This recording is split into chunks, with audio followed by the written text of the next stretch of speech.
I pledge allegiance to the flag of the United States of America and to the republic for which it stands, one nation under God.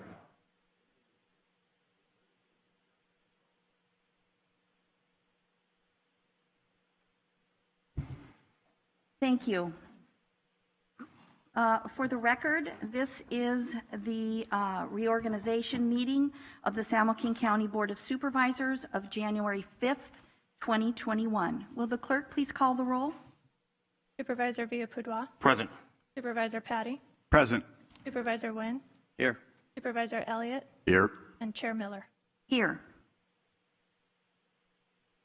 Thank you. This year, I have been honored to serve as chair of the board for the second and final time. I'm not going to try to recap the entire year here today. Our new chair will do that, as well as lay out his priorities for 2021 in his State of the County address coming up in the next month or so. And really, what can I say about 2020? It was undeniably one of the most challenging for our county, our state, and our entire nation. In fact, for the world. As Alexander would say, a terrible, horrible, no good, very bad year. The county led the response to COVID-19 here in San Joaquin, and the attempt to address its devastating impacts on all of our residents. Our employees, all county employees, were deemed essential workers, and they stepped up with commitment and compassion, providing uninterrupted services and leading the public health response to the pandemic. I am in awe of their sacrifices, their hard work, and their resilience. We all had to learn how to do our jobs in a different way, and often under great stress. I am so grateful and so very proud to lead such an outstanding team of professionals. This past year, the board worked hard and prioritized making equipment, supplies, and resources available to our employees and employees and community organizations across this county, especially for our frontline healthcare providers and first responders, to ensure their ability to perform their duties safely and protect the public. We didn't always hit our mark as quickly or as completely as we would have liked. Just like everyone else, we dealt with this unknown virus and the quickly changing situation as best we could, and always with the goal of protecting the health and safety of all of San Joaquin. I'd like to acknowledge the tremendous support I received this year from my Chief of Staff, Susan Filios, Clerk of the Board, Rochelle DeBoard, County Counsel, Mark Miles, our Public Health Officer, Dr. Maggie Park, and our former County Administrator, Monica Nino. Our motto is San Joaquin, greatness grows here. And every year, I see the truth of that statement. This past year, more than ever. It has been an honor to serve as your chair, and I thank you. Sincerely, I thank you.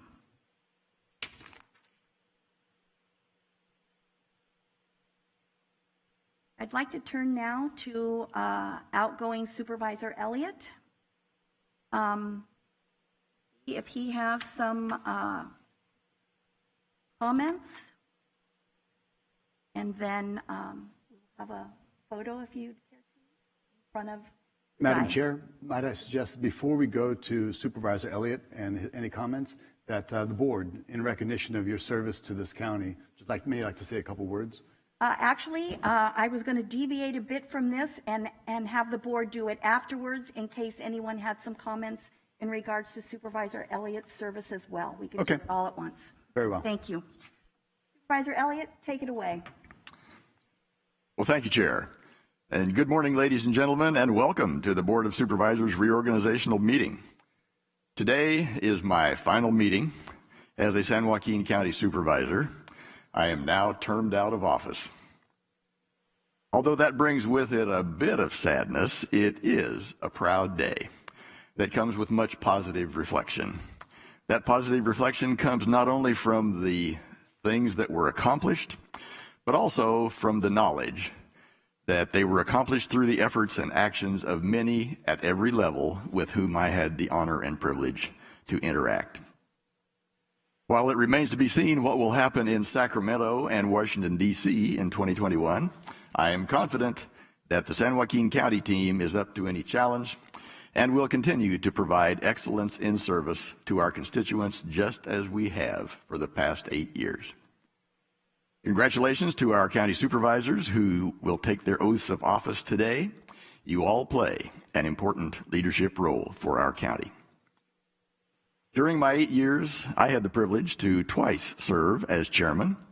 During those terms, I greatly appreciated the support of my colleagues and the excellent efforts and support of county staff.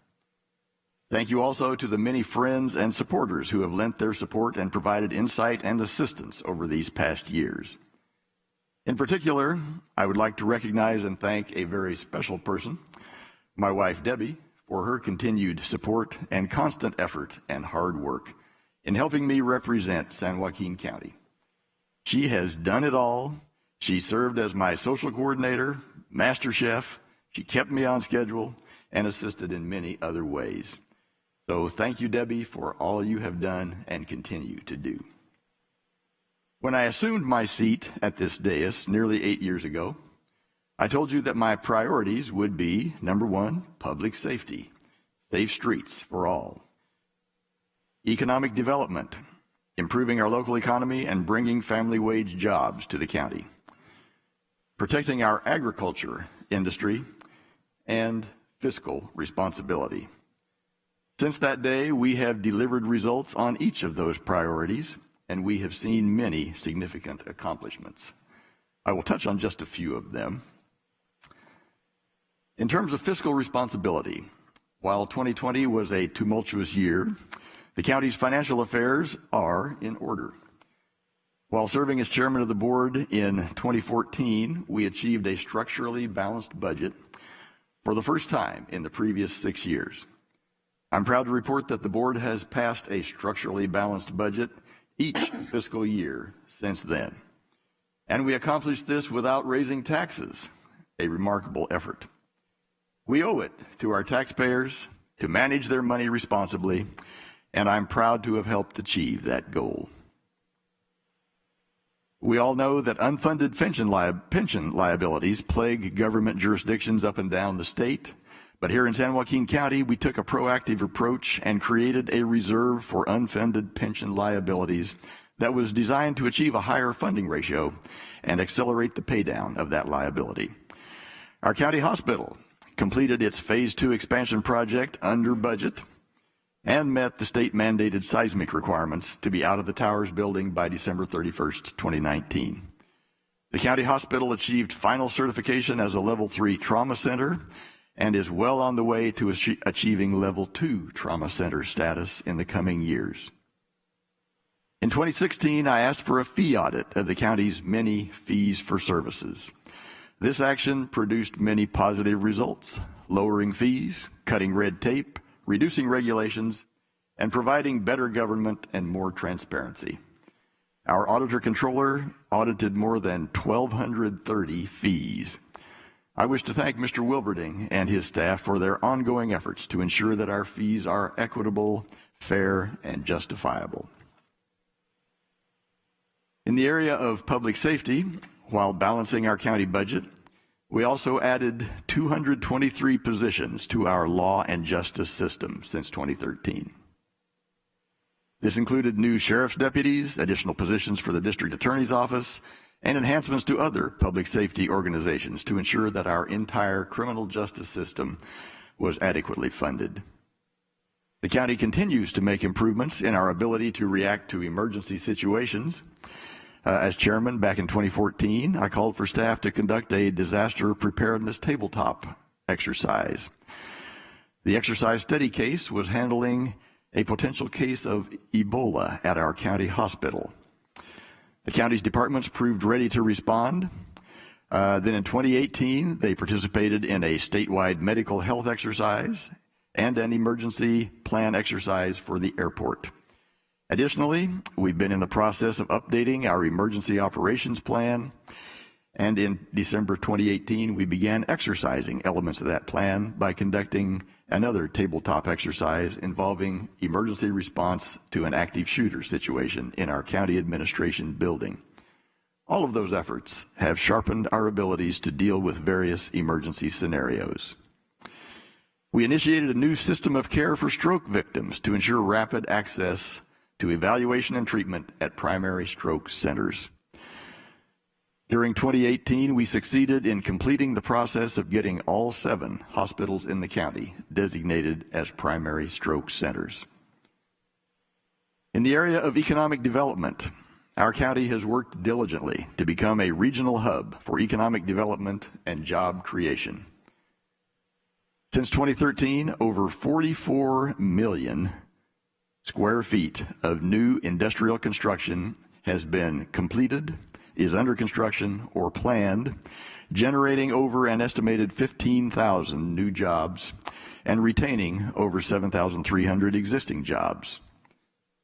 Our airport continues to play a significant role in our region's economy. Over the last several years, expansion of services and facilities at our airport include runway improvements, to include addition of a special authorization Category 2 instrument landing system and simultaneous taxiway B extension project, which won the Airport Project of the Year award for 2020. We have done terminal apron expansion, cargo taxiways rehabilitation, and the continued work with Amazon at the airport has resulted in the construction of an approximately 56,000 square foot facility, and we now have over 200 employees working at the cargo ramp. One item of which I am especially proud is our county economic development incentive policy.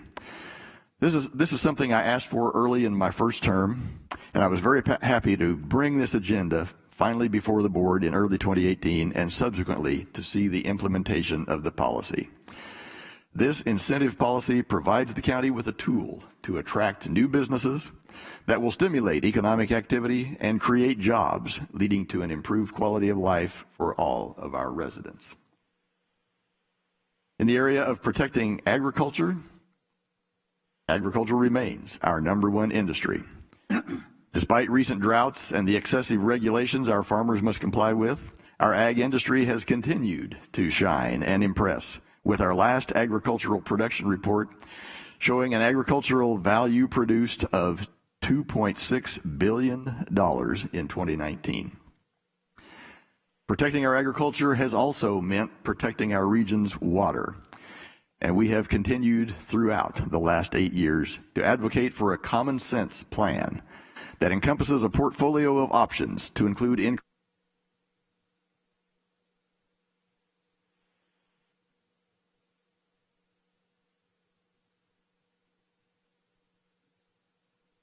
maybe that was a hint here. Greater use of recycled water, improvement of the delta levees, regional self-sufficiency, desalination, and increased conservation measures. All of these measures will contribute to providing actual common sense solutions to the water issues in our state. A couple of additional areas I'd like to just mention. It's always been a priority of mine to support our veterans. I'm proud to have had the privilege and opportunity to advocate for the funding and finally participation in the groundbreaking of the French Camp Veterans Facility, the community-based outpatient clinic.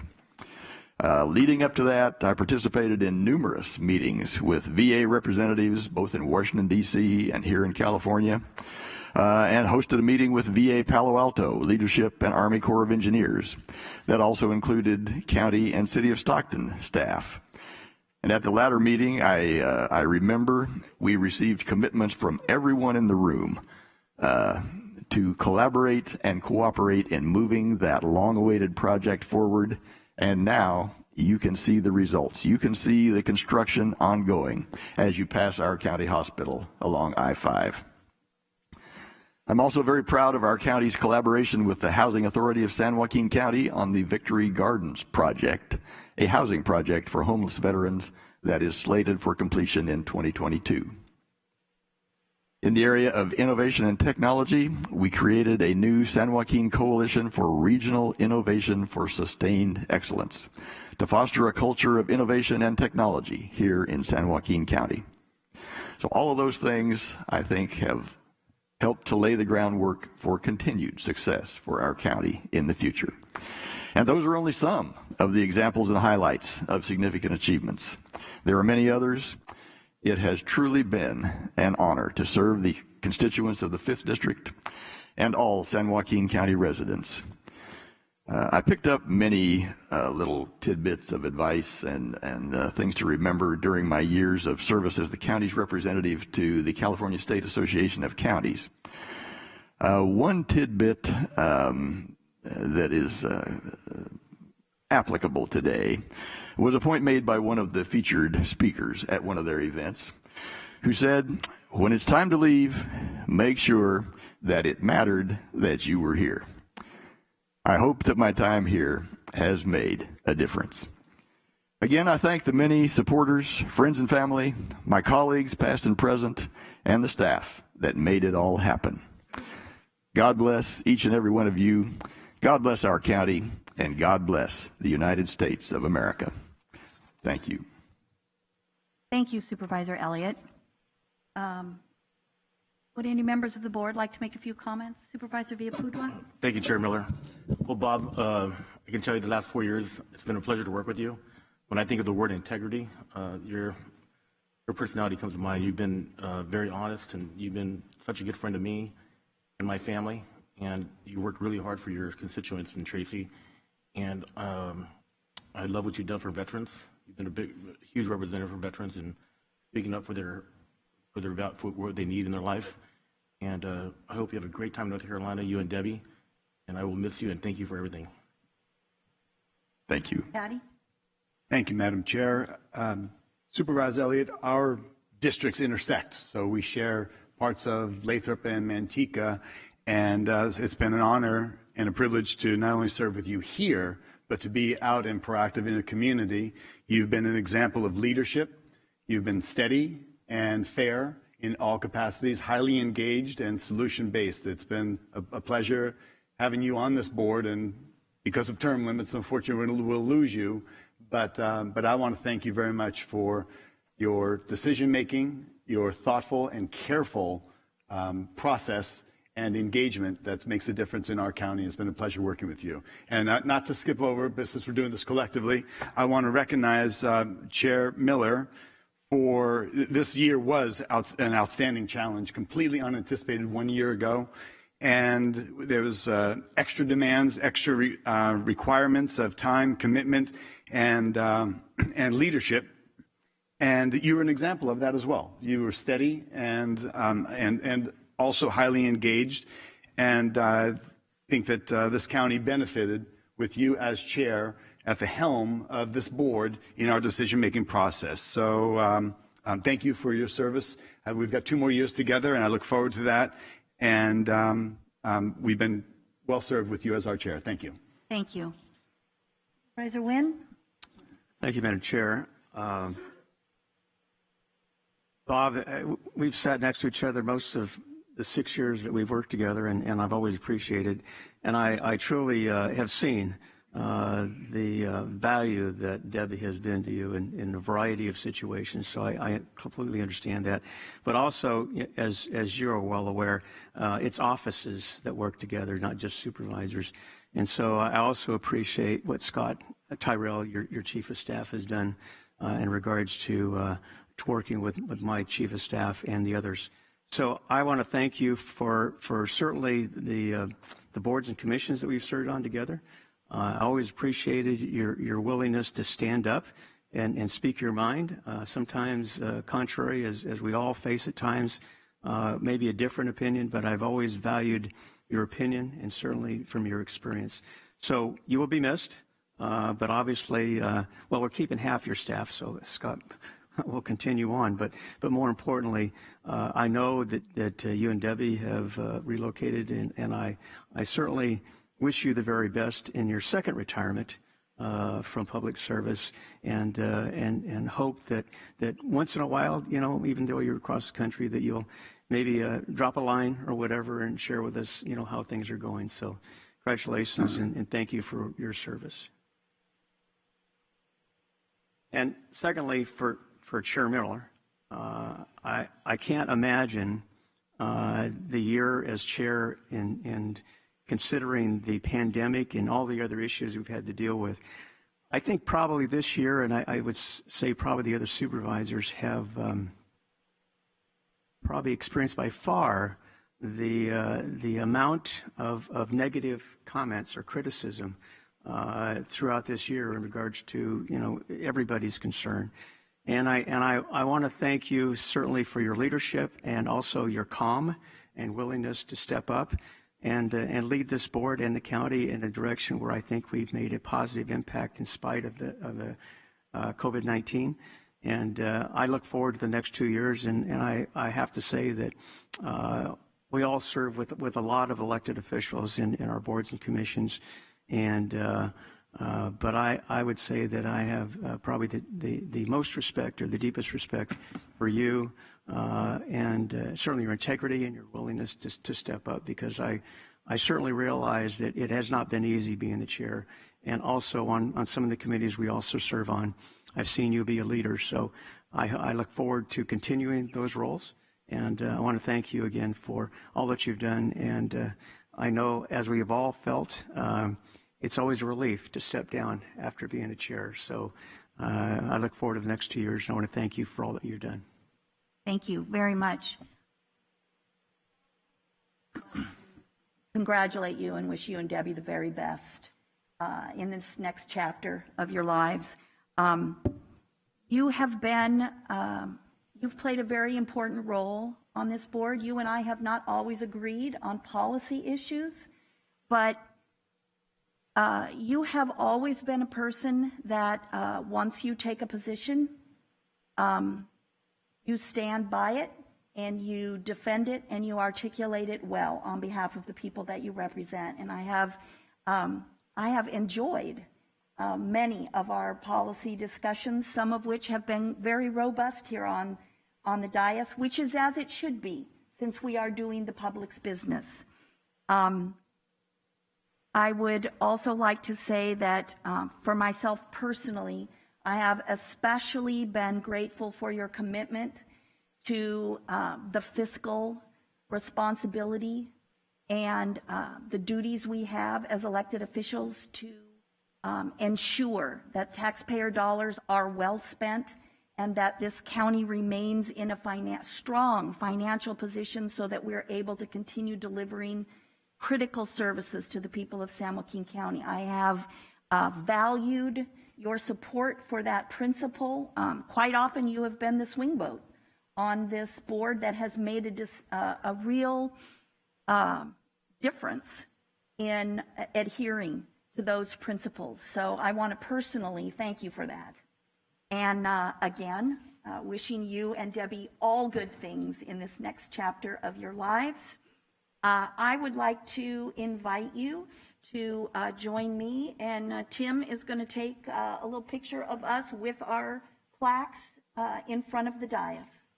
All right, thank you. And before we do that, I would just like to extend my thanks as well, and congratulations on a year spent as chair. Actually your second year spent as chair as well. So job well done, and thank you for your service on that. Best wishes in the future to you as well. Thank you very much. Right. Chair Miller. And I would also like to acknowledge, although I didn't do it during my my prepared remarks, I would also like to acknowledge the service and support I have received from my legislative assistant, Scott Terrell, throughout the entire 8 years. I don't think I could have been better served by anyone, and New Supervisor Rickman, I'm sure, will be well served by him as well. He has a wealth of knowledge and experience that he brings to his everyday approach to his job, and I have certainly appreciated and thank him for that. Thank you. We'll go down and the honors here with Tim.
Now we're going to move on to the swearing in of our incoming and re-elected supervisors. Clerk of the board. Thank you, Madam Chair. Before I do, I would just like to note that we do have 2 comments from a couple of departments that just wanted to thank Supervisor Elliott for his service by Deputy or Assistant Director of Purchasing Gary Jane, and also Director of Child Support Services Lori Cruz. Would like to appreciate Supervisor Elliott for his service to our county, and thanks you, Supervisor Elliott. Thank you. And we now have the swearing in of Supervisor Miguel Villapudois of the 1st District, Vice Chair Tom Patty of the 3rd District, and Supervisor Robert Rickman of the 1st District. I invite Mr. Andy Villapudois and Supervisor Miguel Villapudois to the floor to administer the oath of office. I ask that Mr. Villapudois and Supervisor Villapudois maintain a physical distance of 6 feet. Upon the conclusion of the oath, Supervisor Villapudois will sign the oath of office, take a step back, allowing Mr. Villapudois to then also sign the oath. Thank you.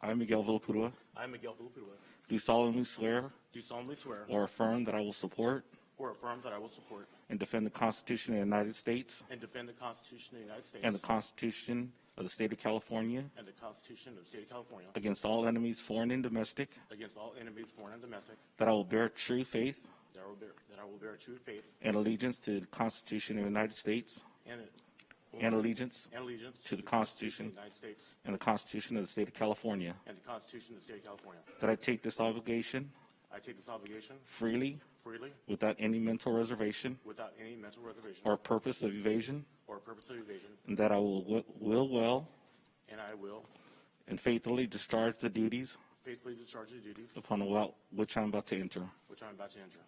Congratulations, brother. Thank you.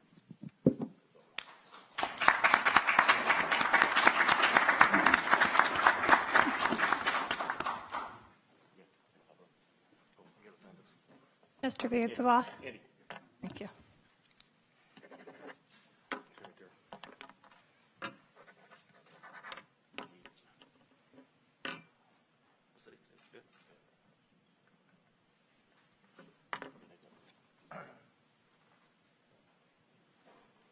Thank you. Next, I invite Assemblymember Carlos Villapudois and Vice Chair Tom Patty to the floor to administer the oath of office. And again, I ask that Assemblymember Villapudois and Vice Chair Patty maintain a physical distance of 6 feet. Upon the conclusion of the oath, Vice Chair Patty will sign the oath of office and take a step back, allowing Assemblymember Villapudois to then also sign the oath. Thank you.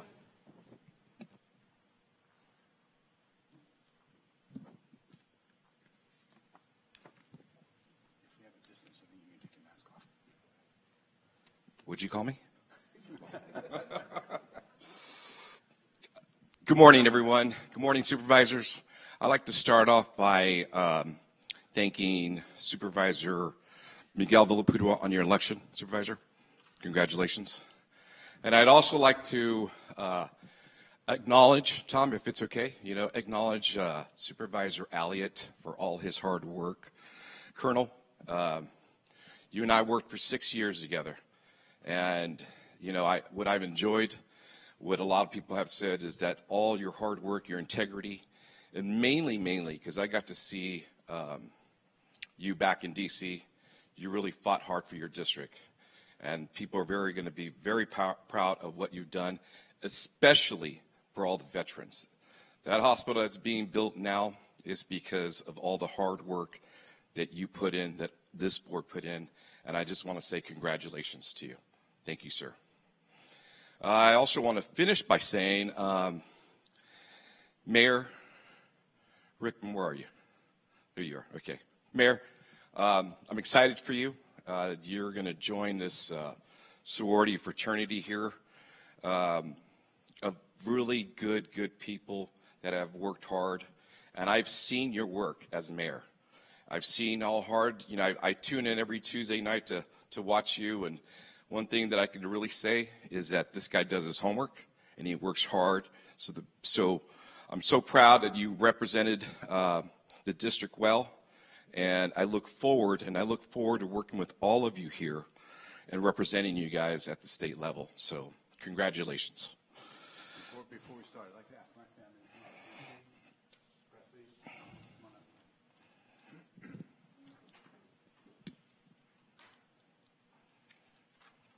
Come stand over.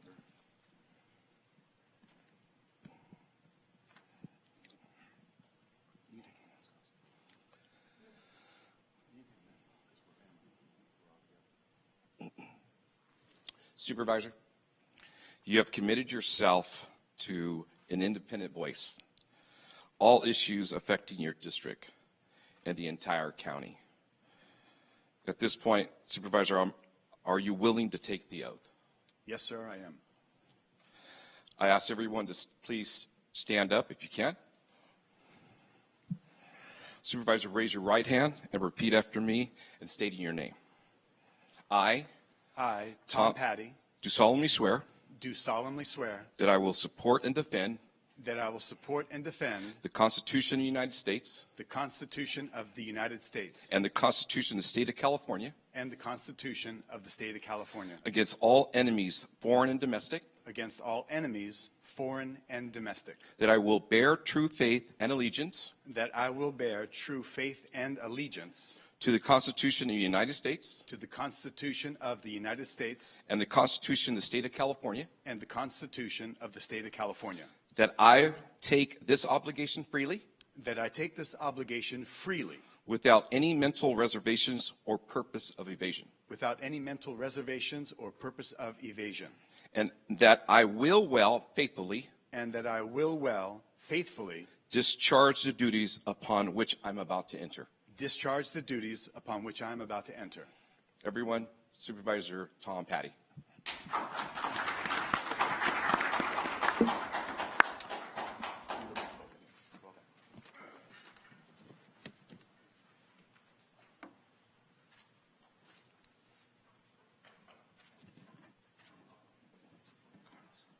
Carlos, you sign.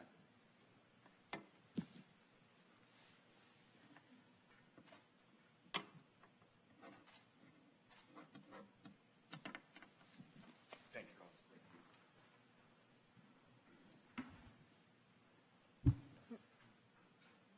Next, I would like to invite Judge Barbara Cronland and Supervisor Robert Rickman to the floor to administer the oath of office. And again, I ask that Judge Cronland and Supervisor Rickman maintain a physical distance of 6 feet. Upon the conclusion of the oath, Supervisor Rickman will sign the oath of office and take a step back, allowing Judge Cronland to then also sign the oath. Thank you.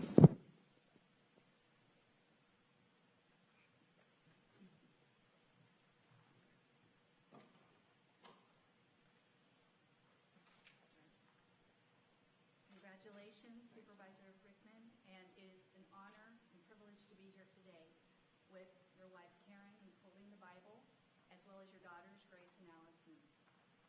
Please raise your right hand, left hand on the Bible. I, Robert Rickman, Do solemnly swear do solemnly swear that I will support and defend that I will support and defend the Constitution of the United States the Constitution of the United States and the Constitution of the State of California and the Constitution of the State of California against all enemies, against all enemies, foreign and domestic, foreign and domestic, that I will bear true faith that I will bear true faith and allegiance and allegiance to the Constitution of the United States to the Constitution of the United States and the Constitution of the State of and California, the Constitution of the State of California, that I take this obligation freely that I take this obligation freely without any mental reservation without any mental reservation or purpose of evasion, or purpose of evasion, and that I will well and faithfully discharge that I will well and faithfully discharge the duties upon which I'm about to enter. the duties of which I'm about to enter. Congratulations, Supervisor. Thank you, Judge.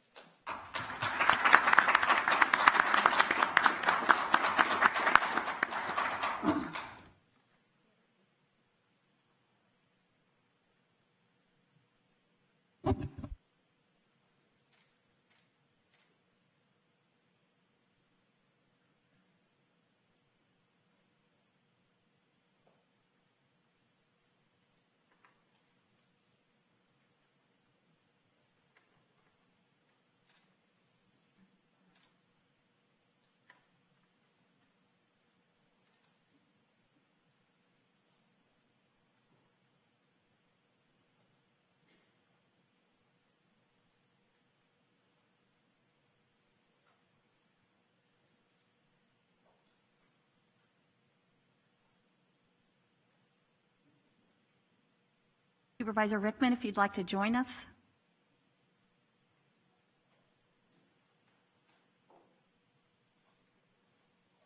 And I'd like to ask our supervisors for a few incoming comments. Supervisor Villapudua?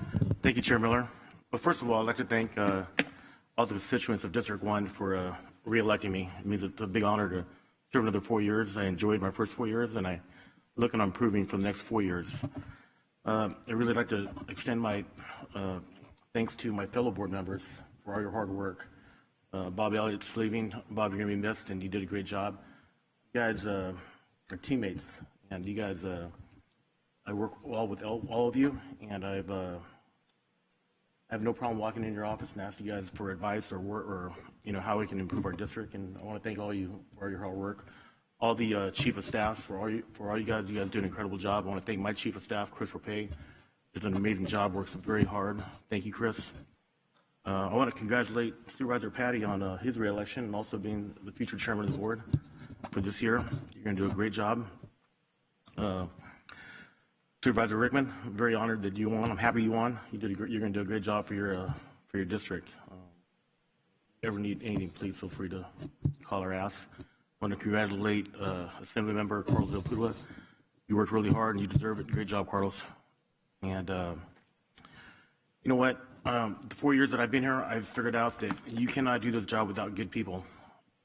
And I want to thank all the department heads who work extremely hard and all the employees of San Joaquin County. I can tell you that I call on a lot of people for help, and you guys work extremely hard and try to make us all look good and try to make things better for the people of San Joaquin County. That includes Mark Miles, our CAO's office. Rochelle, thank you very much for her work. You can't do this job without everybody. I want to thank my family for their support, my fiancée, Elisa, my daughter, Taylor, my 2 older brothers. I love you guys. My best friends are here. I look forward to doing 4 more years, and thank you very much for re-electing me again, and thank you for everybody for coming today. Thank you. Supervisor Patty? Thank you, Madam Chair. I'd like to make a brief comment and reserve the body of my statement for a time after our board reorganization. After all, who wants to hear a speech from an elected official twice? So, however, I will take a moment to thank my family and friends for their love and support. I'd like to recognize the many that worked on my re-election and those that made a financial contribution to that cause. I am here because of that support.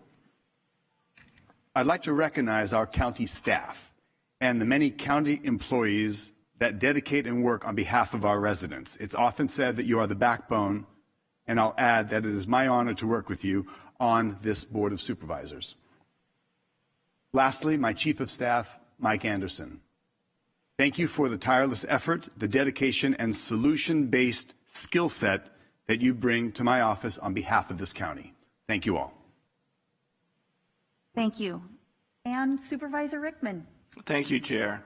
First of all, Bob, Elliot, thank you very much for your service, and thank you for your friendship. I wish you and Debbie the best in North Carolina, but don't forget us over here in San Joaquin County. I want to say thank you to Judge Cronland for the honor of being here today and swearing me in. You know, she has always been a mentor to me from a young police officer with hair, as a law student, and, you know, to this day, you've always been a person that I've, you know, looked up to and admired. I would like to thank everyone that is watching this morning online to show your support, not just for me, but for our Supervisor Tom Patty and Supervisor Miguel Villapudua. And congratulations to you both on your re-election. Also want to say congratulations to Carlos Villapudua on your election to our assembly. So congratulations. I especially want to say thank you to my family, my wife, Karen, that you saw up here, my daughters, Grace and Allison, that apparently got the chance and took right off. And I wanted to say, you know, thank you, all of you, for being beside me and sharing me with the residents of San Joaquin County. Without your commitment, your support, patience, and understanding, I wouldn't be here today. And I also want to say thank you to my mom and dad who are sitting in the audience also. They've always been very supportive and caring in all the things that I've done, and been with me every step of the way. And I want to say thank you to the voters for giving me this opportunity to serve, and I continue to be deeply honored and humbled in your trust and your confidence. You know, the nameplate that will be up here in front of me in a little bit, you know, it doesn't belong to me. It belongs to you, the residents of San Joaquin County, and I can tell you that I will not forget where I came from or for whom I work for. You know, from the pandemic, the economic uncertainty, and unrest throughout our nation's streets. And like our chair was talked about earlier, 2020 has been a difficult year, just to say the least. But our nation has endured difficult periods throughout history. And regardless how anyone feels about the events of 2020, I know of no other nation on this planet that was birthed out the principles marked by words such as these enshrined in the Declaration of Independence. We hold these truths to be self-evident, that all men are created equal, that they are endowed by their Creator with certain unalienable rights, that among these are life, liberty, and the pursuit of happiness. As to secure these rights, government are instituted among men, deriving their just power from the consent of the governed. As we tackle the many and serious issues of 2021, I hope we can all base our efforts on these principles and with the spirit of our founding documents. Now, today is the first day that I have the privilege of being your supervisor. So in the weeks, months, and years to come, I look forward to working together with all the board members, our cities, our staff, and most importantly, you, the residents of San Joaquin County, to create a great future for all of San Joaquin County. Now, my agenda, will be based on a simple principle of making San Joaquin County a safer and more desirable place to work. I look forward to working with everybody to make that happen and make sure we prosper. And how we do that, there are certain things that I would like to include, and some of these I would consider my goals. Public safety. The first priority of government is to keep our citizens safe. For over 20 years, I've devoted my life to public safety as a peace officer. And, we need to continue to ensure our county public safety departments have the resources they need to keep our residents safe, as well as themselves, and ensure that county public safety are appropriately compensated and staffed. Our agriculture and water, agriculture, like Mr. Elliott was talking about earlier, is the heart and soul of the valley. And we can't grow our economy without water. So we need to provide proper support to ensure ag continues a prominent role in our economy, protect the right to farm ordinance, fight for restoration of the Williams Act funding, and protect our water rights to ensure farming remains viable. And to our veterans, we owe a debt of gratitude and respect for those who have served and sacrificed. We must continue to advocate for veteran services, ensure that the French Camp VA facility is completed on time, and push for completion of the Victory Garden project to ensure our veterans have a proper home that are in need, and of course, homelessness.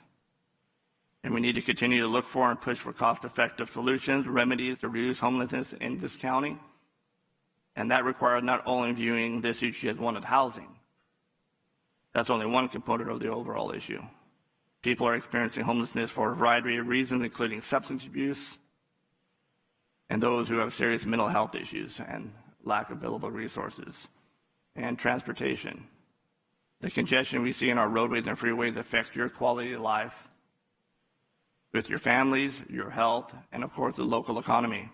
This is why it's so important to invest in our infrastructure to reduce traffic congestion and our commute times. And we need to continue to advocate for projects to improve commutes and provide options for commuters. And that means highway and freeway improvements, support of the San Joaquins, expanding the 8th train services, public transit opportunities, expand the Port of Stockton capabilities, expand Stockton Airport services and capabilities, and continue to push for the Valley Link Rail, and our economy and our jobs. We must give businesses and people the freedom and incentives to unleash the drive and entrepreneurial genius that are the core of progress. When we do that, we all benefit. Continue to support programs that bring head of household jobs to our county and reducing the number of residents that commute, reduce the cost of living, and we all must remember that we can't tax our way into prosperity. Our Parks and Rec, and we must continue to invest in our community, and we can develop our South County Regional Park property and improve the Large Clover Road Community Center. And lastly, COVID-19. We have to ensure full support of departments and cities fully engaged in response to this pandemic, work with CSAC and California League of Cities, and develop a plan to promote local control of response and our local economy, dedicate full support and resources to ensure an effective vaccination program, and work to open up our small businesses and our churches. There will always be challenges that we face as a rapidly growing county. Some of these challenges we have already overcome, as you heard today.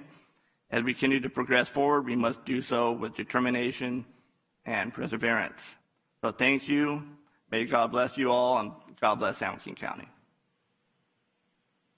Thank you, Chair. Thank you. We are going to now close this organization meeting, the ceremonial portion of it, with a benediction from Pastor Brian Hunt of Crossroads Grace Church of Manteca. Well, I appreciate you allowing me to be here today. And when I went into ministry, one of my old pastors told me this. He says, when you enter into ministry, you need to have the heart of a lion and the skin of a rhino. And that has endured me very well in the battles that come in ministry. But I also pray that upon you, as well as leaders in our community, that you have the heart of a lion and the skin of a rhino. Let me pray for us. Heavenly Father, we come before you today excited about the transitions that are happening, excited about the future, the leaders that sit before us. Father, we pray for each and every one of them.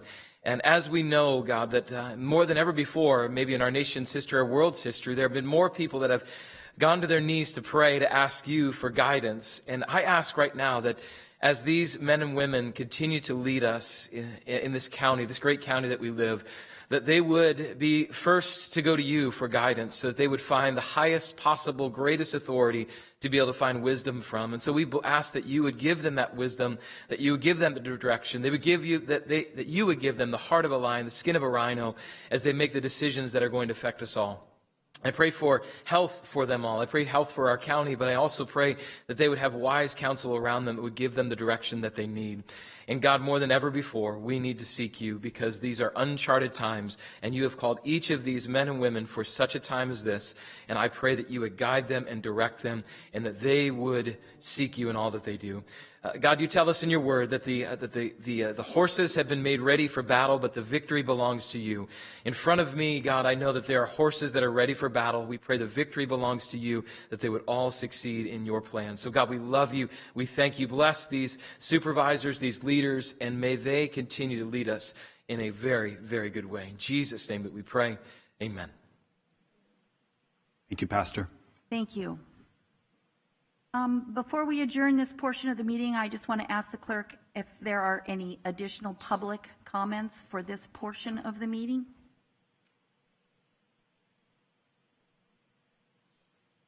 Madam Chair, I do have one additional comment, again from Director Lori Cruz of Child Support Services. She would like to congratulate Supervisors Villapudois, Patty, and Rickman, and many thanks to Chair Miller on your tremendous leadership during 2020. Thank you. We're going to adjourn this portion of the meeting, and we're going to immediately move into our regular meeting, which is now called to order at 9:56 a.m. We will have a moment of silence, silent reflection, or silent prayer to kick this off.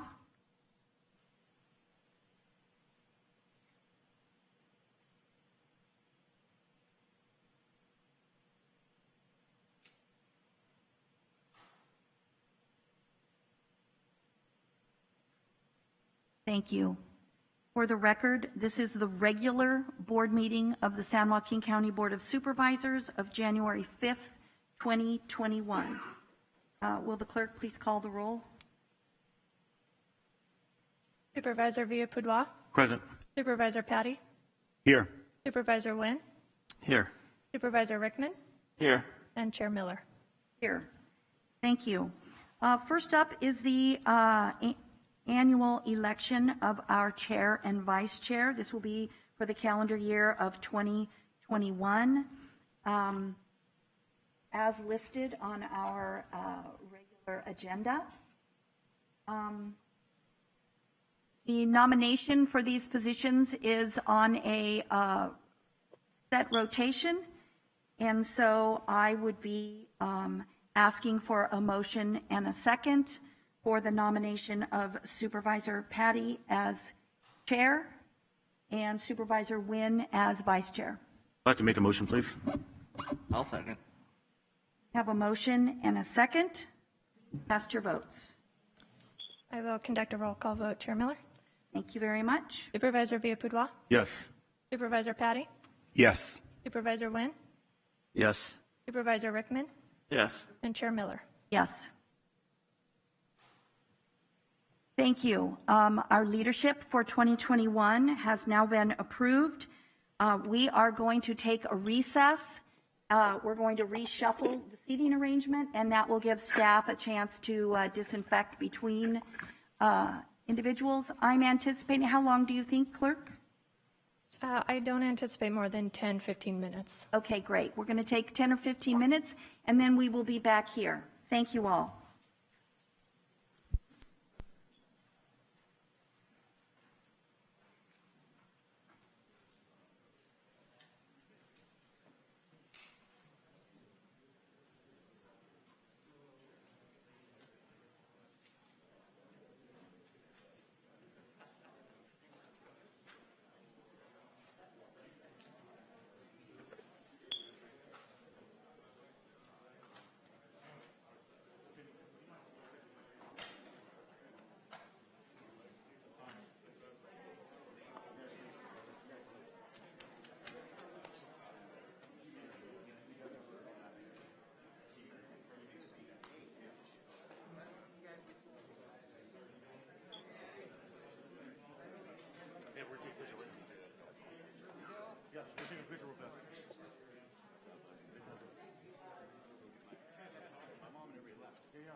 Good morning, everyone. As your chairman, it is my honor to reconvene this meeting. Today's date is January 5th, and it is 10:17 or close to it on this 5th day of January. I will take a moment as chairman to say a few words on behalf of this opportunity to serve this county. I'd like to first thank the board for this honor and responsibility to serve as your chairman as we head into another year of unknowns. 1 year ago, it was unimaginable that a pandemic would task us in both health and hardship. Throughout this county, our employees have proudly stepped up and continue to pursue the best possible actions we can take on behalf of the public. While this health challenge may have been unanticipated, this county and board will remain vigilant and dedicated to addressing COVID-related issues, plus all of the other critical issues that have been overshadowed this past year by this epidemic.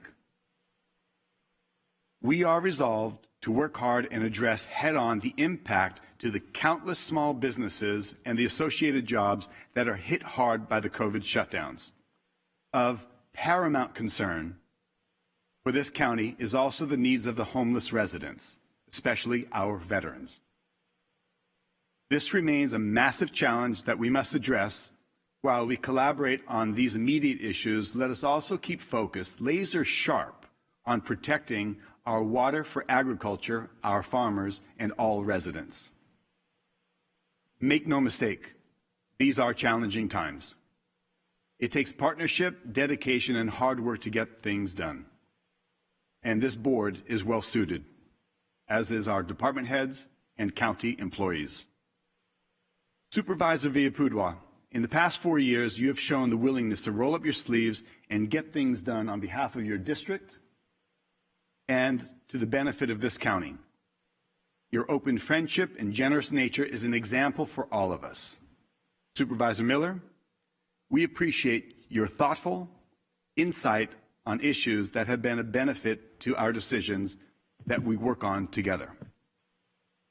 Vice Chair Wynn, as a senior statesman with many years of experience, you are knowledgeable, progressive, and experienced on our many issues, and we'll continue to benefit from your careful analysis and advice. Supervisor Rickman, welcome to your new position. Your past leadership has shown that you're always prepared, ready, and willing to challenge the status quo in getting things done. This board and your constituents are looking forward to the continued collaboration you will bring to this county. I also want to acknowledge our newly elected State Assemblyman, Carlos Villapudua, who formerly served on this board. Your resilience and dedication to public service inspires me to step up my commitment to our community. It is due to your advice, support, and encouragement that I proudly sit here today serving this county.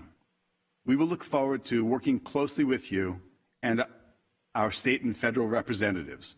Together, I'm certain we can address all issues such as COVID recovery, driving our economy, and getting our lives and livelihoods back on track. I would like to take a moment to recognize two people unable to be here today. One, a mentor of mine that has passed, Mr. Casti Amato. For generations, he had helped young boys, including my father when he was a young man, and myself, for all of us, to reach our potential and strive for more. I'm grateful for my time with you, Cus. Next, Mike Tyson. It was you who came to San Joaquin County at my behest, and we barnstormed around raising money for veterans, the Red Rhino Orphanage, visited with youth groups and local schools during a time when this region was challenged with unemployment, crime, and foreclosure. When leaving town, you first approached me to run for office to help this community move forward. It is you that planted the seed of community involvement. I want to thank you, my brother. Thank you very much for this. We all work to make a difference. To everyone in this county, as chairman of this board, I promise you will see fair and thoughtful dialogue in this chamber. as we continue to resolve the many daunting and unforeseen challenges. Just ask my mother, Mrs. Patty. She can vouch for my resilience and quick recovery to address the unexpected. If you had asked my father, he would have told you that this comes from my training inside of a boxing ring. Allow me to take a moment and thank my late father and mother, who is here today, for their incredible dedication to each other in creating a loving, supportive home and by working hard to come from absolute poverty to success in business and in life. You are my greatest examples of working to succeed. My mother continues to be a bright star of kindness, intelligence, selfless giving, and a loving spirit that shines even during the darkest of times. To my sweet, adorable daughter, Presley, it is you that has given me a purpose to serve our community and positively shape its future, as decisions made here will shape that future for your generation and beyond. I realize that it takes a commitment of my time away from you to earn this privilege of public trust and service. I'm positive that you will continue to support me, and I want to thank you for being a part of this journey with your father. In closing, I'd like to once again recognize my supporters, the county employees, and our residents of San Joaquin County. It is all of you that motivates all of us.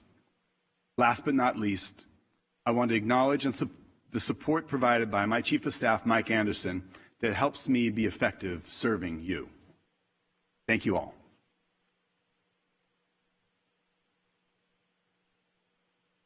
At this time, we have on our agenda recognitions and presentations.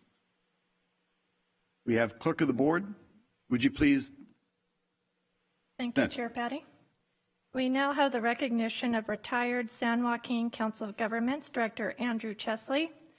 And before I read the commendation, I would like to confirm that we have Mr. Chesley on the telephone. So Mr. Chesley, can you please confirm that you can hear us in board chambers?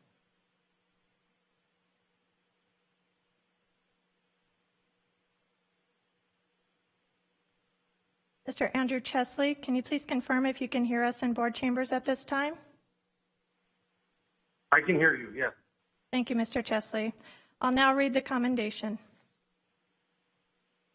Whereas Andrew T. Chesley, who describes himself as an operatic soloist trapped in the body of a government bureaucrat and father of twins, whom he admits are a lifetime project that is over budget and far from on schedule, is retiring as Executive Director for the San Joaquin Council of Governments after 41 years, serving as the Executive Director for the past 15.5 years. And whereas Mr. Chesley is responsible for the management of COG's transportation planning, the implementation of the Measure K transportation sales tax program, which he co-wrote in 1990 and again in 2006, and several other regional planning activities, including the implementation of the San Joaquin County Multi-Species Habitat for Conservation and Open Space Plan. And whereas Mr. Chesley has served in numerous leadership posts, including moderator of the California Regional Transportation Planning Agencies, chair of the California Council of Governments, chair of the California Self-Help Counties Coalition, chair of the San Joaquin Valley Regional Planning Agencies, member of the Executive Committee for the National Association of Regional Councils, and has testified to Congress and California State Legislature on air quality and transportation funding issues. And whereas Mr. Chesley has contributed in some way to the completion of most every major transportation project in San Joaquin County over the past 40 years, including the completion of the Stockton-Ort-Loftus Crosstown Freeway, the Route 120 Manteca Bypass, the Ripon Bike Bridge over the Stanislaus River, the Altamont Corridor Express train service, the Lodi, Tracy, Stockton, and Manteca Transit Centers, the Arch Road connection to I-5, and a host of other facilities and services too long to list. Now, therefore, be it resolved that this San Joaquin County Board of Supervisors does hereby commend Andrew T. Chesley for his long and dedicated service to San Joaquin County and wishes him good fortune on his future endeavors, presented this 5th day of January 2021. Thank you, Madam Clerk. I'd like to ask if any board members would like to comment Supervisor Miller. Thank you. Andy, it's been a real pleasure serving on your board for these past decade plus. I've learned a tremendous amount from you, as I said during our last COG board meeting, including the art of effective advocacy, especially in Washington, D.C. on our One Voice trips. Your incredible encyclopedic knowledge of transportation issues has truly been such a benefit to our region. Your calm leadership during some, the Great Recession, as well as now the pandemic, you've just really shepherded us through some very difficult times. Your wisdom in advocating for Measure K back in 1990 positioned this county to be a huge beneficiary of a whole lot of transportation dollars during the recession, and we are really going to miss you. I know you have worked very hard developing your staff, and I know that you are leaving us in good hands. But we will miss you. So thank you very much for all that you've given to San Joaquin County and our Council of Governments over the years. Supervisor Villapudua. Andrew, I just want to thank you for all the hard work you've done for our county. You've done a tremendous job, and I hope you enjoy your retirement, sir. Supervisor Rickman. Thank you, Chair. Hello, Andy. Thank you very much for all you've done for San Joaquin County. You know, when I was mayor, for the last 4 years, we worked together on COG, and I had the opportunity to see you in action in Washington, D.C., and your knowledge will be missed, and I don't know how anybody's ever going to replace that. But I wish you well in your retirement, and that's what we all work for. Enjoy the time with your family, and again, don't forget us over here, and please reach out, and we'll have lunch or something one of these days. Vice Chair Wynn. Thank you, Mr. Chair. Andy, it has been an extreme pleasure for me to serve with you. I came on COG the same time you became the executive director, and it's been a tremendous experience. And by the way, I'm going off COG, so we're going off together. So I really feel like I've benefited the most from being on COG when you were the executive director.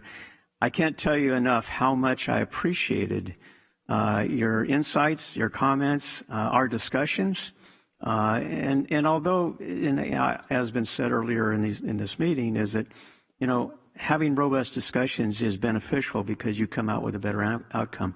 But I've always respected your opinion based upon your 40 years, and more importantly, because you are an individual who is always looking for the best solution for the residents of San Joaquin County. Furthermore, I would just offer this. As part of the San Joaquin Valley Regional Policy Council and other agencies that you've been involved in, I've seen your leadership among other executive directors throughout the valley and actually throughout the state. You are one of a kind. As I've said on other occasions, you're a franchise player, which means no matter where you go, your team will win because of your leadership capability. So I want to thank you for me personally in regard to helping me through these years in regards to making what I believe the best decisions, but more importantly, I want to congratulate you on your retirement, and you will leave a legacy which will be hard to equal. Diane is a great replacement, and I've worked with her in the past, but again, I certainly appreciate our relationship and our hard work, and I hope you enjoy your retirement. And I know you have other things to do, but I wish you the best. And as Supervisor Rickman says, keep in touch, and possibly, when this pandemic settles down, we can go out to lunch and share your experiences. So again, congratulations, Andy. Thank you very much. And thank you. I'd like that. Mr. Chesley, I have a moment for you to say some words after I'd like to just conclude from this board. While these words are sincere, very meaningful. It's very difficult to surmise your many years and the countless hours to the dedication of the excellence you brought to not only COG, but every level of government that you've engaged in and the issues. So it's greatly appreciated, all that you've contributed, and we thank you for that. And I'd like to ask if you have some words to share, we would much appreciate that. Thank you, Mr. Chair. I appreciate all the comments. It's been my privilege, actually, to serve as an employee of the San Joaquin Council of Governments for 41 plus years. One of the great honors is actually working with locally elected officials in between your efforts with your family, with your community, with your jobs, your businesses. You're able to put in the 20 to 60 hours a week that often calls upon you to serve San Joaquin County, and that has been a great honor to be able to watch and participate in that as well. Part of the fun of being the executive director of the San Joaquin Council of Governments is being involved in a lot of projects, but in fact, the real satisfaction comes from working with locally elected officials, with community members, and coming together with solutions that, while may not be perfect with everybody, do result in an agreement and us moving forward. I think we've seen that throughout the years with everything from the Measure K program to most recently working on how to distribute local transportation funds in such a way that maximizes the benefit to public transit. Thank you very much for giving me the opportunity to serve these years, serve as your executive director of the COG for the last 15 and a half years. It's been my privilege to do so. Thank you, Mr. Chesley. You will be sorely missed and greatly appreciated for those contributions. Thank you very much. Next, the Board of Supervisors has a proclamation of January 2021 as Positive Parenting Awareness Month in San Joaquin County. I'd like to ask the clerk of the board to introduce the item and read this proclamation. Thank you, Chair Patty. We now have the proclamation of January 2021 as Positive Parenting Awareness Month in San Joaquin County. And before I read the proclamation, I would like to confirm that we do have Mr. Tony Yadon and Mr. Gus Pacheco on the telephone. Messrs. Yadon and Pacheco, if you could please confirm that you can hear us in board chambers at this time. Yes, this is Tony. We can hear you. Thank you. Thank you, Mr. Yadon. I'll now read the proclamation. Whereas raising children and youth in California to become healthy, confident, capable individuals is the most important job parents and caregivers have. And whereas the quality of parenting or caregiving, starting prenatally, is one of the most powerful predictors of children's future social, emotional, and physical health. And whereas positive parenting is a protective factor that eliminates risk, strengthens family relationships, increases parents' confidence, and promotes healthy development and well-being of children and families. And whereas positive parenting can prevent or mitigate the effects of adverse childhood experiences, such as child abuse, neglect, and other traumatic events that can create dangerous levels of stress and impair lifelong health and well-being. And whereas families in San Joaquin County come in many forms, with children who are raised by parents, grandparents, foster parents, family members, and other caregivers.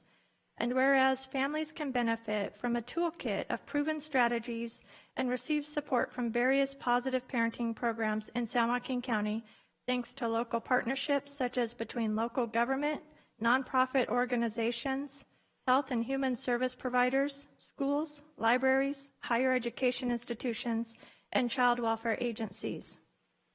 And whereas every individual, community group, business, public, and nonprofit agency in San Joaquin County has a role to play in raising awareness of the importance of positive parenting and supporting the health and well-being of children and families. Now, therefore, be it resolved that this San Joaquin County Board of Supervisors does hereby proclaim the month of January 2021 as Positive Parenting Awareness Month in San Joaquin County, presented this 5th day of January 2021. Thank you, Madam Clerk.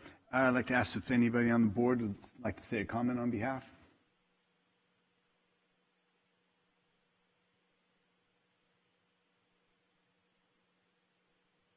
Okay, so I'd like to ask if there's any comments. I would make and volunteer some comments in appreciation for Mr. Yaden and his organization and the engagement going to one of the fundraisers that was put on behalf of his organization. I had the opportunity to meet some of these parents that step up and provide loving homes and support for in some instances, dozens of kids throughout many years, and that commitment and that dedication is greatly appreciated and it reverberates throughout our community.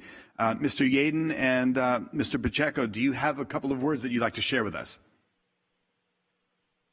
I do. Thank you, Chairman Patty. I appreciate you and the board for allowing us to have this proclamation recognize the importance of positive parenting in our community. I would say, just as a bit of a background on our agency, Parents by Choice was founded in 2006 as a foster family agency, which meant that we serve the most vulnerable members of our community, children and youth who have suffered abuse, neglect, and who are in need of out-of-home care. But we quickly realized this effort wasn't enough. Our agency developed a program for adoption to help kids find permanency and a forever loving family. We also developed a program called Transitional Housing, which supports former foster youth who have aged out of the foster care system. We also recognized the need to swim upstream and to try to develop services and support that would prevent kids from ever entering foster care. And that's where positive parenting came to our agency at Parents by Choice. So in 2011, we began our efforts of providing positive parenting service in San Joaquin County. And we were awarded our first contract in 2012 by San Joaquin County Behavioral Health. And this was a contract that allowed for any family in San Joaquin County to receive services and support, group instruction, just coaching that was free of charge to them, regardless of their culture, their background, their language, their socioeconomic status. And since then, we've received additional funding from San Joaquin County Human Services Agency and from the San Joaquin County Office of Education to do this same effort of positive parenting, essentially building the lives of our parents who in turn care for the children in our community. And since that time, currently, I should say, more than 1,000 parents are served each year in San Joaquin County through our evidence-based positive parenting program, which is free of charge to these families. And it's been mentioned in the meeting already about the pandemic in 2020 and just the challenges that has thrown on all of us. Our team who is listening to me today, some are watching on YouTube, they quickly transitioned to virtual learning and were able to take these, what had previously been in-person services, and provide those virtually with engaging parents through virtual formats, digital assessments, and just in any way possible. And this remarkable team actually, during a pandemic, increased the number of participants and services in spite of all the challenges that they faced. So it's something that I'm thankful for the dedicated group of people that we have who do this amazing work to enhance our community. Positive parenting recognizes the family as the building block of our community. It assists parents of all cultures, all educational and socioeconomic levels. We offer services in Spanish and English. Positive parenting encourages parents by assuring them, thankfully, that we don't have to get everything right, because any of us parents know that we never do, but that small changes make big differences and can really impact the lives of their children just through making simple adjustments that are logical, that are easy, and that can be supported by evidence. So I just want to say thank you to the board for your support and vision for funding programs like ours and funding agencies like ours who perform these services. Thank you to Chairman Patty for your personal support of our agency and allowing us to get this on the agenda for now a second year. And also thank you to the agencies that fund our programs, Behavioral Health, Human Services Agency, and the San Joaquin County Office of Education, because without their partnership, we wouldn't be able to do what we do. And the last thing, just to say, just as an aside, Parents by Choice has recently moved our offices downtown. We're right near the county administration building now in the new courthouse plaza, newly refurbished courthouse plaza building. And so we've brought our team, our staff down there. We have a coffee shop on the ground floor that is staffed by former foster youth and benefits them and their employment. And so, again, we're excited to be part of downtown, and we are excited to be part of this important work in San Joaquin County. So thank you again for allowing us to have this moment, and thank you for your recognition of the importance of parenting. Well, in conclusion, thank you, Mr. Yaden, and welcome to downtown.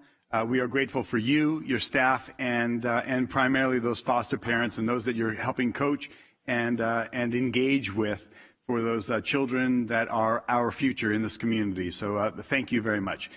Now is the time for public comment, and it's on matters within the jurisdiction of the Board of Supervisors that are not listed on the agenda. Any matters listed on the minutes, appointments, or consent agenda, public comments limited to 250 words or less may be submitted by sending an email to sjpubliccomments@sjgov.org. With regard to public comment, the law strictly limits the ability of board members to discuss matters not on the agenda, so this is not an appropriate time to have a discussion with board regarding your comments. We ask that you refrain from personal attacks during your comments and that you address all comments to the Board of Supervisors, not the audience. Members' comments from the public may not reflect the viewpoint of the Board of Supervisors. Madam Clerk, do we have comments to read today? Thank you, Chair Patty. We have about 36 public comments. We've also received several comments for discussion, which I will read during those discussion items later on the agenda. Okay, thank you. The first comment is by Mary K. Barnes, and she writes, "Good morning and Happy New Year. I am a longtime RN in the emergency department of San Joaquin General Hospital, and over the years have seen a lot. The COVID pandemic has put a strain on all of us, but the hospital staff is struggling. This week alone, at one point, the ED has had 34 admissions. We are boarding because there were no available inpatient beds. We don't have enough staff to adequately care for the admissions, plus see the patients presenting in the ED for care. Patients will not get the personal care they deserve and are looking for when we have this many to care for. There isn't time when you have multiple patients requiring lab draws or medications. Our experienced RNs are constantly training the nurses we can hire or a new travel nurse just starting in our department. It mentally drains you to be responsible for both your patients and your trainee. And honestly, it is demoralizing knowing that the travelers are making more money than you. The travelers have no ownership in our hospital as much as we need and appreciate their help during this pandemic. We need your help to keep our staff. We need your help to provide the care that our patients need. We need to be able to offer a competitive salary so we can retain our nurses and provide the excellent care I know we can." The next comment is by Vanessa Simons, who writes, "Frankly, I'm exhausted. My coworkers beg me to come back every day because we are short. We are losing nurses daily, core staff, and travelers, both leaving for better pay. They all say they would stay if the pay was better because our teamwork and attitude is top-notch. We have a very sick and highly acutity at ICU, and it's only getting harder with the isolation, running out of supplies, and lack of staff. We now have to staff the ICU overflow in PACU and our PCU, which also has nurses leaving constantly. Some days they call for 11 nurses, and they have only 4. When we're this short, nursing care suffers and becomes task-oriented, losing the hand-holding, reassurance that our patients need, especially those struggling to breathe with COVID. Sometimes all they need to slow their breathing is a hand to hold, but sadly with no staff, there isn't time for this. Families don't understand why the nurse doesn't have time to call them back or to give more frequent updates. This is why. Because we are trying to keep their family members alive while drowning. Training new nurses from this amount of turnover is ridiculously expensive, plus the amount we're paying the travelers. We can afford to be in line with other hospitals in the area. Do the right thing. Make us competitive so we can keep strong, reliable, compassionate nurses. Our patients deserve it." The next comment is by Angela Almanza, who writes, I am writing in regards to the conditions at San Joaquin General Hospital. The situation is dire and needs immediate evaluation. Our safety of staff and patients is compromised hourly in a multitude of forms. California ratios are not being adhered to. Specifically, staffing in labor and delivery has been cut 30% with the last budget round, while deliveries are shooting up due to quarantine in March and April. Additionally, the amount of COVID plus patients presenting in the units for triage and delivery is soaring. Women are laboring and delivering babies in the halls with no immediate resuscitative equipment available or placed in a double room that was only meant for one. Staff no longer have COVID paid time on the books as of 1/1/21, and the hazard pay was eliminated in late spring. Staff have been exposed, are now out sick, which further compromises patient safety. This cannot continue. We need your help now to correct the staffing crisis and retain our nurses who are leaving in droves due to the horrible working conditions. The next comment is by Elizabeth Hamblin, who writes, I'm writing to you with a heavy heart. It saddens me that over and over we have pleaded with this board and our pleas have been ignored. I always dreamed of becoming a nurse and helping people. That dream came true, but hasn't been what I imagined. The county nurses are depleted, drained, and feel defeated. We cannot give the care our patients deserve.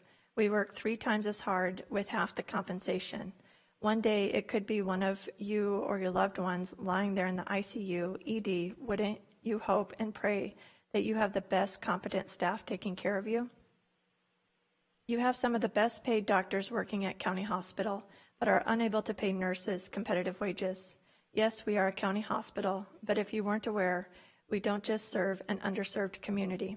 We are a stroke center that works directly with Stanford. We are a trauma hospital that receives all the trauma in the county. Wouldn't you want it to be the best? We can't keep staff long enough to be the best because they leave for better paying jobs. The ones who stay are tired and worn down, picking up extra shifts because you can't have a day off to rest without the hospital calling you to come in.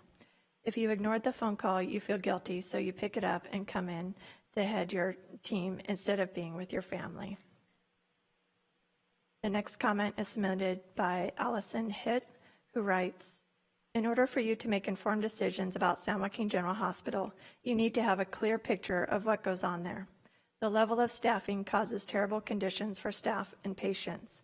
I am an RN on the COVID floor, but also float to other med-surg units.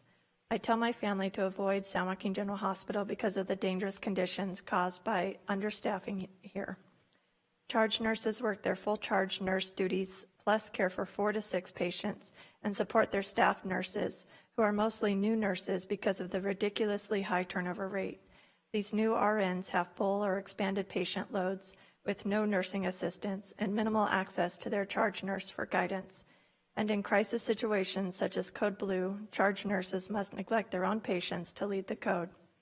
This means that patients sit in wet diapers for longer, putting them at risk for pressure ulcers, all because call lights cannot be answered in a timely manner, and receive medications late, etc. Recently, a psych hold patient physically attacked me and another nurse. The hospital had failed to provide the requisite sitter. After the attacks, the hospital failed to provide a guard as required for violent patients. This dangerous patient shares a room with 3 patients and has free access to the hallways. She attacked another nurse 2 days ago. In short, with the current level of staffing, patients and nurses are suffering. Please make San Joaquin General Hospital safe again. The next comment is by Marissa Lozano, who writes, I'm a registered nurse at San Joaquin General Hospital's ID Oncology Clinic. I am writing to the board to express my utter disgust and distrust with their lack of leadership in settling our contract and minimal COVID-19 response. Over the course of the past 2 years, working conditions continue to deteriorate and nurses continue to leave. Our nurses are compensated far below local competitors and work without the support staff that are available at local competitors. The contract we demand and advocate for will set the foundation to build a safe, competitive environment to care for the residents of San Joaquin County. COVID-19 rates are rising in our county, and our nurses are continuously working out of ratio in unsafe environments while patient care suffers. Not only are our nurses exposed to unknowingly COVID-19 infected patients, We are also exposed to COVID-19 positive hospital employees. These exposures lead to staff quarantine for the safety of our patients and other employees. So while it is necessary, it is exacerbating staffing shortages across all departments and compromising patient care. It is ever more imperative that our contract gets settled now to slow the bleeding of skilled, compassionate nurses. The county needs to implement and stand by safety measures to keep our nurses safe. This board needs to set the tone with the county's bargaining team to get the job done. Our patients, your constituents, and the nurses of San Joaquin County deserve a stronger contract to be settled yesterday. The next comment is from Jacqueline Thomas, a resident of Tracy, California, who writes, I'm a licensed child care provider who has children with distant learning, and I serve families of essential workers. I was reaching out to our local agencies such as Family Resource and Referral and First Five of San Joaquin. When I'm trying to understand is how Family Resource and Referral are only serving Stockton counties because only Stockton get awarded for distant learning when the entire San Joaquin County is providing this, and through my research, we would be able to serve more cities in the San Joaquin County as First Five was funding for distant learning. Thank you for the opportunity to express myself. I sure hope that this can be worked out in the near future. The next comment is from Irene Anoaks, who writes, I am writing to you today to plead for your attention to an ongoing critical matter in the lack of safe staffing, provision of necessary protective items, the ignorance of our administration to retaining experienced and dedicated staff, and their utter disrespect to the employees of the hospital. We have worked many months without adequate isolation gear, adequate staffing, and adequate reimbursement for the dangers we face every day in caring for patients during this pandemic. The blatant lies submitted by San Joaquin General Hospital Administration to CDPH in the ratio waiver is appalling and a direct slap in the face to those of us who actually have to do the work. We are working as much overtime as our bodies can bear in order to care for others, but we cannot hold out for much longer at this pace. When will this county start caring more about their employees and clients than lining their pockets? Where does this end? I urge you to give this critical issues the time and amendments that they desperately deserve. Thank you for your time. The next comment is submitted by Vanessa Mays, who writes, I am an RN at San Joaquin General Hospital and have worked there for the past 18 and a half years. I work in the medical guarded unit. My unit is now 90% COVID patients. This is not just my unit. San Joaquin General Hospital has surpassed the amount of COVID patients we saw in the first surge. We are drowning. The hospital applied to the state to flex our staffing ratios, now allowing us to take care of 5 to 7 patients in my department when it used to be 3 to 5. Conditions are so grim. We are working so short-staffed, we are hardly able to meet those increased staffing ratios, and some shifts we cannot. Working 2 to 3 hours over our 12-hour shift because the workload and acuity of our patients do not allow us to complete the documentation that protects our license. No rest or meal breaks. Last week, I worked 7 a.m. to 9 p.m. with no lunch. I went close to 24 hours without eating. Could you do that? Last week, the only nurse on the unit with more than 6 months experience spent 2.5 hours in a room with a COVID patient who was crashing and ended up intubated and on a ventilator.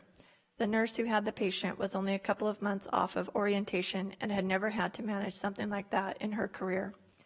So while spending 2.5 hours in full COVID PPE, dripping sweat, exposed to aerosols droplets, my own 4 patients were not attended to, not assessed, and no medications given in pain. The next comment is submitted by Matthew Schaefer, labor representative, who writes, Board members, do not be fooled by the briefings you receive from some of your administrators. The San Joaquin County health system is in dire straits. Due to the actions or inactions of this county's leadership, San Joaquin County is in the midst of one of the most dangerous nursing staffing crises it has ever seen. Over the past 2 years, the county has refused to come to a fair agreement with nurses on a new contract, which has caused the county to fall further and further behind the competing healthcare providers in the area.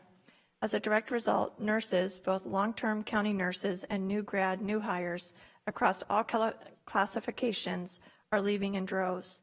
From February 2020 to the end of November 2020, 151 nurses left county service, resulting in a cost of roughly $4.3 million in retaining costs.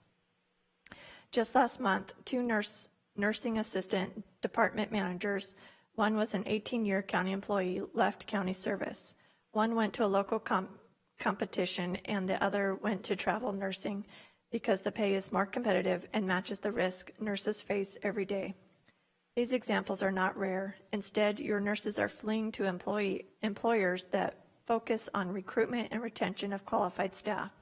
San Joaquin County has not done the same over the last 2 years, and as a result, have put the lives of their nurses, the lives of patients, and the lives of the community at risk. This new board must do better to see the community through the pandemic.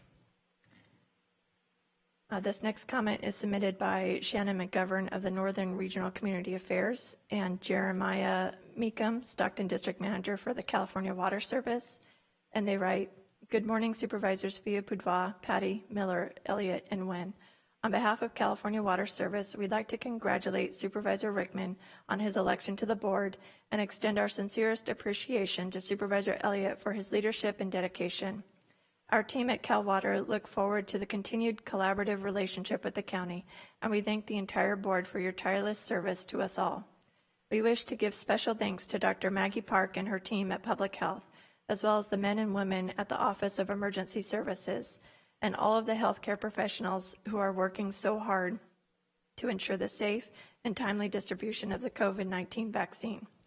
As critical infrastructure professionals, we reiterate our commitment to providing safe, reliable drinking water to the residents of Stockton and look forward to receiving information about the vaccination schedule for our workforce so we can ensure the protection of our employees and the reliability of drinking water and water for firefighting for over 100,000 residents in San Joaquin County. Thanks especially to Supervisor Villa-Pudua for your responsiveness and assistance. We speak for all of the men and women at Cal Water when we say that even though we are 6 feet apart, we will all get through this together. We wish you all a safe and happy new year." The next comment is submitted by Tamara Spade, who writes, "Supervisors, I would like to express the importance of adopting the RAD program. I ask that you consider allowing a nonprofit such as the local Chamber of Commerce or Downtown Association to manage this program on a local level. This is the way it is run in Stanislaus County. Each city has an agreement for contracted services with the Modesto Downtown Partnership. I ask that you establish a grant application or a process to allow the individual nonprofit to apply for RAD relief across downtown county funding to help with the initial funds needed to start the program. An example, the Tracy Chamber of Commerce would manage the program from initiating the contract with Modesto Partnership to working with the businesses to participate, opening the needed bank account, and managing the funding for the program in a local bank account.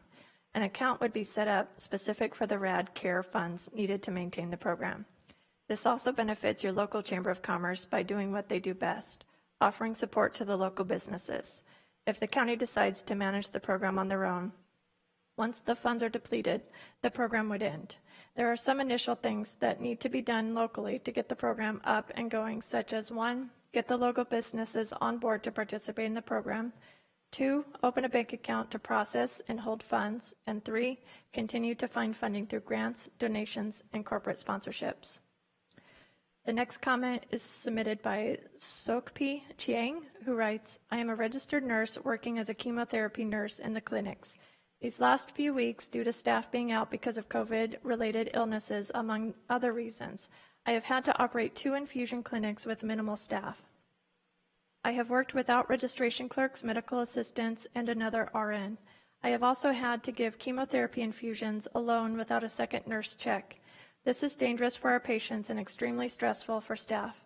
Due to lack of staffing, I was unable to take any breaks or lunch, which is a violation of labor laws. I have also had to cancel or turn away patients as I was unable to provide safe care due to lack of nursing staff.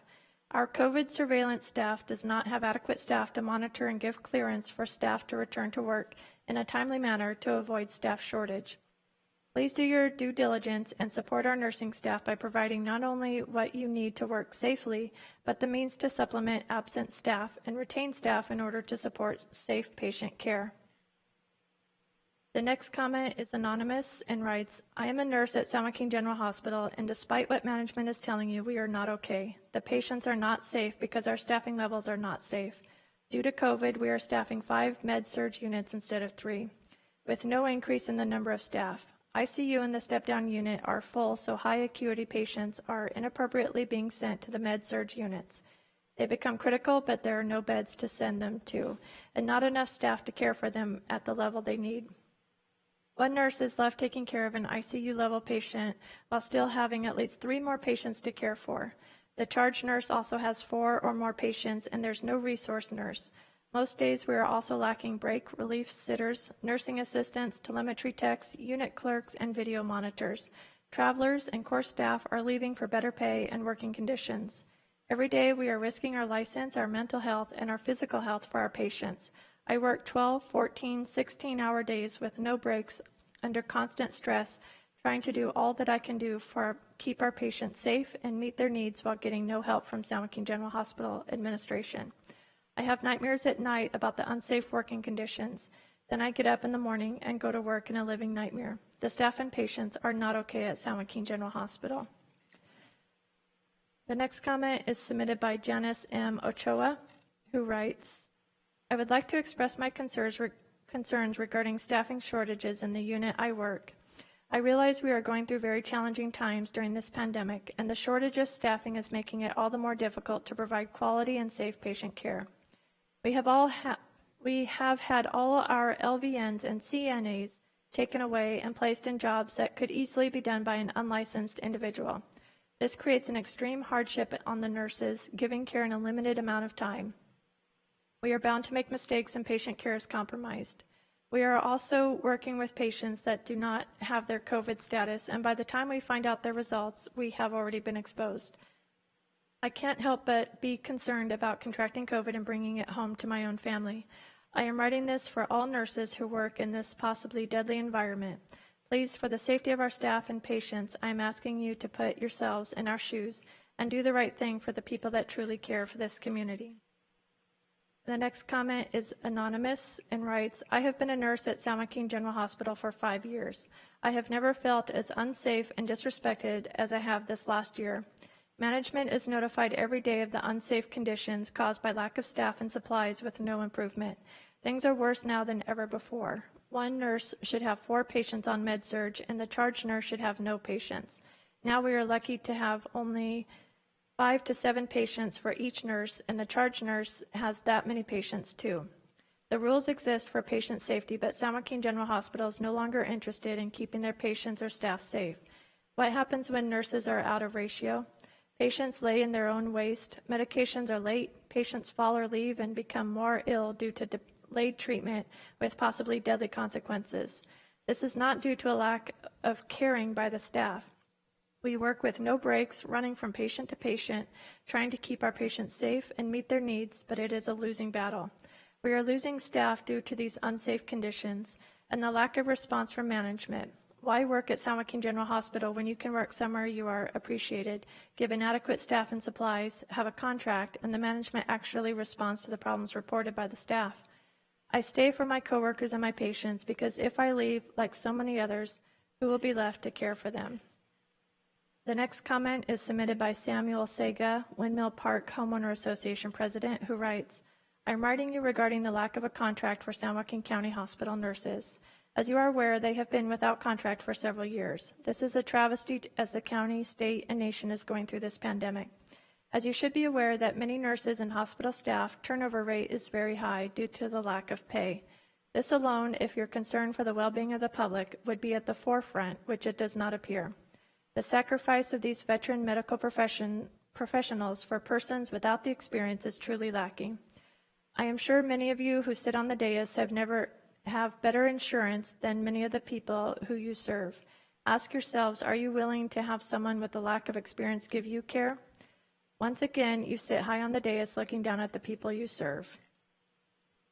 The next comment is also anonymous and writes, is the board blind and without ears? The citizens have voted you in, are suffering, and nothing is being done.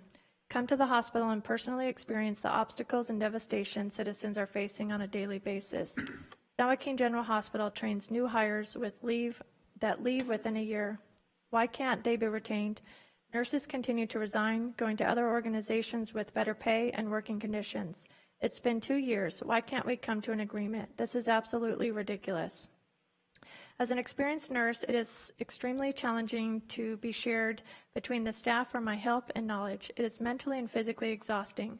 Staying over to help the inexperienced night shift after already working 12 hours is difficult, but leaving them in such awful conditions is unsafe for the patients, the citizens that voted the board in. Continuing to be committed to this organization after 23 years is becoming more difficult every day. How does one explain to a patient why he had to be left in his own stool longer than he should have? I agree, apologize, and help to clean him up. However, if we didn't help the patient in the bed next door that couldn't breathe, he'd be dead. But the incontinent patient would be clean. How do you explain things like this that occur to your citizens? The citizens should know that during a pandemic, the board they voted for doesn't care about the conditions at San Joaquin General Hospital. The next comment was submitted by Rhonda Brooks, who writes, essential nurses working on the front line during COVID. We work short-staffed every day without breaks, sometimes without lunch, and often more patients than the law allows, as the hospital has a waiver because of the pandemic. The nurses putting their lives and their families' lives at risk. We see every sick patient and have to be the bearers of bad news, like a family member has died or is dying and you cannot visit. The nurses feel the burden of trying to help the community through this pandemic and are risking everything to do so. We have lost so many nurses to other hospitals before and during this pandemic because San Joaquin General Hospital cannot settle a contract with the nurses. It has been 2 long years, and these same nurses have been putting their lives on the line for one of those years. The bottom line is every hospital in San Joaquin County offers their nurses better pay, benefits, and contracts. This in turn causes high turnover and increased costs for orientation and excessive costs in registry and travel nurses.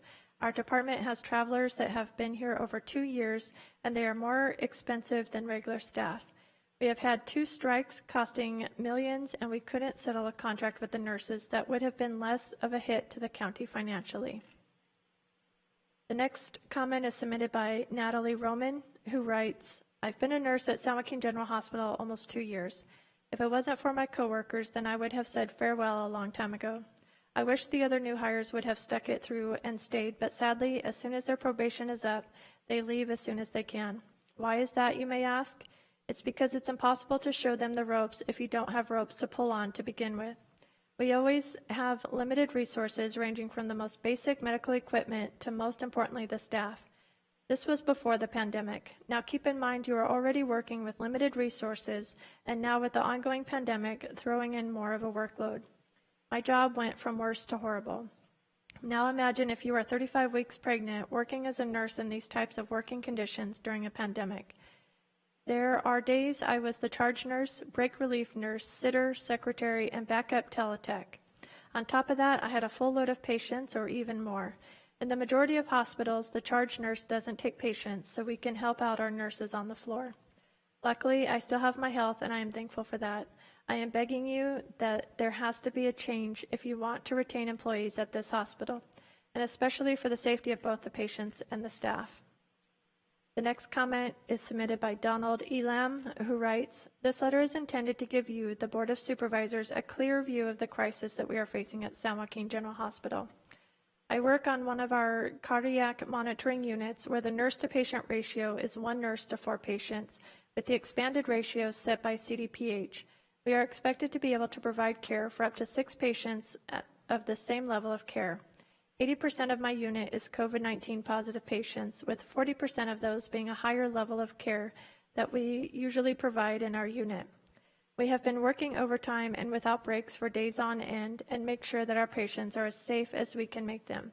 Yet San Joaquin General Hospital ignores this and mandates us to take additional patients above the expanded ratios and puts our licenses and our patients' lives at risk. We are losing skilled nurses daily due to the conditions and low pay. We cannot secure traveling nurses support due to the low rate that we are paying. If we were to pay our nurses a fair wage and provide them with safe conditions, they would not be leaving. We would be able to care for the community without compromising care. Without a competitive contract to be able to contract new hires and retain them, there soon will be no nurses left in the hospital to care for any patients. Where would the community be then? Who would be left to care for them? You? The next comment is also anonymous and writes, nurses at San Joaquin General Hospital share a growing concern over their ability to provide proper care for patients due to dangerous staffing levels, plummeting employee morale during a horrendous pandemic. We have been working without a contract for more than 2 years. Even before COVID-19 hit us, our hospitals had been hemorrhaging a shocking number of nurses. Most leave county service for significantly higher wages and or better working conditions at nearby hospitals. The staffing crisis is exacerbated as many of us have fallen ill while the hospital is run by a skeleton crew, reinforced with inexperienced nurses and temporary staff. The traveling nurses that San Joaquin General Hospital employs are given an outlandish wage and hazardous pay, which we don't receive, but often require large amounts of assistance and supervision to function. Additionally, core staff is already busy training a revolving door of new graduates who cannot operate independently.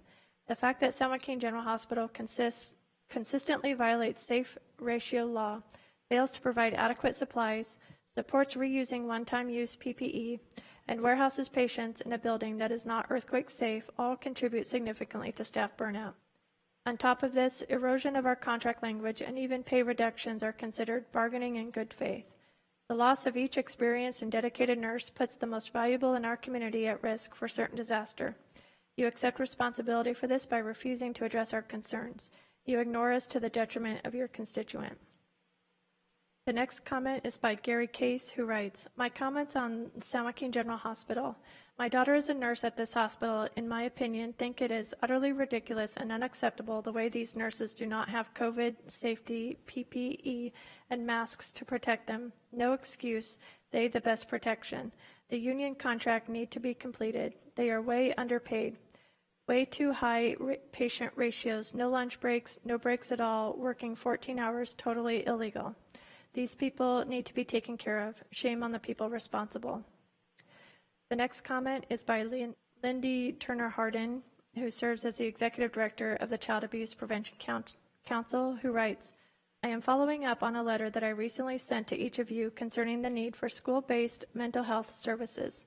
We know anecdotally and through research that our children are struggling to cope with the impact of COVID-19 has had on their families, their schooling, and their development. Throughout the pandemic, the CAPC has continued to staff its programs to ensure that clinicians and advocates have remained available to students, both current and new. But we are struggling to secure the funding necessary to sustain these programs, and in spite of the many emails that we have received from schools urging us to continue offering these critical services, the lack of funding puts them at risk. We are aware that significant funding is available through the COVID-19 CARES Act, which is intended to address the challenges associated with the pandemic, and the CAPC's school-based mental health service program is a prime example. While we know the need exists, the distance learning approach adopted by schools has hampered our ability to connect directly with students and their families. Lack of access to the internet and related technical issues, along with fears of students and families of contracting the disease, are all compounded by the stigma attached to assessing mental health services. And yet suicide rates of students are climbing because the need for these services exists. On behalf of the children that we are able to reach and serve, I am respectfully requesting that the Board of Supervisors take action to ensure the funding necessary to sustain these critical services is secured. The next comment is submitted by Leslie A. Donath, who writes, I have been a nurse at San Joaquin General Hospital since 1999 when I started in med-surg. I have been a floor nurse, charge nurse, and ADM, currently non-clinical. I have also covered as the nursing supervisor for days and night shift many times. We have also gone to help on the floors a few times to relieve breaks or help with tasks during the COVID surges. Yesterday, they tried to pull one of us at 1100 hours, middle of the shift. Typically, it would be break coverage at that time. They intended to send this non-clinical nurse to an area out of her specialty from 3 years ago to be in charge with a traveling nurse and a float pool nurse as her support, unsafe on so many levels. I went with this nurse to the nursing supervisor to see if we could move staff around into a more safe and appropriate assignment. As we walked through the units, I am flabbergasted at what I saw. It is a war zone nursing. The nurses look like the Walking Dead themselves. They don't get breaks, they are out of ratio, it is so busy, and the patients are so sick. They have done it for months and with no contract. These nurses are demoralized, disenchanted, and unappreciated, yet they still show up.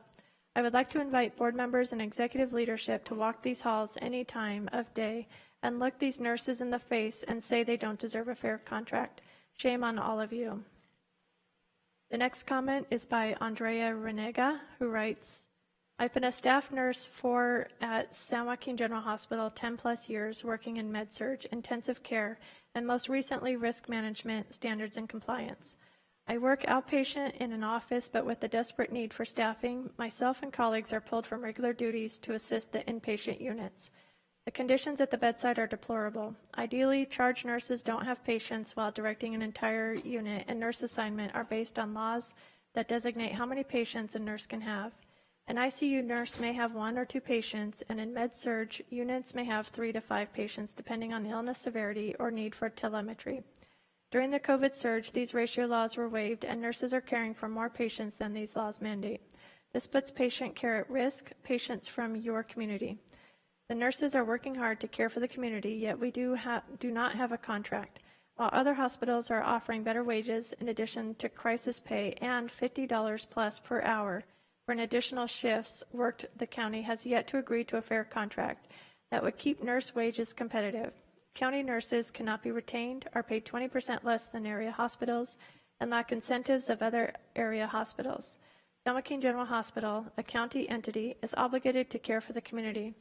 However, it also the obligation of the Board of Supervisors to allocate the funds and resources so physicians and nursing are able to take care of the patients and the community as well. The next comment is anonymous and writes, I just want to say how excited I am to see our new supervisor, Robert Rickman, being sworn in today. As a 25-year resident of Tracy, I've seen him be an amazing asset to our local community. Robert Rickman has been constant presence in our community and always reachable and approachable. He's supported our local businesses and supported our nation's constitution. Our community is looking forward to seeing great things over the coming years, and we want him to know that we look forward to standing behind him and supporting him 100%. Thank you. The next comment is by Alice English, who writes, Good morning. I want Robert Rickman to know that the City of Tracy is very much behind him. He has been an asset to our community, and as the mayor of Tracy, he has always stood for the best interests of our city and our community. We know that Robert will now stand for the best interest of our county. Many of us will be watching and lending our support. The next comment is by Barbara Berrigan-Perea, who writes, No sweetheart contracts for directors during a pandemic. It's immoral, unethical, and a waste of taxpayer money. Also, do not abandon the plan by the continuum of care for homeless shelter that will not help people recover and rejoin our community fully. Water rights also includes Delta water rights and protections for Delta flows. A petition supporting these points will be sent to you later today, signed by hundreds of San Joaquin County residents. The next contract is submitted by Patricia Miller of the Edible Schoolyard Project. She writes, I would like to request CARES funds be allocated in ways that assist local businesses and the general public through adoption of a RAD card or similar program where businesses can easily take part. I would ask that the board look to Modesto's initiative of using funds to match RAD card funds purchase up to $100. This would be mutually beneficial and would not rely on CARES funds solely, thus stretching out the support through this pandemic, which has been with us nearly a year. I would ask for swift, decisive action with a straightforward approach to help businesses take part and be able to continue serving the community safely. With many businesses are closing their doors permanently, time is of the essence. I would also ask resources be directed to the Stockton Edible Schoolyard Project. And Chair Patty, this concludes the public comments that I have at this time. The remaining comments are for discussion items later on the agenda. Thank you, Madam Clerk, and that was extensive. For the record, I believe we are without any members from the public to come up and make a comment, but is there anybody here that has a comment at this time? If not, we will move on. Seeing none, next we have on our agenda is approval of minutes for the Board of Supervisors regular meeting December 8th, 2020. I'm looking for a motion and a second, barring any changes that or amendments that may need to be recognized. Make a motion to accept. Second. Have a motion and a second. We are able to vote on computers, correct?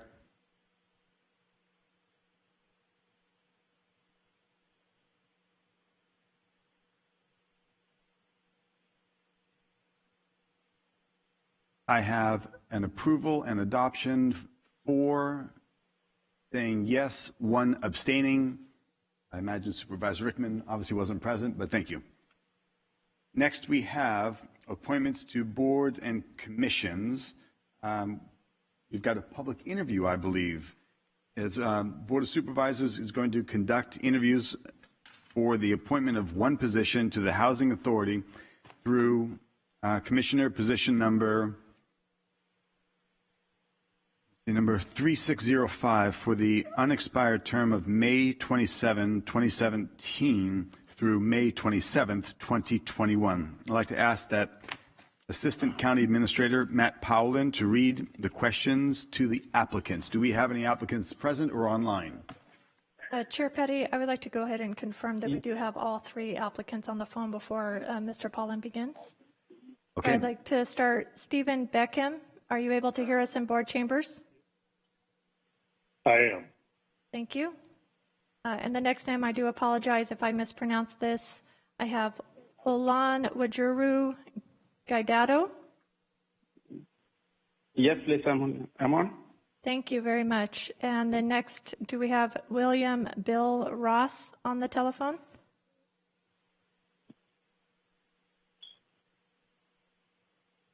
I would like to confirm that we have William Bill Ross. If you are able to hear us, can you please confirm?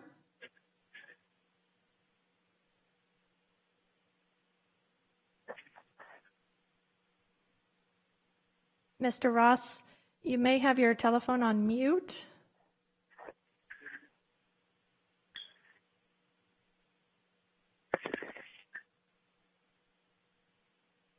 Mr. Chair, I do see that someone is trying to speak with the last 4 telephone digits of 9588. If this is Mr. Ross, if you're able to confirm that you can hear us, we are unable to hear you in board chambers at this time.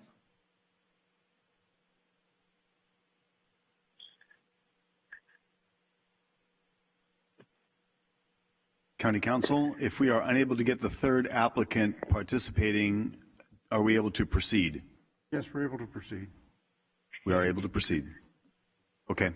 Madam Clerk, one more attempt. Mr. William Ross, are you able to hear us and respond? And if you have unmuted yourself, or perhaps try doing that. I believe it's *6 unmutes. Is that correct? Madam Clerk? That's correct, *6. However, I'm not sure if that, who I hear speaking, whether or not that's just somebody on the telephone or if that's Mr. Ross, I can't confirm. Okay, well, so Mr. Powlin, I think we'll proceed with, we have 2 applicants participating at this time. Thank you, Mr. Chair. So the first question, what is your vision for the Housing Authority? What are your ideas? And we'll go ahead and start with applicant Stephen Beckham. I'm here now, if you can hear me. Is that Mr. Ross? Yes, I'm sorry, I didn't know this muted thing. Thank you very much, Mr. Ross. We'll start again, and I apologize. We'll start, the first question will be for applicant Stephen Beckham. So go ahead, Mr. Paulin, if you don't mind repeating the question. What is your vision for the Housing Authority? What are your ideas? I served on the civil grand jury in San Joaquin County for 2 years, and we became involved with the Housing Authority to some degree. I traveled to a number of their facilities, watched Mr. Ragsdale interact with tenants, and looked at the condition of the items. I think in terms of a vision, we've got to continue with good management, and I would put Mr. Ragsdale in that category. We need to continue looking for the available grants. We need to continue upgrading units. And in one facility we went to, there was a rec center for kids with computers and sports equipment. I think that is absolutely paramount to keep kids off the street. That's my vision. And next, we'll address that question to Mr. Guidado. Yeah, I want to say a big thank you for inviting me for this interview. First and foremost, my vision is going to be to promote safe, affordable homes, vibrant and inclusive, sustainable community for all the citizens of this county. And in this line, it is to improve lives and strengthen the community to deliver the American dream. And the scope and diversity of housing program reflect the core value of the major organization to cater for citizens' housing need. This time around, we're looking for, my vision is just to provide a housing facility, especially for the homeless, so that they can have hope and they can be out of streets. Because we are deaf of housing facility in this community. And this will even have a greater impact on the county by being number one within the nation. Thank you. Mr. Ross? Well, thank you very much. It's been somewhat educational listening into everything this morning. One of the areas where I feel like I have some great experience in, I'm past member of the Association of Energy Engineers, Association of Professional Energy Managers, and so I really have a background on energy management, and I have a background in buildings. I've been a licensed contractor, built many things in this area here over the years, working with schools and so forth. A member of the school board, I have on the $450 million Measure Q, and so it's sort of easy for me to think in terms of what can we do to make the housing authority better? What can we do homes better? I think the general thing that people do today is they try to put solar panels on things, but a lot more that we can do to save energy in those homes. I believe that there may have been I'm aware of, but I'd like to bring my experience to bear and have many years of and designing, so I feel like I have something to offer there in helping to focus the housing authority in the best direction. Thank you, Mr. Ross. I'd like to pause for a moment. If you have made an answer, you can either mute or make certain that you are not talking in the background while someone else is giving their answer to a question. Thank you very much. Next question, please. Question number 2. In the next several years, what would you predict is the authority's planned build-out or construction for HUD program housing? And I would ask the applicant, Mr. Guidado, answer this question first this time. Thank you once again. In the next several years, what I think we can do is to provide more affordable homes for the less privileged and encourage the incoming ones, especially our young adults, by encouraging them so that they, instead of going for renting, they can be a homeowner as early as possible, so that by the time they start paying for the mortgage, it will be part of them, and before we know it, they paid off in good time. And more so, this time around, it's going to be a kind of revenue generation for the county, because if we build more houses, we have vast land, we have arable lands, we have kind of lands around, so we can convert those lands to housing, so that instead of renting all the time and having issues with the landlords and landladies, we can have our own homes. And the owners of these homes can be part of the community, and it's even encouraging people, especially from the Bay Area, moving onto San Joaquin County, because they know San Joaquin County is number one in terms of housing. Thank you. Thank you. Next, we'll have Mr. Ross respond to the question. Thank you. I believe that the Housing Authority should be foremost in leading and solving problems for our homeless population in San Joaquin County. I believe that having set the goals in that direction, having put our minds at the task, that we could have even done better than we've done in the past. Having been one who supported the local rescue mission in all their endeavors the last 45 years, I understand that people can be homeless regardless of how they live or anything else. They can find themselves out on the street. So I believe that if there's any job that the Housing Authority should be really foremost in, it is in that. And that would be a goal, trying to see about focusing on those things in a more direct way. I believe that we have so many people living under bridges that the Housing Authority should be making, recommendations to legislation to correct some of that, fix it. It's embarrassing to come into our city and our communities here and find them just filled every place underneath bridges with very sick people. Someone once called them the walking dead. And I think that that's a real burden in my heart to help that group. And with all the other things, my personal experience in how to do that could benefit the Housing Authority. Thank you. And last, we'll have Mr. Beckham respond to question number 2. Thank you. The question was predicting what the authority's planned build-out and construction for HUD program housing is.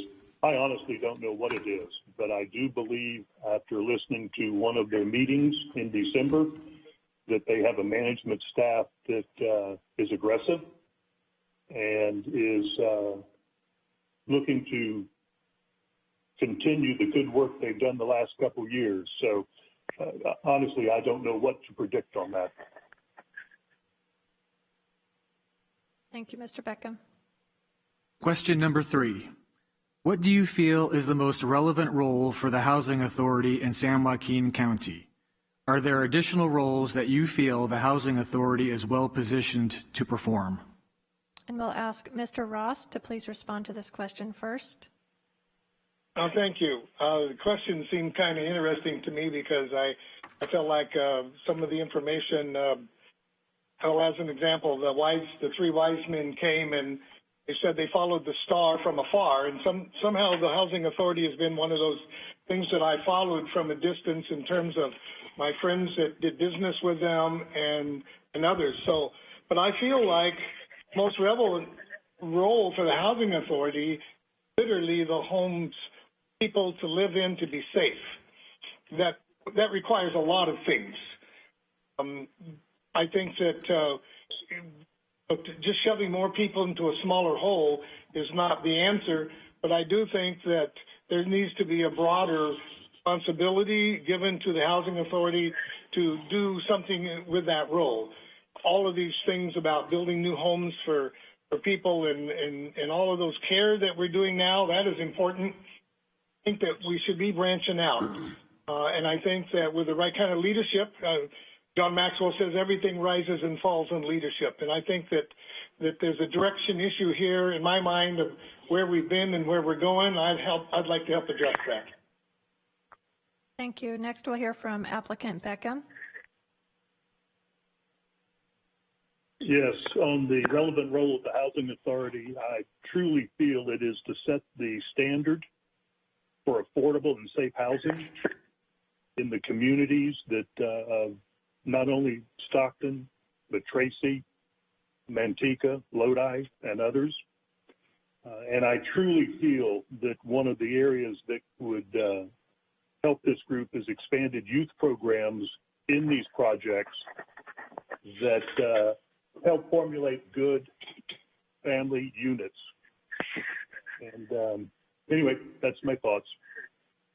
Thank you. Next, we'll hear from applicant Guidado. Yeah, I believe San Joaquin has a deep history in legacy in affordable housing. While the housing sector continues to move forward, reshape how this is going to be delivered to the teeming populace, it's going to create a diverse and vibrant community to provide opportunities for self-sufficiency and build partnership, a strong one, with the county. And this time around, the county, which is the San Joaquin County, our great county, is going to be an offshoot for others to follow, because when they see the way San Joaquin County is being projected, especially taking care of the housing for the incoming ones, for the people living there, for the homeless people, other counties will follow suit and say, okay, we're going to copy this good thing San Joaquin is doing, because they've gotten a good legacy on housing provision for its citizenship. Thank you. Thank you, Mr. Guardado. Question number 4. Please share a little about your background that you believe is an asset in regard to your position on the Housing Authority Board of Commissioners. For this last question, we will start with Mr. Guardado. Yes, I am Orlando Guardado, and I've been in this county for about 10 years now, and I've seen the difference between this county and other county I've lived in. And besides, it's going to give me the opportunity to be part of this great county with good leadership. And from the people that I've been seeing, like the retired Andy Chelsea and others that have been paddling the canoe of this county, I think it's a good and great thing to be here and work with good people. I'm married with 2 adult children, and like I'm a retired banker. I work in the bank for over 30 years and have gotten experience. And back home where I came from, before I came to America, I was involved in mortgage acquisition for the staffers of the bank and the customers of the bank. And this gives me a great pleasure that if I'm elected into this position, I'm going to bring my experience to bear to enable others that are in search of needs, especially the home need, because we know it, the home is not adequate yet for people. But with good policy in place, a lot of people will come up and get their own houses and free from renting. Thank you. Thank you. Next, we'll hear from applicant Beckham. Thank you. I moved here to Stockton in 1981 from Mobile, Alabama. I came out for work. I have managed a number of factories in Stockton. One was Downriver Forest Products. The facility was actually in a rough part of town, as was Masonite Door Company. Was in another rough part of town, and saw on a daily basis the type of things that happen when people don't have good housing. I have also owned businesses. My last one was in Sacramento called Heritage One Door. My last year, 2015, which I retired at the end of, we did 9,000 units of millwork sold and installed. That would be all the interior product going into the house, as well as the front door and side doors. I am passionate about the millwork industry. I have actually gone back to work 2 years ago for a company that messed up their distribution in the U.S. They are a closet door, barn door company. And I think that the business acumen that I bring to the party would be good in reinforcing the things going on, the good things going on with the Housing Authority now. Thanks. Thank you, Mr. Beckham. And finally, we will hear from applicant Ross. Thank you very much. I was born in San Joaquin County and actually moved into Stockton in 1972. 1976, I built out the 130-unit apartment on Hammer Lane and just east of El Dorado Street on the north side. I've been a builder all my life. I began doing design build in 1979. I built an office building in Lodi, and I've been doing that since. I've done everything from grain storage to tilt-up buildings to gas stations and on and on. I spent almost 45 years doing that kind of work. And I've done medical office buildings, I don't know, just about everything imaginable. I did a large daycare. Here's my experience has been that I have been a builder. At the same time, I offered my services to wherever I could. I've helped to build, I put Victory Outreach in their building on Waterloo Road. I put New Beginnings in their building years ago. I helped Samuel Hancock School. We did the original design. It's now Bishop Stallworth's school. And so over the years, I've applied myself and also donated a tremendous amount of time and money to building the community. I helped the home church in Lodi as they were building their project. We did all the plans for their new church. This is what I've done.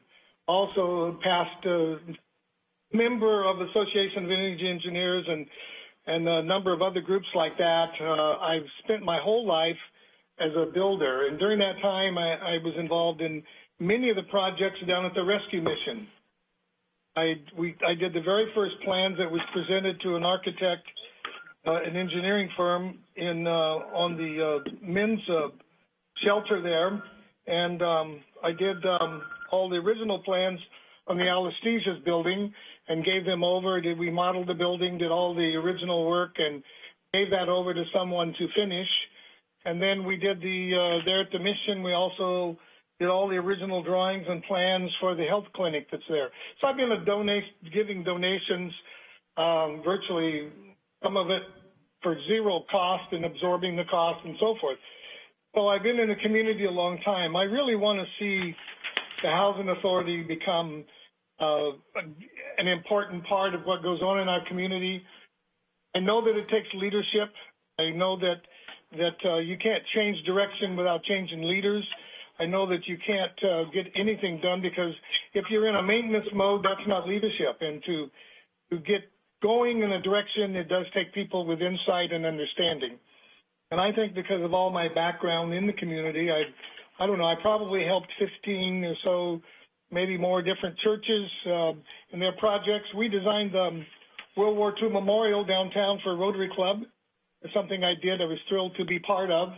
And so for years we've done a lot of these kind of projects to help build a community, and I think that says a lot about what I care about. And the reason I care about the Housing Authority is because it affects people, it affects the poor, and that's always been a concern of mine.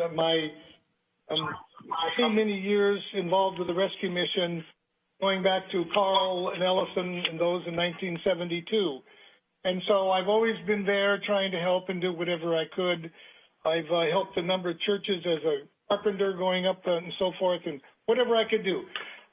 Here I'm saying that I think that this would be a good fit for me. I think I could bring some new looking at the same things. I think that I could, my credentials are, such that I have plumbing, mechanical, electrical permit, inspector certificates. I have engineering contractor license, general contractor license, electrical contractor license, plumbing, mechanical, all those different licenses that I've picked up over the years. So I think when we sit down and look at a project, I come from a different point of view. I know how to build that. I know how to look at it. I know what the ramifications are. Those are the areas I think I can do best. But I'd love to help if I can. If I'm so chosen, then that's great. Thank you. Thank you, Mr. Ross. Chair Petty, that concludes the written questions that we have prepared. Thank you, Madam Clerk. Are any questions from any of the board members? Seeing none. Yes, Supervisor Miller. Thank you. This is really kind of a two-part question. And I'll start with Mr. Ross. Have you attended any housing authority meetings? You know, thank you for the question. That's very interesting. I remember talking to Floyd Weaver back when he was on the city council, and I said, can you get me an introduction with some of the people at the housing authority? I'm very interested in what they're doing. And I don't know what happened to that. It just never happened. But no, I have not attended any of the meetings. I understand they can be as boring as watching paint dry, or they can be very exciting. So, well, that could be said for most public meetings of most agencies at times. The second part of my question, Mr. Ross, is, are you familiar with the Housing Authority's charge to execute the HUD housing voucher programs in San Joaquin County? And do you have any ideas in terms of how they're doing on that, and what sort of ideas you might have on how to fully utilize those vouchers that are available? Well, thank you. I have just a limited understanding of what that involves. I think that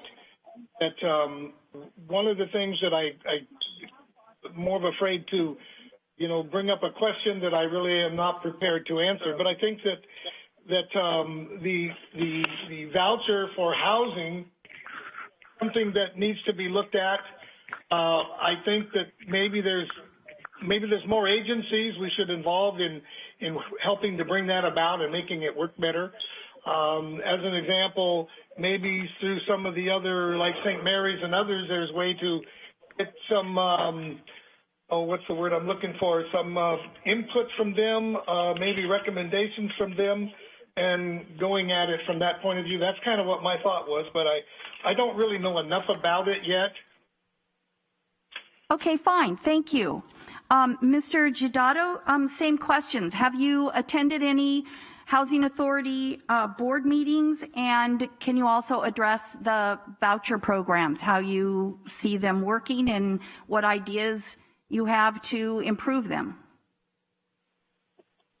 Actually, I've not attended any, but I'm open to learning. I want to learn. That's why I'm here, because we know learning starts from cradle to the grave. So that I'm ready to learn. I've not attended it before, and if I've been taught on what to do, I can assure you that I'll be able to do it very well. Okay, and any ideas on the voucher program? What that is, how the Housing Authority is doing, and how that could be improved? I don't know anything about the voucher program, but if it's a thing I have to put through, it won't take me much time to learn about it. I can, profile my own solution on how to improve about it. Okay, thank you. And Mr. Beckham, you had mentioned earlier that you had attended the December board meeting. If you've attended any others, I'd be interested in hearing about that, but I'm more interested in what you know about the HUD voucher program and any ideas you might have on how to improve utilization of those. Yeah, in 2017, when I was on the civil grand jury, I attended several of the meetings at the Housing Authority in their old building. Was actually really impressed with the general manager or the head of the department. In addition, in 2018, in my second term on the grand jury, we toured 4 of the facilities, some older ones and some of the new being built. I was able to see the interaction of Mr. Ragsdale with actual tenants. The tour was not pre-planned and it was not set up, but it was really encouraging to see such involvement from a management group with the people. The HUD voucher program back then was discussed some. Honestly, I don't remember a great deal of the details other than monies from HUD, which are supplied through grants, work in this voucher system where you can get apartment complexes, duplexes, that type of thing, to participate and accept vouchers for people needing assistance monetarily. I actually own several duplexes in Woodbridge, and I work with my tenants on a constant basis. My wife plants flowers and bakes cookies even. It's that personal involvement that no matter what kind of program you have, voucher-wise or other grant programs, the involvement of the management staff is just absolutely critical. Thank you. Great. Thank you so much. That's all that I have. Thank you, Chair. Thank you, Supervisor Miller. Supervisor Wynn, did you have any questions? Yes. I'll start with Mr. Beckham.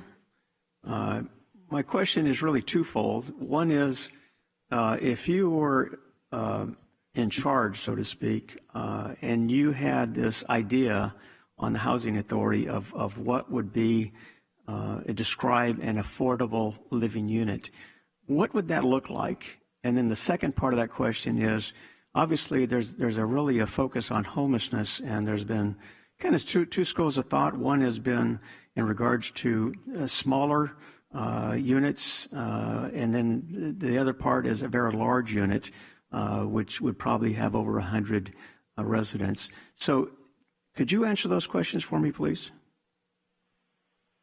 Let me try to address it. In terms of what an affordable housing unit would look like, it needs to have the basics. We toured several that were modern looking, fairly modern looking, the newer ones, and some of the older ones. But the older ones had good flooring. They were concrete block. They had 2 or 3 bedrooms. They had 1 or 2 bathrooms, a decent kitchen. That's the basics that you need. And I believe we can achieve that even in the newer designs that we have today. In terms of homelessness, there are those who want to be homeless. There are those who really need help. And if you don't tie in mental health and employment with the homeless group, where you build self-esteem in them, you're not doing anything for them. We certainly can come up with smaller units that allow them to get off the street or out from under the bridge in Lodi, crossing the McCullum River. It's not a safe environment for them or others around them. So I hope I've answered your question, but affordable can be accomplished in a newer design. But even the older units that we have, with the maintenance and things they can do to those, these are serving the people. It's the community that we build within that complex, that project, that's so critical. Thank you. Well, just a quick follow-up on that. When you talk about the affordable and the design, are you talking in terms of a single residence, or are you talking about a multi-family residence? My preference is that we look more at duplexes or fourplexes as opposed to a large apartment complex. I think things tend to get lost in that environment, where if the duplex or a fourplex and spread it around acreage so that you have a very green environment, I think that's much more desirable. Thank you. Mr. Guidado, the same questions. What would you describe as an affordable housing unit? And then the second part is your preference in regards to the homeless, is small, I won't say apartments, but small units, or a much larger units which would handle probably over 100 homeless residents? Thank you for the question. My understanding of affordable, it's if you go to under the bridge in Stockton, it's an eyesore. What you say there? You don't want that to happen. You want to get rid of those things and the people there to have an affordable home. And by this I mean it could be a complex whereby it's not going to be housing unit. Each family is going to have one house. It's going to be a kind of the complex where a lot of people will have their good homes, maybe 2 bedrooms, a kitchen, and a living room, with a moderate facility to be provided for them. so that people out there will have joy in moving to their home without any problems. That is what I can call affordable home, because there are people that out there, they work really, but they don't have enough to pay. But if you make the home affordable to them, like for example, if you buy a home that you're going to pay, the mortgage is going to be like $2,500 or $2,000. If you can bring it down to a home where people will pay about between $1,200 to $1,700, a lot of people will be in there instead of being outside. They will prefer to get their own home and be proud of it. That at the end of the day, this is my home. And the small unit I'm looking at is minimum of a condominium for a family of maybe a wife and the husband and wife, and possibly a one-bedroom apartment for a wife, the husband, and a child, so that where people will be able to have enough room, they will be happy to say this is my home. That is what I mean by that. Thank you. And on the homeless facility, large or small, which would be your preference? I'll prefer a small. Okay, thank you. And Mr. Ross, same questions? Oh, thank you very much. I'm not sure exactly how the pickup is made up of families and individuals and so forth in the housing authority right now. But I think you have different cultures, different lifestyles, and in this process, that all has to be addressed. You might have a family where they got 3 kids, a mom and dad, a place where the kids can be safe, a place where they can play, and close grocery stores, that kind of thing. Those kind of homes can be apartment house type, can be multi-story, and they can work out. I think that if you're talking about what would I do with the homeless population, I recently in one of my magazines saw family living in a containerized system. They actually brought 3 containers into bedrooms. They're very, very nice, but I think the part about it was how fast it could be put together. I think that there's a different clientele, if you want to call it that, out there. I don't want to put the homeless next to or involved with families where they have children where they need safety. So I think you have to look at the group and you have to design something for each one. The homeless population in Fresno, I was down there one time. I drove for a mile along the railroad track and river there, and I seen hundreds and hundreds and hundreds of those camps there because they wouldn't give up drugs. Mostly that group was a group that could have got help because Fresno was trying to help them. But when they come in, they're searched to see if they have drugs and if they have a place to stay and so forth. Now, I know that the mission does when they have people that stay there, they search everything and make sure that in drugs. So that's a problem. It's not just a problem with for housing them. And when you look at creating housing for these, they have to be different. They have to be separated in some sense.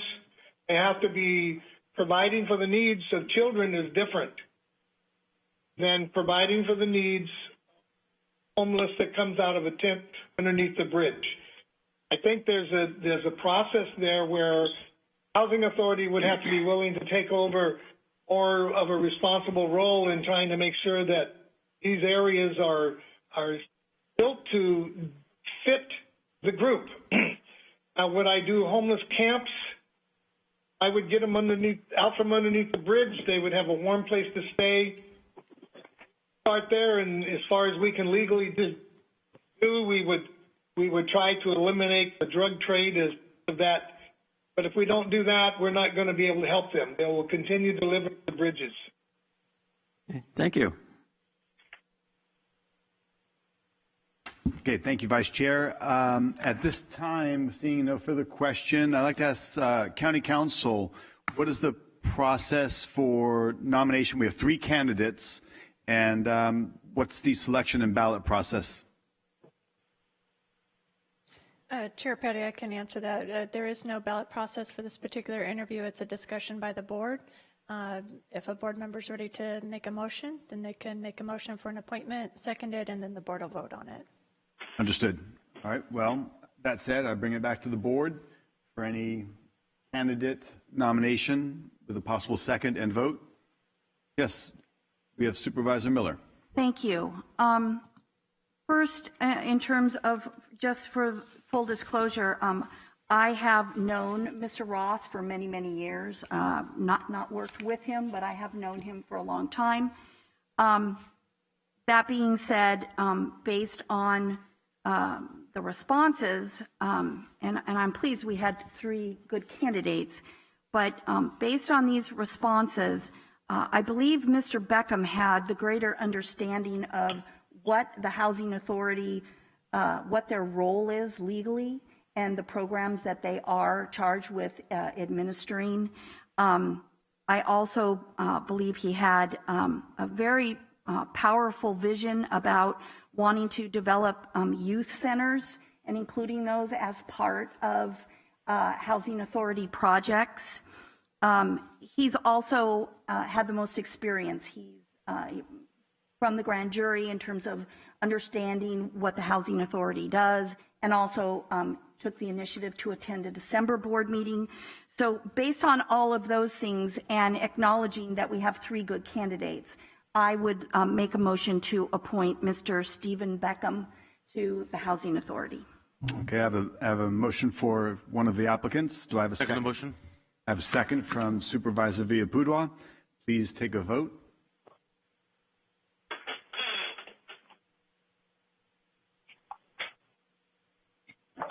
That nomination has passed on a 5-0 margin. I'd like to thank all 3 candidates for engaging and participating in this process, and we would have been well served with any of the 3. But welcome aboard, Mr. Beckham. Thank you very much. Thank you. Moving on, I believe next we have appointments to, we have appointments to boards and commissions. Vice Chair Wynn, will you please present the appointments to boards and commissions? Thank you, Mr. Chair. I make the following recommendations in the form of a motion, starting with Advisory Water Commission, 1 position, South Delta Water Agency Representative, position 1015, John Herrick. Aviation Advisory Committee, 1 position, member position number 1402.9, Bill Ross. Boggs Track Community Center Advisory Board, 1 position, at-large representative position 1501.2, Maria Mendez. Commission on Aging, 1 position, 1st Supervisor District Representative position 2301, Gina Castellano. Council for Quality Care and Education of Children, 1 position, Public Agency Representative position 2505.2, Mary Dunaway. Economic Development Association, 2 positions, 1st Supervisor District position 2601, Lawrence Hicks. 3rd Supervisor District Representative position 2603, David Jimenez. Escalon Cemetery District Board of Trustees, 1 position, trustee position 2801.2, Lynn Hogue. Equal Employment Opportunity Advisory Committee, 3 positions, at-large position 2701.5, Jordan Giannoni. At-large position 2701.6, Toby Morelli. At-large position 2701.7, Felicia Calabrero. Health Commission of San Joaquin, 1 position, Community Representative position 3302.1, Christine Nagara. Housing Appeals Board, 1 position, 5th Supervisory District Representative position 3505, John Munis. Housing Authority Board, 1 position, tenant over 62 years of age registered with Housing Authority, position 3607, Christiane Santini. Larch Clover Community Center, 1 position, low income representative, position 4101.2, Nancy Hagan. Lockford Municipal Advisory Council, 3 positions, member position 4401.1, Karen Breton. Member position 4401.4, Jonathan Winkleman. Member position 4401.5, Jeffrey Hunter. Planning Commission, 1 position, First Supervisor of District Representative, position 5201, Sherry Midgley. Revolving Loan Fund Board of Directors, 2 positions, First Supervisor of District Representative, position 5601, Myra Cuevas. Third Supervisor of District Representative, position 5603, Luis Sanchez. San Joaquin County Mosquito and Vector Control Citizens Advisory Committee, 3 positions. Board of Supervisor appointment, position 5901.2, Jay Colombini. Board of Supervisor appointment, position 5901.3, Michael Manna.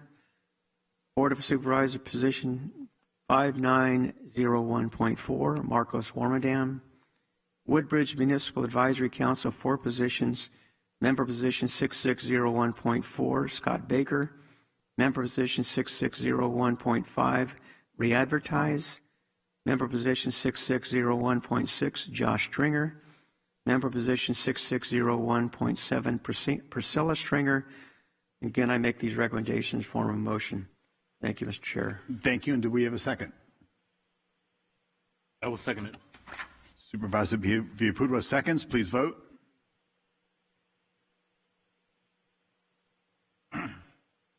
Those motions carry 5-0. Thank you. Moving on, next to our agenda is our COVID-19 discussion. We will discuss and receive update on COVID-19 pandemic in San Joaquin County and provide direction to staff or adopt orders as necessary. The item as listed on the agenda and call on the various departments for staff reports. I believe Dr. Park would be next. And Mr. Dietrich, thank you.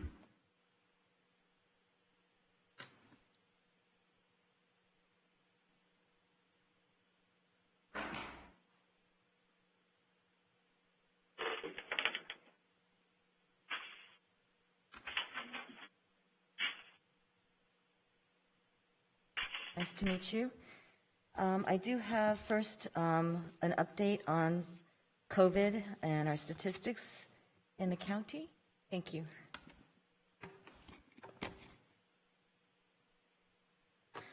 So this is our EPI curve, which shows the amount of people who have had confirmed COVID-19 since the beginning of the pandemic. As usual, I show this to you at every board meeting, and you will see how in the recent weeks, we've had some very, very high days with large amounts of positive testing people on any given day. So definitely this surge has gone way above the surge of the summertime. Our current confirmed case count stands at 49,306 individuals who have tested positive, and we've had 672 deaths. This is our EMS agency's daily hospital tracking report, with the blue line showing you how many people have been hospitalized for COVID over time, and you will see that it ends as of yesterday at around 340. That was the count, the number of people in our 7 area hospitals. And out of those 340 people, the red line shows how many are in ICUs, and that number was 106 yesterday, our highest number ever, with 76 individuals on ventilators. So we have 99 licensed ICU beds in the county, and currently our ICU census is 173. So we are obviously beyond our ICU capacity, and we are now at 175% ICU capacity. Out of those in the ICU, 61% are there for COVID. So I have been tracking our regional ICU capacity because, as you know, we went to a stay-at-home order on December 6th at midnight, between 6th and 7th, for falling below 15% in the region. And if you look, you will see that since December 18th, we've been at 0.0% continuously as a region. So by going into the regional stay-at-home order on the midnight of the 6th and 7th, the order said that we would remain in the stay-at-home order for a minimum of 3 weeks. So the earliest we could have been released from the stay-at-home order would have been December 28th. However, as you can see, we remain under the order as the state is using 4-week ICU projections, and the 4-week ICU projections that the state is calculating shows that we do not meet criteria to exit the order. They are using our ICU capacity, they're using our admissions rates and our effective numbers to make these calculations, which show that 4 weeks from the 28th, we were not projected to be at that 15%. And until we have such a projection, we will not be able to exit the order. I apologize if this is messy, and I think by the next time we meet, I will probably just scale it down to the most recent numbers, but I decided to keep it at all numbers. Since we went to blueprint metrics, this was the beginning, the very first line, August 31, was when we entered this purple, red, orange, yellow tier blueprint system. And since then, I've been tracking the numbers, and I did highlight the numbers that came out today, which shows that we have a case rate of 63.5 per 100,000 in our county. And if you draw your eyes up, you will see that when we were back in the red tier, we did have that at 7 and below, and that our testing positivity went down to the 3s and 4 percentiles. And if you compare that to now, when we're really deep in the purple, you will see that the numbers have just kind of exploded. A little bit lower than last week, but still nowhere near getting back to red tier. So when the region gets exited from the regional stay-at-home order, we are likely to be in purple whenever that is. Our adjusted case rate was adjusted slightly upward. For several weeks, we've had a downward adjustment because we've been able to test higher than the state median. However, the state median gets readjusted every 4 weeks, and it's now 447. And so we did not test at that rate. We tested slightly below it. So our adjusted case rate is 64.7 cases per 100,000. And that is the number that is utilized to determine which tier you're in. And I will show you later that it's going to be utilized as well for school measures. So 64.7 is our published case rate. Testing positivity is 17%. Statewide, it's at about 12%, so we're beating the state average with more higher testing positivity. And in our health equity quartile, it's as high as 19.2%. I want to talk a little bit about hospitals, and I did hear the public comments coming from many of our county nurses. So there's been some recent things that have come out from the state, including this AFL. AFL stands for an All Facilities Letter. The CDPH creates AFLs for our skilled nursing facilities, for our hospitals, and for other agencies. This AFL for hospitals came out on the 28th of December, and it's called the California Crisis Care Continuum Guidelines. It's really a 3-page letter, but what it did was it said that the CDPH notes that we are all going through a surge statewide, and that staffing and resources are becoming strained. The hope for this was that hospitals, acute care hospitals that are treating our COVID patients, would recognize that in general there are 3 phases that we go through as you reach crisis capacity. And the hope was that most would stay in the conventional or contingency phase and not have to enter crisis care. This AFL demanded that all our hospitals turn in prepared plans, written plans for crisis care, and the due date for that is tomorrow. And it asks that they work with other facilities in the region, with their healthcare networks, with their medical health operational area coordinator, who you know is Mr. Dan Birch from EMS, and with local public health, which would be me, and that they would notify CDPH and myself if they were entering crisis care. So crisis care, or crisis standards of care as some would refer to it, is the point at which you are rationing your resources, you are beyond contingency, and you're actually making decisions about who gets what in the hospital. I will tell you that none of our 7 hospitals have notified me that they are entering this crisis care. However, we know that technically they're all really in crisis already. They are contingent. They're definitely in contingency, where they are using their, not just their ICUs, but their PACU spaces for additional bed space. As you heard, they are creating different shifts, different ratios with their nurses. They are trying to adapt their supplies, and so on and so forth. So just wanted to show you that this is something that came out from the state, and our hospitals are all aware of it, and they're doing their best to go by those guidelines.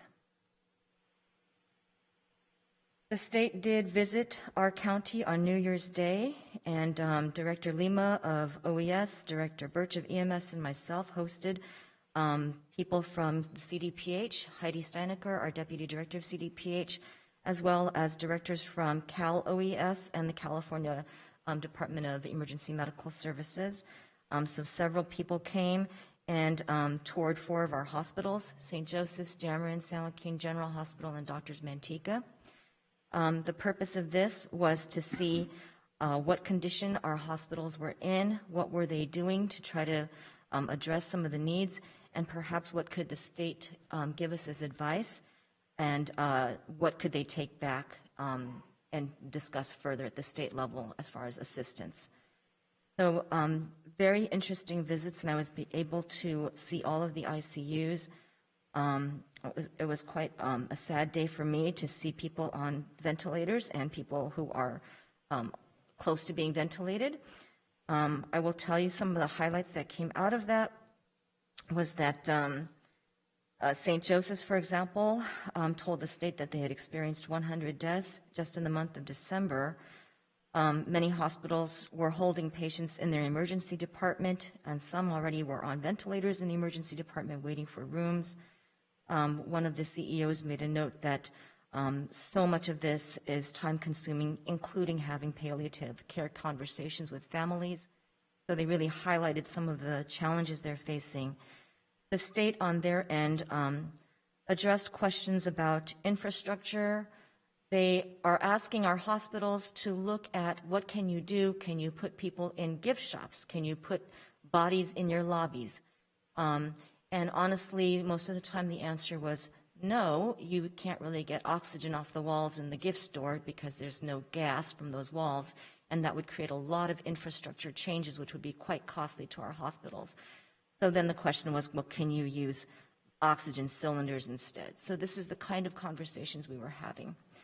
Morgue capacity was addressed. It's something that EMS has been able to assist our hospitals with. Obviously, even if there were space and we could build infrastructure in some of these hospitals, the issue, again, as we've said before, is staffing. It's always about staffing and our nurses. And a lot of these hospitals have hired traveling nurses. A few of them, 3 of them, have received assistance. As you know, Lodi and Dameron have DOD teams, and the National Guards at San Joaquin General. I did hear those comments written by our nurses about how some of them are requiring training. I will tell you, the ones that they're hiring that are traveling nurses are in such high demand that the price they're paying for these traveling companies is enormous. $250 to $300 an hour to get a traveling nurse.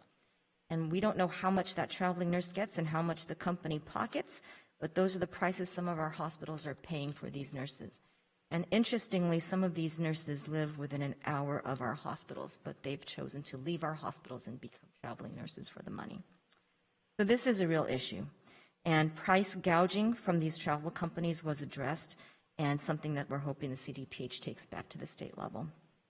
Some other the things that were addressed was how can we discharge people from our hospitals more effectively, and how can we get our psychiatric facilities to accept those who have behavioral health needs, and something that was unique to our county that the state had not heard before, but that all 4 hospitals brought up was this notion of conservatorship, and how some patients are ready to be discharged, but due to conservatorship, they have not been able to be placed.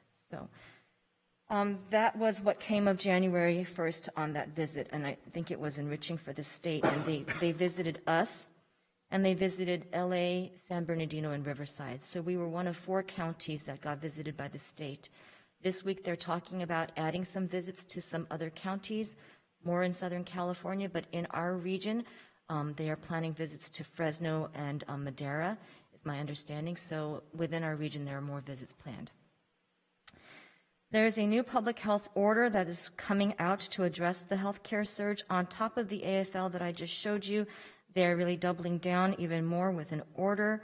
I have not seen the order come out yet, so I cannot guarantee that this is going to be the wording, but it will apply to counties that are under the regional stay-at-home order with a regional ICU capacity of 0% and a county ICU capacity of less than 10%. I'm not sure if they're going to stick to the 10%. They also said that they might go with a county ICU capacity of 5%.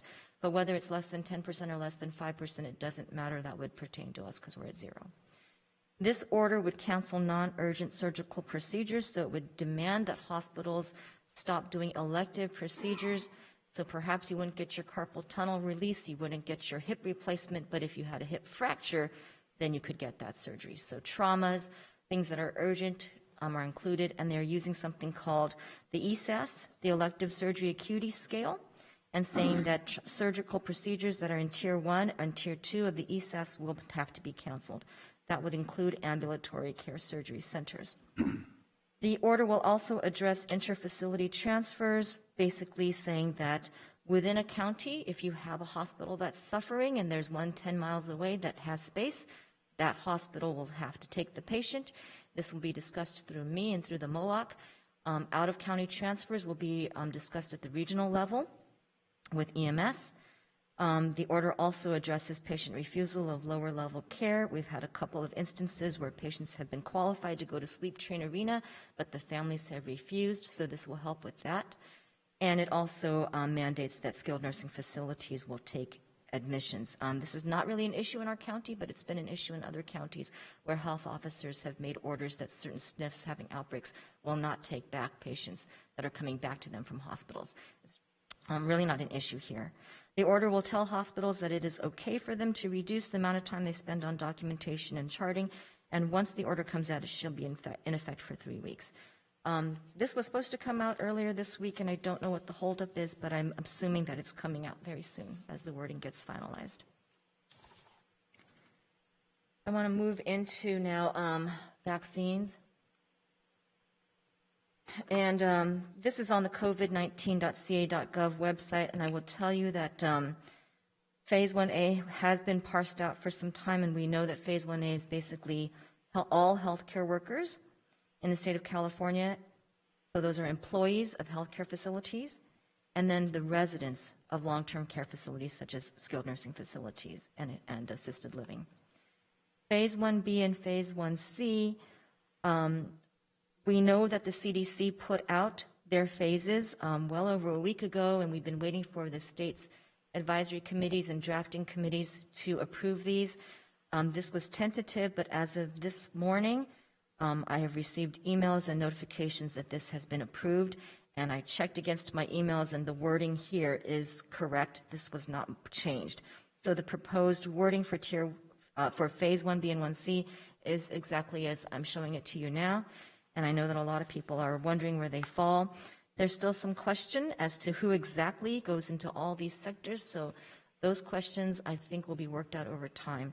For example, when you say in Phase 1B, Tier 1, that educators will be vaccinated, we still don't know if that includes our colleges and universities. There are questions like that that remain that need to be worked out, and we will be working with the state and listening to all of their conversations and webinars to make sure we're understanding. But moving into what we're at right now, which is still phase 1A. All of the state is in phase 1A. Some counties are doing it a little bit at a different pace than others, but nobody really has moved into phase 1B as far as I know. So phase 1A, the healthcare workers and the skilled nursing facilities, there are so many people in that phase alone that it was divided into Tier 1, Tier 2, and Tier 3. And so just to remind you who's in Tier 1, this is just from the governor's own presentation. Tier 1 includes our hospitals, including our psychiatric hospitals and correctional facilities. I will tell you that our acute care hospitals have all received vaccine. Our psychiatric facilities have received vaccine and have started. Our correctional facility is enrolling for the process and will be vaccinating their own. Our skilled nursing facilities, assisted living facilities have a federal program in which CVS and Walgreens pharmacists are entering their buildings and vaccinating, and that process did start here on December 31 at some of our facilities here in San Joaquin. Our paramedics and EMTs were vaccinated, those who wanted to be vaccinated by our EMS agency, with some help as well for firefighters, with Sutter, Dameron, and San Joaquin General assisting with that process.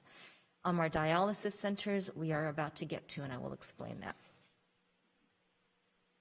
So in Tier 2, we have some of our other frontline healthcare workers who may not see patients directly who with COVID in the hospitals, but are out there treating people with COVID, and this includes our FQHCs. So this includes community medical centers. There is a clause that says I can move forward through the tiers if one of these is willing to vaccinate. So CMC was able to get through the process of being COVID ready approved with the state.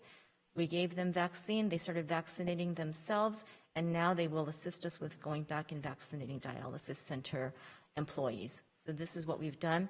We have moved into Tier 2 with CMC starting to vaccinate themselves, and we will continue to move through this tier, reaching out to agencies to get all the numbers and the names of people who need to be vaccinated. Working hard on Tier 3 specialty clinics includes our cardiologists, our hematologists, our surgery centers. We've got our urgent cares, laboratory workers, dentists, pharmacists. I am working with the San Joaquin Medical Society and the San Joaquin Dental Society. The Medical Society is assisting with the formation of a Google form in which all doctors in the area who are not affiliated with hospitals, so don't have a means of becoming vaccinated, will be signing up. We will continue to work with the dentist as well in the area. The Health Plan of San Joaquin has also offered their help with getting all of these people together. As I said, the state continues to work through these lists and tell us who belongs where, and laboratory workers now includes our mortuary and morgue employees in all of our local mortuaries. So a big undertaking as we try to attack these tiers.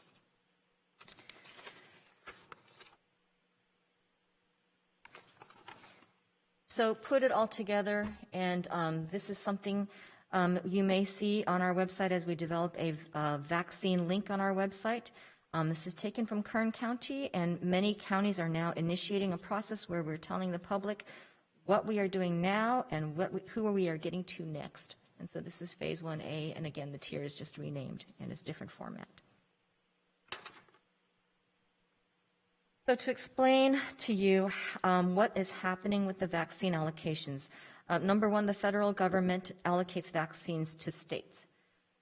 California then receives the vaccine and allocates the vaccine to local health departments, in other words, my department, or to multi-county entities, otherwise called MCEs. The state has been allocating to us based on the number of people we have in the tiers. So our initial shipments have been based upon the proportion of healthcare workers we have in relation to other counties. It's not our overall population, it's the number of healthcare workers we needed to vaccinate. Multi-county entities are starting to receive some of their own shipments, but in the beginning they were not able to receive from that initial batch. So some of these entities like Kaiser's, like the Dignities, they're big, they span counties. They're going to start receiving vaccine as direct shipments from the state, but in the very initial phases, we had to include them in our vaccine allocation so that they could get started on their hospital workers. And what happens after this, after step 3, is that local health departments will then give it to vaccine providers, who will then vaccinate the correct populations by tier. I want to explain to you that this has been a limiting factor in our ability to get vaccine out. There is a process on a state enrollment system called COVID Ready, and they're actually changing that already to something called CalVax by January 11th. But we are, all hospitals and healthcare facilities are able to enroll on this system called COVID Ready to become vaccinators. We have many waiting in the queue as the state has been burdened by this task and has been slow to approve. So they did approve the 7 hospitals. We were able to give out vaccine to our hospitals. There are some other entities, such as dialysis centers, that are able to vaccinate their own, that are still waiting on this COVID Ready approval. As I said, CMC, our FQ, did get approval just late last week and started vaccinating their own. And I'm very happy to say that San Joaquin County Clinics got approval after CMC just in the last couple of days, and they have stepped up to be part of this process. And as number 4, they're going to be vaccinating many of the tiers for us. So I'm very thankful to that group for stepping up and saying they'll help. Of course, we have encouraged CMC and our San Joaquin County Clinics to vaccinate their own and then proceed with helping us get through the tiers. So this is the Pfizer vaccine slide and how many we have received to date. There have been 3 dates with which we received these ultra-cold vaccines, and you will see there in the blue what's been distributed, and in the orange what is still has not been distributed. And I will say that along with us getting these shipments in a staggered way, we have been giving them out staggered. So we developed a system with our hospitals to start, in which we made sure they understood that once this vaccine is on its way to them, it has started to thaw. And it is no longer ultra cold frozen, it's in a refrigerated state, and it's good for 120 hours. That's 5 days. We have been asking the hospitals to assess who in their healthcare workforce wants the vaccine, how many of them can they vaccinate in 5 days. So when we first got vaccine on December 15th, we gave them out.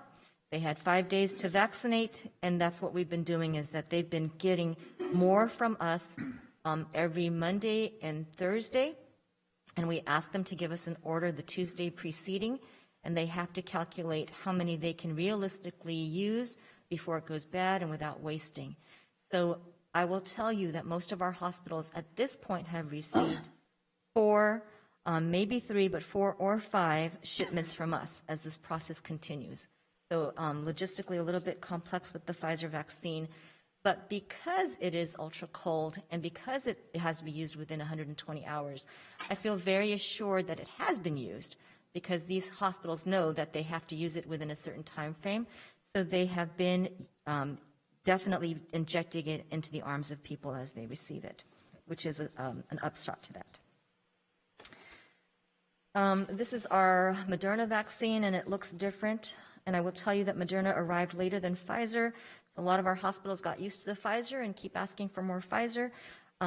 We've not had too many requests for Moderna yet, but that's going to really be an advantage to us that we have some saved, because, as I said, we've got partners now in the community, namely community medical centers and San Joaquin County Clinics. And just yesterday, St. Joseph's stepped up and said they would assist as well with getting me through this phase 1A. So with all these partners, Moderna is an easier vaccine to administer, can be stored in a refrigerator for many more days, and so it offers us some flexibility. So as you can see, and I apologize to the left, it makes it look as though 2,000 of our Modernas have been distributed. That's really 1,600. That bar needs to be brought down a bit. And as you can see, just yesterday we got 1,000 more. These will be going out quickly now that the state has authorized some of our vaccinators to be vaccinators. And hopefully, my understanding is that we have many more in the queue that have applied to the state. And once they are approved, we're going to adopt them and start giving them as well, so they can start vaccinating their own. Unfortunately, statewide, there's not a lot of primary care physicians or clinics and doctors who are applying for COVID ready. I wish there were more waiting in the queue. It's a bit of a challenge. They're calling us, asking us where they can go to get vaccinated. However, they're not as interested in taking on the task of becoming vaccinators themselves. So, as I said, we will partner with whoever is willing to partner with us. So those are the numbers on our vaccines. And I will tell you that we were just given the green light by the state to move fully into Tier 3 of Phase 1A and to kind of mix and match as needed because the state's really wanting us to get this into the arms of people. So you might see some of that going on as we do Tier 2 and Tier 3 perhaps simultaneously as we were given the green light to do so. We have given, I should say, all the hospitals everything they've requested thus far. I don't think that they've gotten fully to 100% of their staff. They've had some people refusing, interestingly, the vaccine. So we will continue to give to hospitals what they order, and then as these other entities order, we will work it all out. So my last couple of slides is just on the governor's announcement last week about Safe Schools for All plan. This is a new motto, as you would say, Safe Schools for All. And just very briefly took two of his slides, and this one is an overall view of what this plan entails. The funding includes $2 billion, which works out to be about $450 a student for schools and districts that opt in. This means that this funding comes with assistance with safety and mitigation measures for classrooms. That includes, point number 2, safety and mitigation includes testing, PPE, contact tracing, and the vaccine. Hands-on oversight and assistance. The state is creating a cross-agency team made up of people from the CDPH, a leading pediatrician, Cal OSHA, and our education leaders to create an agency that will offer technical assistance, that will create webinars, case vignettes for schools to receive assistance. And then there's transparency and accountability built in. There will be a state data dashboard showing which schools are having outbreaks, and there's going to be the creation of a hotline. Under point 2, safety and mitigation, I will show the next slide is on testing, but under safety and mitigation, I wanted to let you know that the contact tracing piece of it tracks back to a portal that they've created for schools, the SPOT portal, in which counties need to enter positives by school, by event exposure, and enter the names of children who were exposed to COVID in the classroom. And the state did put on a conference a week ago in which they showed that San Joaquin County is using SPOT at the greatest level of all counties. So I'm very happy to say that our staff is already very familiar with SPOT, and so we'll be able to implement that immediately. So lastly, just the safety and mitigation measure, and the reason why I show you this slide is to let you know that there is now this connotation of not just purple, but what they're calling deep purple. And deep purple is any county that has a case rate more than 14 per 100,000. You might recall that previously I was not able to offer waivers when we had a case rate more than 14 per 100,000. Now the cutoff for opening schools is a case rate of 28 per 100,000. And as I showed you, we were at 64. So we really need to bring that down if we want to get some of our schools reopened. But now the cutoff is 28 per 100,000. So any county between the 14 and the 28 is considered to be deep purple yet open. And this is the testing that the state is proposing they're going to be assisting us with. So those schools that are already open, they get to remain open, and the state is going to assist with getting weekly testing in those schools for students and staff, either by a PCR or perhaps twice weekly antigen tests. So that is my last slide. I'm happy to take questions, and Mr. Diedrich and I are here to also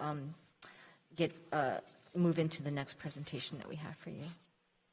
Thank you. This time, any questions from members of the board? Supervisor Rickman. Should we wait until they're completely done with the presentation? If you have a question now, go. Oh, I have more than one. I have a few. so it might take a little bit. About what was just presented, or Yes. other fractions of the issue? Well, what's presented here, and I'll ask a few questions, and if you want me to stop, Chair, just let me know. Sure. Okay. Dr. Park, finally, very nice to meet you. And I know I've heard you on the telephone a couple of times and during meetings, and of course you show up to our council meeting, the meeting after I leave. Yes, thank you. So very nice to meet you. I just have a few questions, and for one, how many COVID cases can be traced back to, like restaurants and bars? Thank you. So we do have the ability to trace our outbreaks, and the number still stays at 5 restaurants and 1 bar. And if correct, I know it was, if I remember correctly, there was, at least the numbers I was told a few weeks back, there were 3 in Stockton restaurants, 1 bar in Lodi. Where's that other number coming from? These numbers are old. It hasn't changed Right. for quite a while, so I don't recall. I do believe you're right that there was maybe 3 or 4 of the 5 restaurants were in Stockton and 1 was in Lodi, yes. Now, how many, I know these numbers are older, but I just want to make sure nothing has changed. How many COVID cases can be traced back to churches? So this is, it's interesting because this question keeps coming up, and I will say that all I can say is that we've had 0 outbreaks at a church, so 0. But to say who can trace back is the difficult part, is how many people might have picked it up at a church or a restaurant or a bar or a gym. I just don't know. I mean, our contact tracers ask, and people might say, well, I don't know for sure where I got it. So we don't really know. All I can tell you is where we've had official outbreaks that we've had to report to the state. An outbreak is 3 or more people. No, I understand, and I'm familiar with the contact tracing. You can only do with what people tell you, the information that you receive. Same thing with like hair salons, for example. Is that the same? Any outbreaks? No, sir. I don't believe so. I have looked at our outbreak list, and it's gotten very, very long now. I think if you look at our dashboard, we're in the high 200s. And most recently, it's back to being at our nursing facilities and assisted living facilities predominantly. Some plant distribution, warehouse distribution centers. What about, well, the reason I'm asking is, because of these restrictions, they seem very, very arbitrary. And if they're not coming from these places that are closed, our churches and our small businesses, our restaurants, our bars, then where exactly are they coming from? Right. So the majority of people, as I said, do not know when we ask them where they picked up COVID. It's very hard for them to know exactly where they might have gotten it. So that's community transmission. I've said that repeatedly, that it's community transmission, meaning you don't know where you got it. It's just in the community. But aside from that, it's household contacts. And those household contacts are getting it from work. So it seems to be a train of events. Pick it up at work, take it home, give it to somebody else who lives in the home. And some people do disclose that they've been to gatherings as well. All right. At least the statistics I've seen,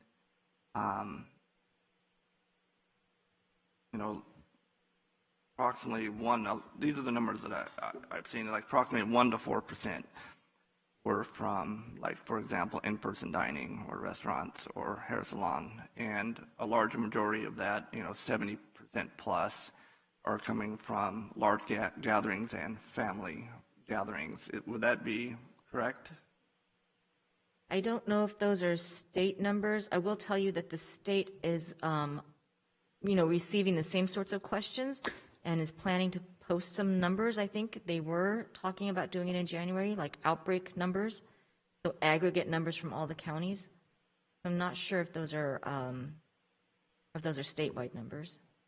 Because, in your opinion, if you close down like indoor dining, churches, and these small business, and where people gather at home instead, at least in these small businesses and restaurants and churches, they have sanitation, at least the ones that I've seen, and the records that I've seen from the state coming and seen in compliance, prior to this last lockdown, it seemed like we had 100% compliance or 95 plus. aren't people more likely to gather or to contact this virus in like a private setting than they would be in a place that's following the precautions and sanitation? Yeah, thank you for the question. And I honestly haven't looked at recent math on this, but I would believe that that is probably true, Supervisor Rickman, that you're more likely to get it from a close contact that you live with or work with or at a gathering. You know, for example, I'm thinking of New Year's Eve. You know, people usually go out for restaurants and gatherings to a place of business. All those places are closed, so they have people coming at their house when they don't have the 6 feet spacing or the sanitation. You know, and I just wanted to get your opinion on that. And these are the last two, and then I'll hold off till later. Coming from a city, you know, one of the things that, you know, I've been asking for, or a lot of residents have been asking for, is that you release, you know, how many cases per city, but the recovery rates per city. Is that something that you can release, or have you done it and maybe I just don't know? I don't believe we've done that per se. We've done just an overall recovery data. And I will say, and I've said to this board before, that it's a very tricky number to follow. And when we have as many cases as we have now, much more difficult to contact trace everyone and ask them, are you over your symptoms? Are you still coughing? Are you better? So it is a number that has been taken down by many counties off of their websites because it's almost impossible to be completely accurate. So, you know, and right now I don't think that our EPIs have the ability to add more to their plate. I can ask them if there's an ability to add this to the GIS system. A lot of things are limited by the dashboard and the way it's built.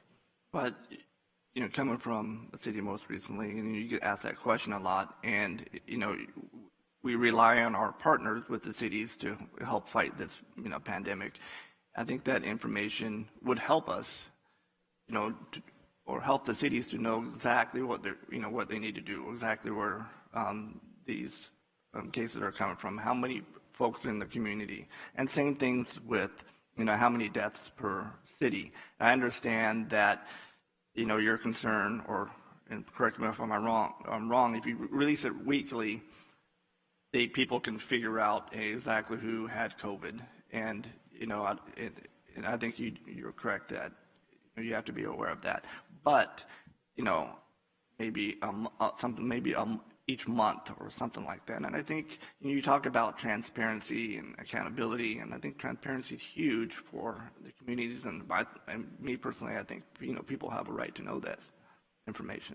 Thank you. And after I was president at Tracy City Council, I'll let you know that I did take those concerns back to our EPI group, and they expressed to me how overwhelmed they are, but at the same time, how this was something that they had thought of doing before, and I believe they need some assistance from a GIS specialist at the county level to do that. So I will bring it up with them again, but that was what their response had been. This is my last question, Chair, and then I'll refer it back to you. Since we've had the lockdowns for over 3 weeks now, and the surge, it keeps going up. If it's not working, why are we just doing more of it? If the stay-at-home order is not working? Right. Yeah, thank you for that question as well. And this is something that, you know, even health officers, we challenge the state to give us data. What restaurants, what churches post it? We are being challenged to explain your orders. So this is why they're talking about putting aggregate data on their website, because the counties are demanding to see some data. What they did show us was some mobility data. They did show us that there was some plateauing. So I have not shared that because I don't think it was meant to be shared, but there was some mapping they did which showed that after the regional stay-at-home order there was less traffic on our streets. that people were listening, and that led to less of certain types of outbreaks, I believe. So again, this is something that maybe when I speak to the states, I will say there is still demand for this information. They did show us that some of these numbers a week or two after those stay-at-home orders were brought on with San Joaquin Valley and Southern California, that there was some plateauing in the rate of progression, in the rate of increase in case counts. All right, thank you, Dr. Park. And Chair, I'm going to give it back to you, and I'll reserve my right to comments later. Ed, any other question this time? Yes, Vice Chair Wynn. As always, thank you, Dr. Park. I always appreciate your presentation. A couple of questions in regards to your comments. When you talk about the vaccine to education with teachers, does that mean that when those school districts vaccinate their teachers that they will then reopen to in-class instruction? So the vaccination of teachers is not tied to the ability to reopen. However, I am determined to make sure that teachers get that first dose in at least before they go back is my dream. As you can see, what Phase 1B shows is that educators are in Tier 1 of Phase 1B. I'd like to get there. I'd like to get them vaccinated. The governor has said that the goal in this new plan is that schools that have not been opened try to get at least TK through second grade open sometime in February. The exact date in February has kind of wavered around, so I don't know what the actual date in February is as a goal. They've also said that the goal would be to get up to fifth grade back in school by March.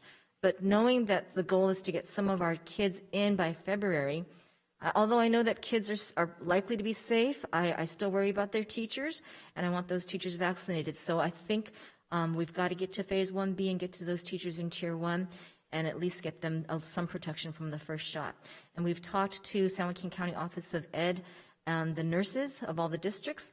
I've had a couple of conversations with them, and they've stepped up, and they're enrolling on COVID Ready to be vaccinators. They have a lot of experience with flu vaccination clinics every year, and they feel they can take this on. So we will have school nurses helping to vaccinate teachers. They will vaccinate themselves and their staff as well at schools. I agree with you. I appreciate that. However, the question arises because there's a lot of debate about the priorities as far as vaccination. But it would seem to me that, you know, if you vaccinated an entire district of teachers, for example, and they didn't open, what good does that do? I mean, so they're going to open in September of next year or this year now. So I guess my question is, it would seem to me there would be some kind of indication from the district that by virtue, and this is, I know, a union issue, but nonetheless, the question would be is, if they're going to get vaccinated, then the expectation is that they're going to reopen, because one of the big arguments is it's unsafe for the teachers or the students or whatever. And that's a large segment of the population. My second question in regards to, I read where, I guess now that dentists will be able to administer the vaccine. Is that correct, with training? Yes, so let me just step back to teachers for a second. The governor did say that these tiers will have to be hashed out more. So when they say educators, we don't know if we're going to be asked to prioritize educators that are currently in schools that are open in-person learning and put the ones that are doing remote learning on the back burner. I would personally like to start vaccinating all teachers with the hope that we get down to that case rate of 28 and that they are back in school in March, and that we've got maybe even this 2 doses in then for those teachers that are still doing distance learning, get them in. But I will follow whatever the state says. The dentists, yes, the state is really trying to find assistance for us because they know that there's a high demand for nurses and the nurses are in our hospitals. Who can we use other than them to be vaccinators? And so we have posed many questions to the state, and they're trying to develop a list. Can a medical assistant vaccinate with COVID? A lot of times that is the case if there's a doctor or a nurse practitioner, a physician assistant, higher level person present in the building. They're looking at what we can do with that. They're looking at paramedics and EMTs, who can vaccinate amongst them, because there are different groups and different licensing. And then dentists, yes, we're just given the go-ahead to be vaccinators if they want to throw themselves into the mix. So any local dentist who wants to help out, feel free to contact us and we'll help them get on COVID ready. But yes, that was approved. Okay. And Supervisor Wynn, through the chair, that's one of our challenges. If you go to your young child and you take them to your pediatrician's office, those vaccines are generally administered by a medical assistant. Currently, my understanding is that the state is not giving us the clearance to use medical assistants to vaccinate. It's going to be a nurse, a licensed vocational nurse, or with waivers, paramedics. But if we were able to actually enlist the medical assistants under the supervision of an RN, I think that would greatly expand our ability to mass vaccinate. Do they still, when you talk about mass vaccination, when I was in the Marine Corps, we got a ton of vaccines, but they injected it with a device, I'll put it that way. They didn't use the needle. It would just, you're all in line and you got vaccinated as a herd. So my question is, do they still do that, mass vaccinations? Yeah, we call them mass vax clinics or mass vax pods. So yes, there is the ability to do that. And that is the actual public health terminology for clinics that do many vaccines at once at a centralized site. Touching upon Supervisor Rickman's comments, I really appreciate his questions. We've, as you know, we've asked these questions in the past. I would, based upon what Supervisor Rickman said, I would say, you know, humans are social beings, and therefore, when you don't allow them to socialize, they'll find other means to communicate or to gather. And I think that, you know, when you can't go to a restaurant, you can't go to a movie, you can't go to a bar, you can't go to a sporting event, you can't go to anything basically other than Home Depot, Costco, Target, and Walmart. The question arises is what do people do? And what Supervisor Rickman alluded to is they gather in homes. Multifamilies, I guarantee you, you know, over the holidays, there were more than 12 members or human beings in houses, et cetera. And sometimes and I'm not an expert, obviously, but it seems to me that by I use the term lockdown, by locking people in their homes, that they create an environment whereby, as the supervisor says, you know, we all have gone to barbershops and hair salons and whatever, and those are probably some of the most sanitized locations before COVID and even after. And yet, when we do this contact tracing, we don't get any information. I mean, we're literally spending millions of dollars on a contact tracing program, which provides no information to anybody, including us. And it would seem to me that if we're doing something costing millions of dollars that could be spent on assistance to businesses or schools or whoever, it would seem, why do we continue doing that if there's no visible benefit to those who have to make decisions? So that's my concern. And when you talk about the recovery component, I don't know, maybe I'm just too simple, but it seems to me if you have a positive test and a case, then the other thing is that if you don't die, you recover. Is that an oversimplification? So the recovery data is based on people self-reporting that their symptoms have resolved or have mostly resolved. And it's tricky because some people who will still have a lingering cough will say, I'm better, I'm resolved. Then they go into the recovery field. Whereas somebody who still has that cough will say, I'm not better.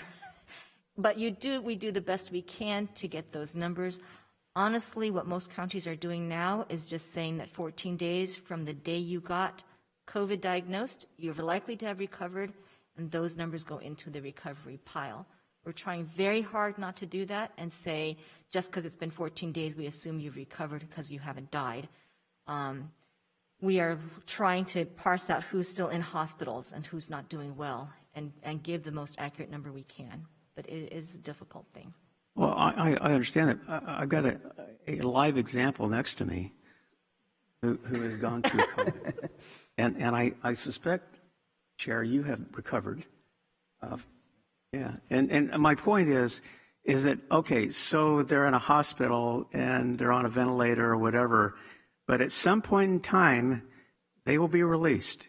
and maybe go through the 14 days or whatever. But eventually, unless they die, they're going to recover. So my point is, it seems like we keep talking about moving the goalposts.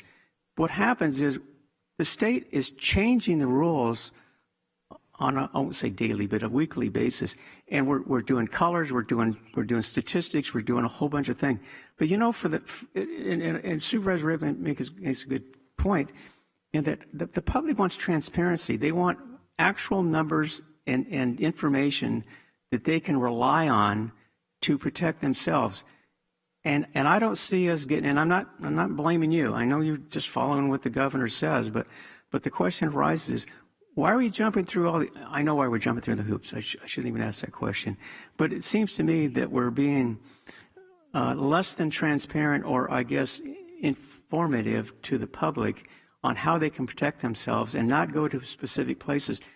I think everybody knows if you're going to gather in a group, in a home or whatever, at a party or a bar mitzvah or whatever it happens to be, chances are that you may have a greater risk, etc., which means that you should wear masks and protect yourself and wash your hands and all the things they keep harping on. But my point is, I think we spend a lot of time and effort, and more importantly, money, on things that don't seem to provide a tangible benefit to the average resident. And that's my concern. So again, I appreciate your comments, but I think that somewhere along the way, we need to follow the science. And the science has been, if you look at this country or the world, there are numerous examples of different approaches to this COVID pandemic that may have a slightly higher case rate, a slightly higher death rate. But on the other side of it, because I think we here have to look at all sides in regards to making our decisions, when San Francisco has a higher 50% increase in overdose deaths, drug overdose deaths, and that number, just the overdose, the 50%, is higher than the number of COVID-19 deaths, the question arises, what are we doing here when and I'm not saying it's specifically COVID and the lockdowns, but the numbers indicate that we're having a lot of people that are dying, possibly partially result of the COVID-19 lockdowns. So again, I just think that, we need to look a little broader in regards to our approach. And I know we're following the governors, but it seems to me that most people think that we're going to be locked down until July. Some even talking about 2022. And these are people like Dr. Fauci is talking about the possibility of that happening. My point is that people need some reassurance that this is going to end sooner rather than later, and have some hope, because people are getting, I want to say desperate, but they certainly are getting depressed over what's happening. And if you went out, and I'm sure you did, over the holidays, there was no difference in the amount of traffic that I encountered going shopping or whatever than there has in the past. So if anybody thinks that somehow the lockdown is really in effect, it may be to some degree, and as Supervisor Rickman says, we're following the rules, but the numbers have gone way past the summer spike, and they're gone even higher. So I'm not sure, and I don't want to speak for Supervisor Rickman, but I'm not sure that what we're doing is working, because it's only getting worse, and I understand that. So again, thank you for your report. Thank you. I don't disagree with any of what you just said. I'll just make one point, is that it's true. A lot of us health officers are saying people are not listening to this anyways. Let us pivot to focusing on vaccines. We really need to get people vaccinated to get us out of this pandemic. And contact tracing, what is it really doing for us other than telling us what we already know, that people are picking it up at gatherings and in their home and at work? Let's move some of those contact tracing staff into helping with the vaccine effort. So this is an ask that we've proposed to the state, and the state is looking at it. As you know, multiple contact tracing staff actually are from the state. They're doing their work from home. They were trained by the state. We would like them to help us logistically with vaccination. Even if they're not nurses and they can't actually inject people, can they help with putting in data, uploading people's patient profiles, putting the vaccine status into the registry for immunizations. Let's try to utilize them that way. And so that's a conversation that we're actually having, and I hope it goes that way, because I feel that really right now that is what we need to focus on. Dr. Parker, follow up on a couple things. First, when it comes to the contact tracing, I would agree with you. I think the board and everybody, it's accomplished its mission. We've understood and we got an idea that you're not getting it driving down the road in a car by yourself. You're going to be getting it at certain locations, and some of the contact tracing serve that purpose, but we do need to move on from that. The concerns that we bring up on this board on behalf of this county and those that we represent, do you bring this to the state conversation? And if so, what's the response? Do you hit a brick wall? What are we getting? Because we make these pleas and we discuss these hardships that we all know are evident throughout. And I also know that, just so quickly pause on your answer, but having discussed prior from this board that we've asked County Council Mr. Miles to look into challenging, if this county challenging some of the state's actions and decisions. So I believe at our next board meeting, we will be getting an update on possible action. But that aside, what are you finding when you hear from us representing those throughout this county and you bring it to the state level and have conversation? So yes, I have brought some things to the state level, and so have other health officers. We do have brief, maybe 1 hour, 1.5 hour meetings with the state in which they have a large agenda to get through, so they don't always entertain our questions. Sometimes people put many of these types of concerns in the chat if it's a Zoom meeting and they don't get addressed, but they take notes and say that they take them back with them. It's hard to get some movement from them other than the explanations that we might get about how traffic is down and how certain rates are plateauing.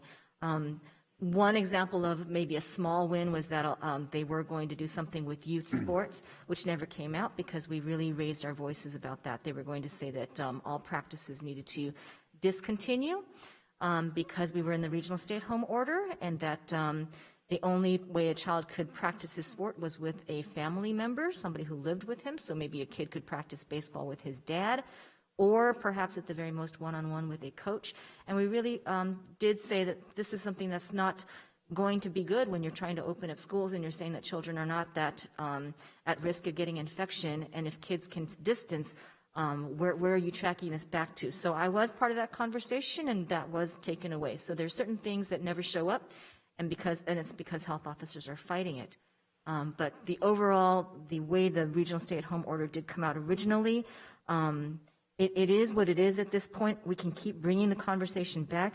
I think now that us and Southern California have been at this for several weeks now, a month now, we are starting to feel the fatigue from the public and the fact that it's not that effective. In the beginning, we were okay, but I think now the conversation is going to start to change again, where we say, there's no end in sight, so give us some reprieve, and what can we do with this order?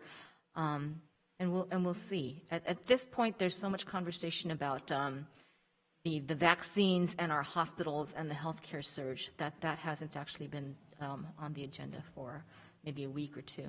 Understood, and thank you for speaking up for our youth sports and activity. That's proactive action and preemptive for some of the hardship that would have caused.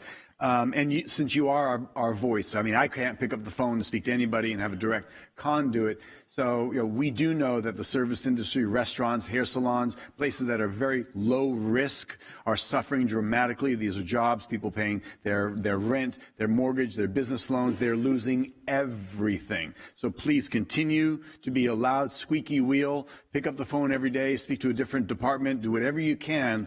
It's these businesses, no matter how much I might jump up and down or any of us can bring up these questions and concerns in this chamber, we have no conduit to Sacramento. They ignore us. They are not taking those messages and listening to us. It's a message from you, our medical director of this county, that is a voice for those that are calling out for some reasonable modification. And if we're going to follow the science, then we should find where it's high risk and where it's low risk and adopt safety protocol that works for the citizens so they aren't losing child care, child health, their own well-being, their apartment, their mortgage, you name it, their businesses. We need it. We need help. So that's my plea in that regard, and I'm sure I speak for the board.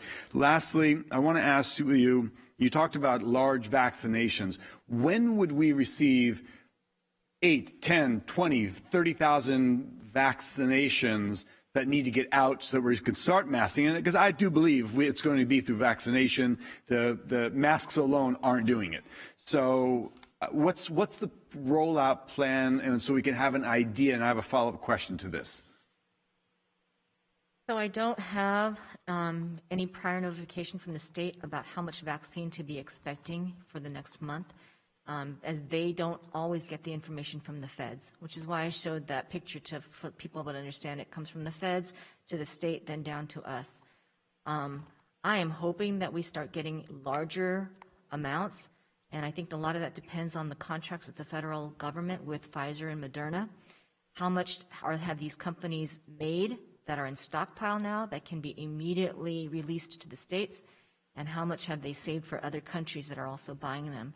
And I don't have a number on that. I know that a couple of weeks ago the state received less than what was originally promised to them by the CDC at the federal level. That was a disappointment. But we are being told that that was a snafu because they had not taken out the numbers that was preordained for the skilled nursing facilities, so they did not take out what was going to be given to CVS and Walgreens. And so hopefully that doesn't happen again, and as we get these projections, they're accurate. I know the governor has given some projections, but I can't remember about the millions that the state is expecting to receive. It still doesn't tell me how much I'm going to get as a county. Okay, and you had mentioned there's a catchy name for when there's a mass inoculation. What's the name of that? We call them a mass vax clinic, mass vax pods. Mass vax pod, that's what you use, okay. I'd like to actually ask, I believe we have Sheriff Withrow here, if my eyesight's correct. I'd like to ask you to come on down. I have a question to address through you, Sheriff.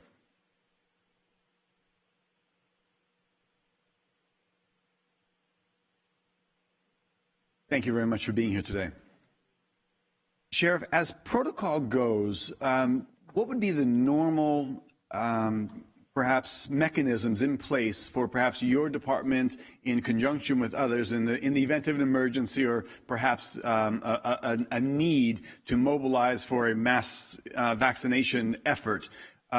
Does the county have any mechanisms in place?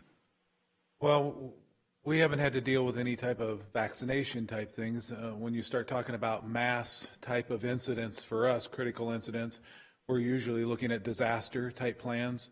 We all have our disaster plans in place where we use the NIMS and SIMS systems so we have plans in place if we have a levee break or as we've talked about earlier today, mass shooters, things like that, where we have areas where people are supposed to gather, be evacuated out of in each region of our county, where we work with fire and EMS and us, and so we have those types of plans in place for mass type of incidents, critical incidents like that, whether they're terrorist type events or natural causes where we have those type of things in place. Is that kind of what you're referring to? Well, yeah, I am. And so wondering, with those resources and plans and the implementation of where that would be regionally, do you think you could help formulate something that might assist our medical director with a point in time when we might have 20, 30, 40, 50, 80, 100,000 vaccinations coming in, and we're able to mobilize those assets and those relationships so we can have a large-scale effort for the vaccinations? Well, we in public safety, not just my department, but any of the departments, I'm sure fire and any of the other public safety entities, absolutely, we're always willing to partner with any of our agencies to work together to do our part, our expertise part of it, which I would think in something like this would be traffic control and the movement of people and having been through a little bit of the vaccination stuff myself and parts of my department. There are some intricacies that are involved in this. It's not like we see in some of the past things where people just line up, they get their shot, and they go on their way. This has, you have to be documented that you got this. It's a two-part series, and so you have to get your documented that you're going to get your shot, and then there's also a waiting period after you get your shot. So if we were going to be part of this, I would think that we would be helping at a large-scale area, getting people in, dealing with the experts who are documenting them, getting them their shots, and then helping on the back end, making sure people wait their 15 or 30 minutes. And then, again, in 2 or 3 weeks, you got to do it all over again. We got to make sure those exact same citizens come back on the exact day that they're supposed to come back and get that secondary shot. So I'm sure any of us in public safety would be more than happy to be part of whatever they need us to do in situations like that. Okay, well, I want to bring that up, and thank you for sharing. And Dr. Park, I might encourage, if we have already a plan in place, but we might be able to mobilize some of these assets that are ready to be triggered and spring into action to help out. Yeah, thank you for bringing Sheriff Withrow up, and I appreciate Sheriff's comments. I would definitely welcome the help, and we're about to show you some of the needs we have, and if we're able to meet some of those needs, and we do have plenty of vaccine to go around, there might be a day where we do something like at the fairgrounds with drive-through, but as Sheriff Withrow said, there is a minimum 15-minute wait when you observe people, so people we would need some assistance with controlling the traffic as people have to be observed for 15 minutes before they can go. So that would be great. Okay. While I'm standing in front of a microphone, which I never shy away from, I'd also like to bring up the fact that one, I think of the biggest challenges, and I'm finding this at my own department because I started a month or two ago as we knew the vaccines were coming, starting asking my own staff, who's going to be willing to take this? You know, we got 800,000 people, whatever, here in our county.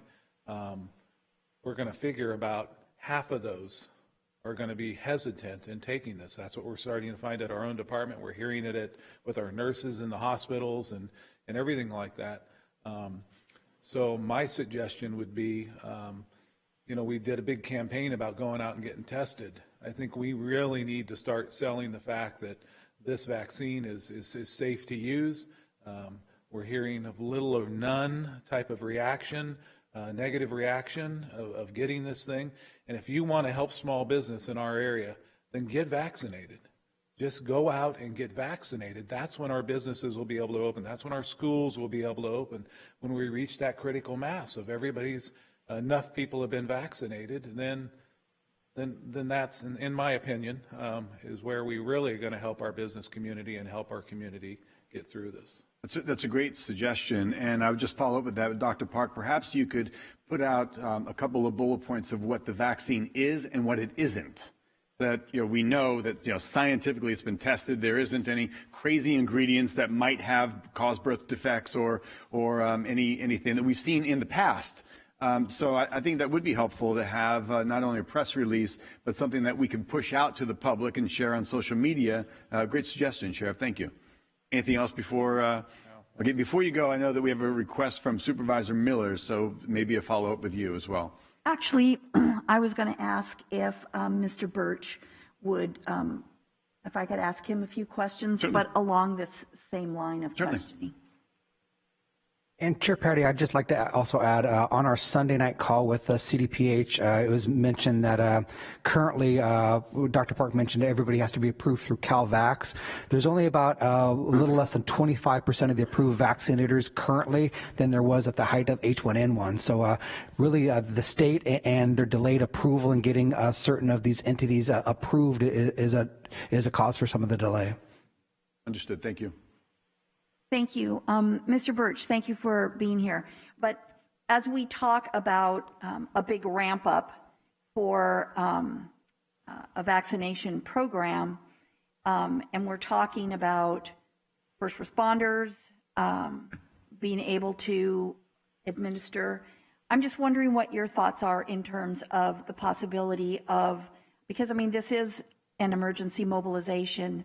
I'm just wondering what your thoughts are in terms of partnering with public health to ramp this up quickly. How do we get more than 25% of these folks? How do we help them through that process so that we have more people here ready to vaccinate so that when we get these doses, we can do this quickly? Thank you, Supervisor Miller, for the question.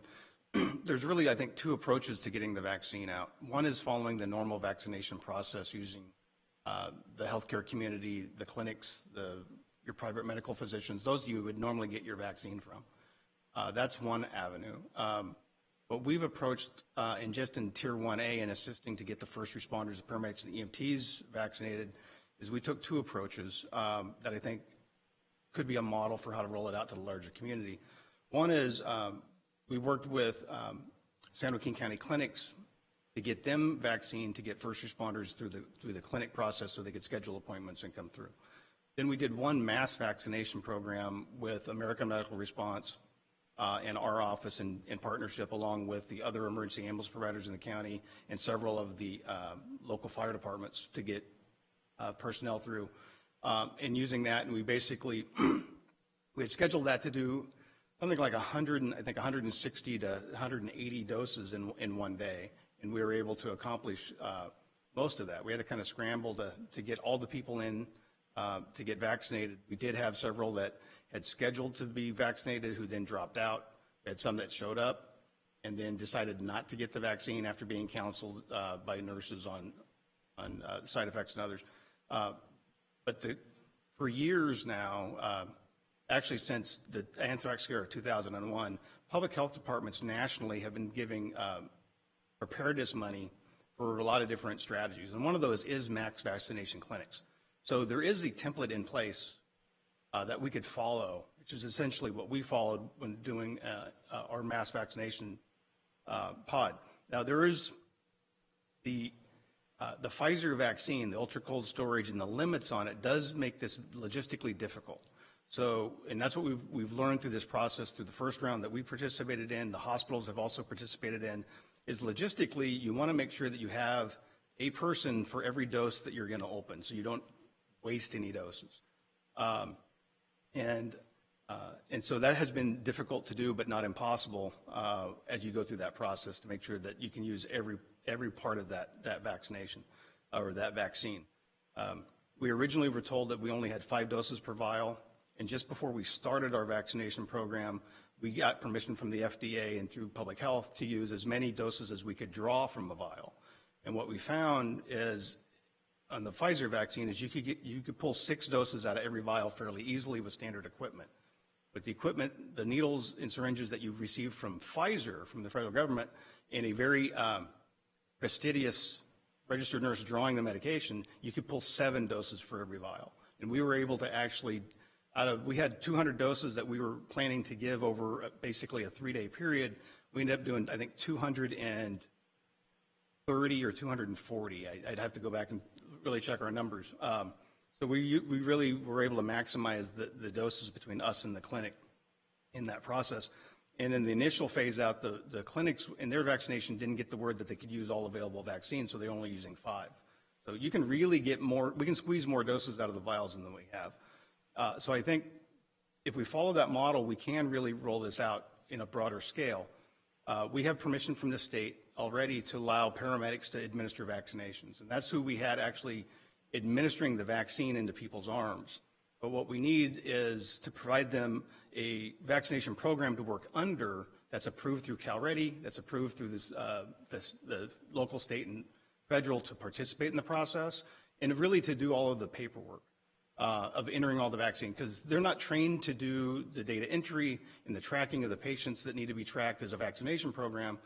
So we have labor that can help actually in the skill set and the interest to help administer vaccine, but they need a program in which to match up with that can provide all the administrative oversight. And that's what the original mass vaccination programs that public health had been working on were designed to do, was simply just like that. So I think there is a way, if we can pull everybody into a room, that we could come up with a really good plan on how we could roll this out a little bit more efficiently. Thank you. I'd like to encourage all of you to get together in that room and huddle up and try and put this into place so that we're not caught flat-footed when all of those vaccines do become available. I'd love to be able to be ready for them, and as they come our way, able to utilize them really quickly. So I think we have a tremendous amount of expertise here, and I'd love to see, get a briefing on that the next time you report out on where we're at. Thank you. Thank you for that question. Hold where you are. We also have a request from Supervisor Rickman to speak. Thank you, Chair, and since you're here, Mr. Birch, good afternoon. I have just 2 or 3 questions. Piggybacking off what Dr. Park said earlier, we have 7 hospitals that are in the contingency tier, but they're really in crisis. I think that what you were talking about. Excuse me, Supervisor Rickman, I'm sorry. I wear hearing aids now, and it's hard for me to hear. Would you mind removing your mask for me, please? Yeah, I can do that. Thank you. We have 7 hospitals that are in contingency tier, but they are really in crisis mode, what Dr. Park was saying earlier. I read in an article that California is using the mutual aid system to put paramedics in understaffed hospitals. It's the fire and rescue mutual aid system. And I guess a program began on December 30th, and UC Irvine participating, Petaluma Valley Hospital, Ken Adventist Health, and Barstow Community Hospital are participating with a total of 16 firefighters and paramedics, 6 firefighter EMTs. Is that something that we've looked at in this county? Thank you, Supervisor Rickman, for that question. We've looked at it. I'm aware of the opportunity to bring resources in from that source. In working with our 7 acute care hospitals, we currently have Lodi Memorial Hospital, Dameron Hospital, utilizing paramedics within their facilities that we've authorized and worked with them to provide that staff. And we're working with the Doctors Hospital Manteca currently. Sutter Tracy has also asked us about it. So what we're working on right now is a blanket waiver that would authorize all the hospitals to utilize paramedics and EMTs in their facility. But in speaking with the hospitals, what they're interested in right now, not universal, but for the most part, and this came up on our site visit with the state when we visited 4 of the hospitals on Friday, is they need a long-term commitment for the staff they bring in because of the amount of resources and time it takes to orient someone to work within the hospital setting. And so what we're doing now is getting the word out, and there's been a good feedback from local paramedics that are accredited in our system already to become part-time employees of the hospital through their normal hiring process. And then the hospitals are able to then make commitments with those individuals as their employees and work and have them work within their facility to meet their current staffing needs. And so that's where we're going to proceed working with all the other hospitals to allow that same sort of opening and work with their individual hospitals to bring those personnel in as they see fit. The mutual aid system is there if we actually do hit crisis mode where we had people that aren't being treated and we need to bring those resources in. But in my conversations with the hospital CEOs, they're not ready to ask for that level of care yet. They're still able to manage with their current registered nurses, LVNs and respiratory therapists. They're augmenting, like I said, with just bringing people in as their own staff, but they're not ready to, hit the alarm button on bringing in all right. strike team of firefighters yet.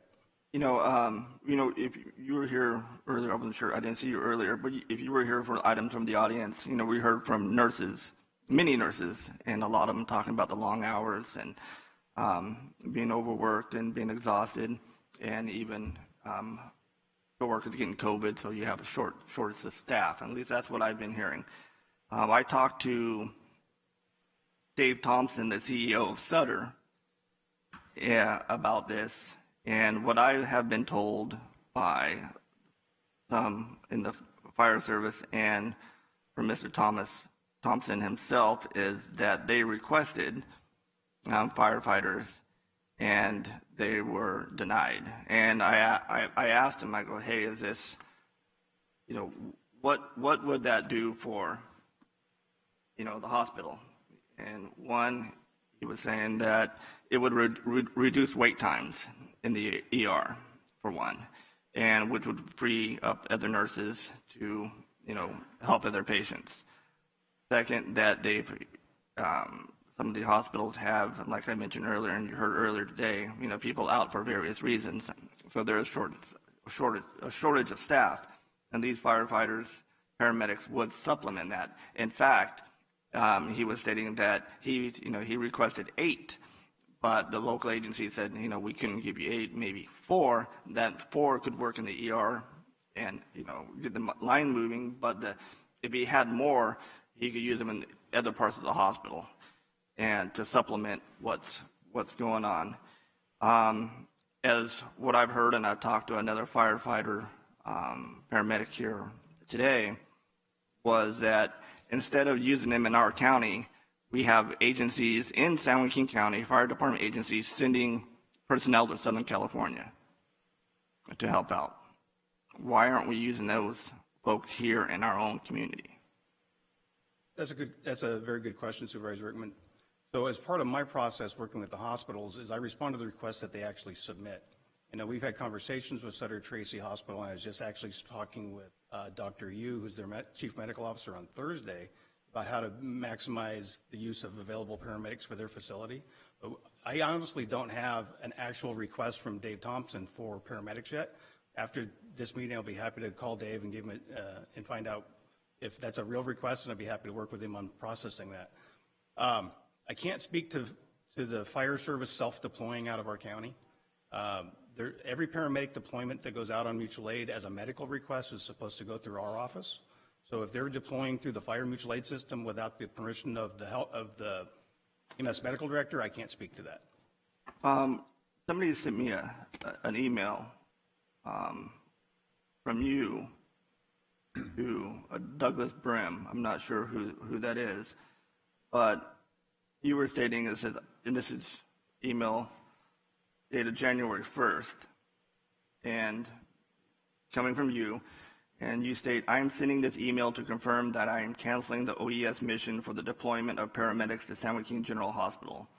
I spoke with Director Duncan this evening, and we agreed that the deployment of paramedics to San Joaquin General Hospital is not appropriate at this time. Please inform the SOC/MHCC that the original request for registered nurses and respiratory therapists is still active, and these RN and RT personnel are needed at San Joaquin General Hospital.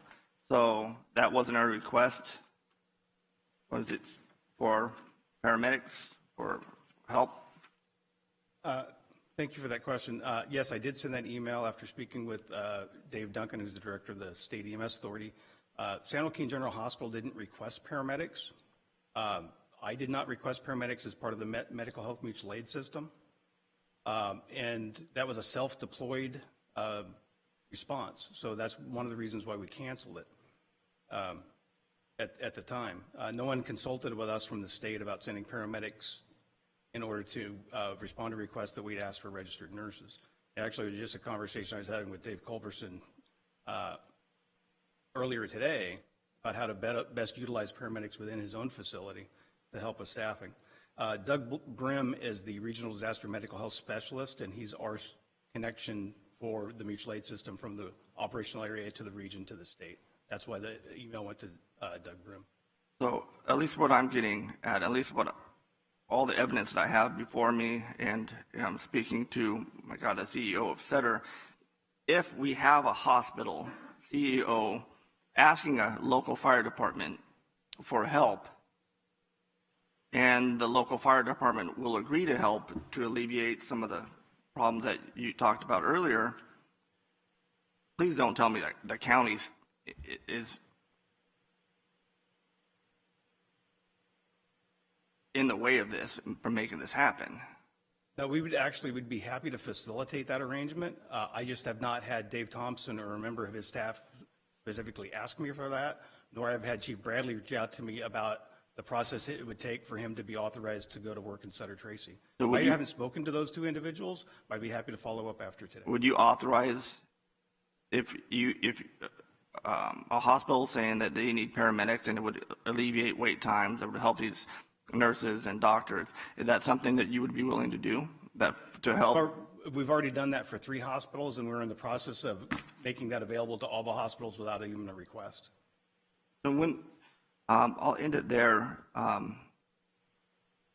When can this board find out of this, that we're going to partake in this mutual aid system? When are you going to, I mean, to me, this is of the utmost importance with all these new cases coming out and, severe symptoms and people dying and all the stuff you hear in the news. And so when can you get this done? When can you talk to the hospitals and make this happen if that's what they want, and let this board know? Well, I'll brief the board at every board meeting. I'd be happy to, or I'd be happy to send you emails as I do. But our board meeting is not till the 29th. I mean, I'd be happy to send an email as soon as I have confirmation, which I do. I generally communicate with the board by both giving status updates and both by email and by coming to the board. So I can follow up with that. But the way the medical mutual aid system is designed to work is I only provide resources that the hospitals are actually requesting. So if a hospital doesn't request mutual aid resources for paramedics or EMTs or something else, then we don't send that to the hospital. And if a hospital requests a resource for registered nurses, then that's the resource that we work to bring into them as registered nurses. We don't bargain and give them something that they're not asking for. I'm a huge advocate for local control. And I think you know that very, very well, and you'll hear from me a little bit later about local control. But if the local fire department has the resources and it doesn't affect, their staffing levels, whatever, and they're willing to do it, is that okay? Are you going to prevent them from doing so? No, not at all. I just want to make sure that Dave Thompson's requesting those resources, and then we will make sure that they have the authorization to work in his hospital. Okay. All right. I'll follow up this week, and thank you very much. No problem. Thank you, sir. All right. I believe Dr. Park and maybe Mr. Dietrich, you have a follow-up presentation. I would ask that maybe for the sake of time, we stick to what's very pertinent and not some of the ancillary information that might go along with the topic. Well, thank you, Chair Patty, for this opportunity. This is in response to some of your questions on prior board meetings about what else might we need. Some of these are we're seeking guidance and direction from this board. Obviously, we don't have anything in front of you to take action on, and if there is guidance from the board, we want to work with the CAO's office, HR, and the Auditor Controller's office to bring something back on the next meeting on the 26th, and also making sure that any of these asks, which are basically supplemental funds asks, are not going to be covered by other dedicated resources. And as the board is aware, a fifth coronavirus relief bill was signed by the president in the last 2 weeks, and we're still waiting to firmly determine how much of that money will flow directly to our local health jurisdiction and some of the priorities for that. So.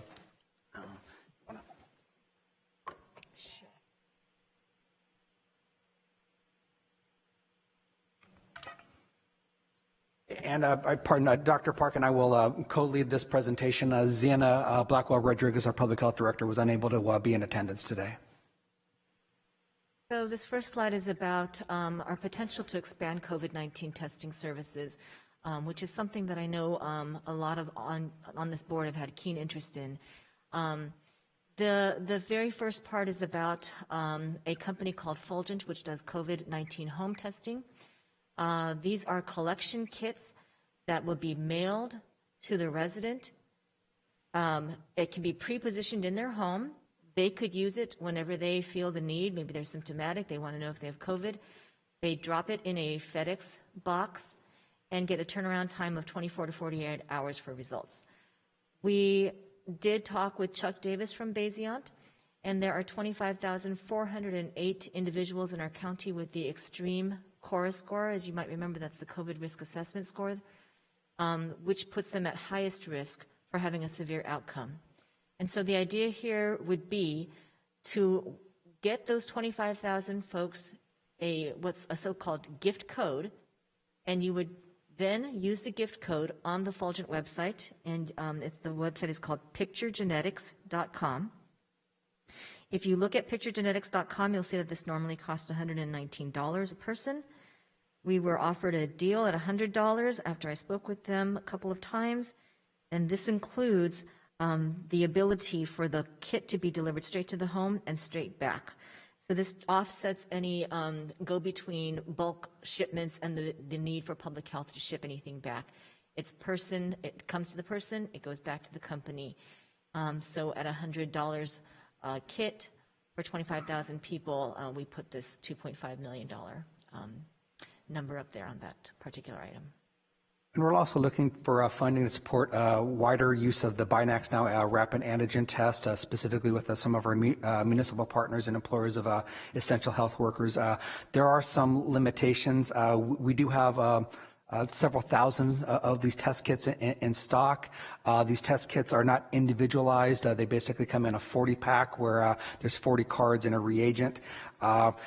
By the letter of the law, you need to be a CLIA license. CLIA stands for Clinical Laboratory Improvement Act. So basically, ambulatory practices, even fire departments have CLIA licensing. But some of the other issues are by the letter of the law again, all of these tests should be entered into CalReady, and therefore you need a license, or you need staff to enter that into CalReady. I think pragmatically only positives are being entered into CalReady. This type of test would not count toward our metrics.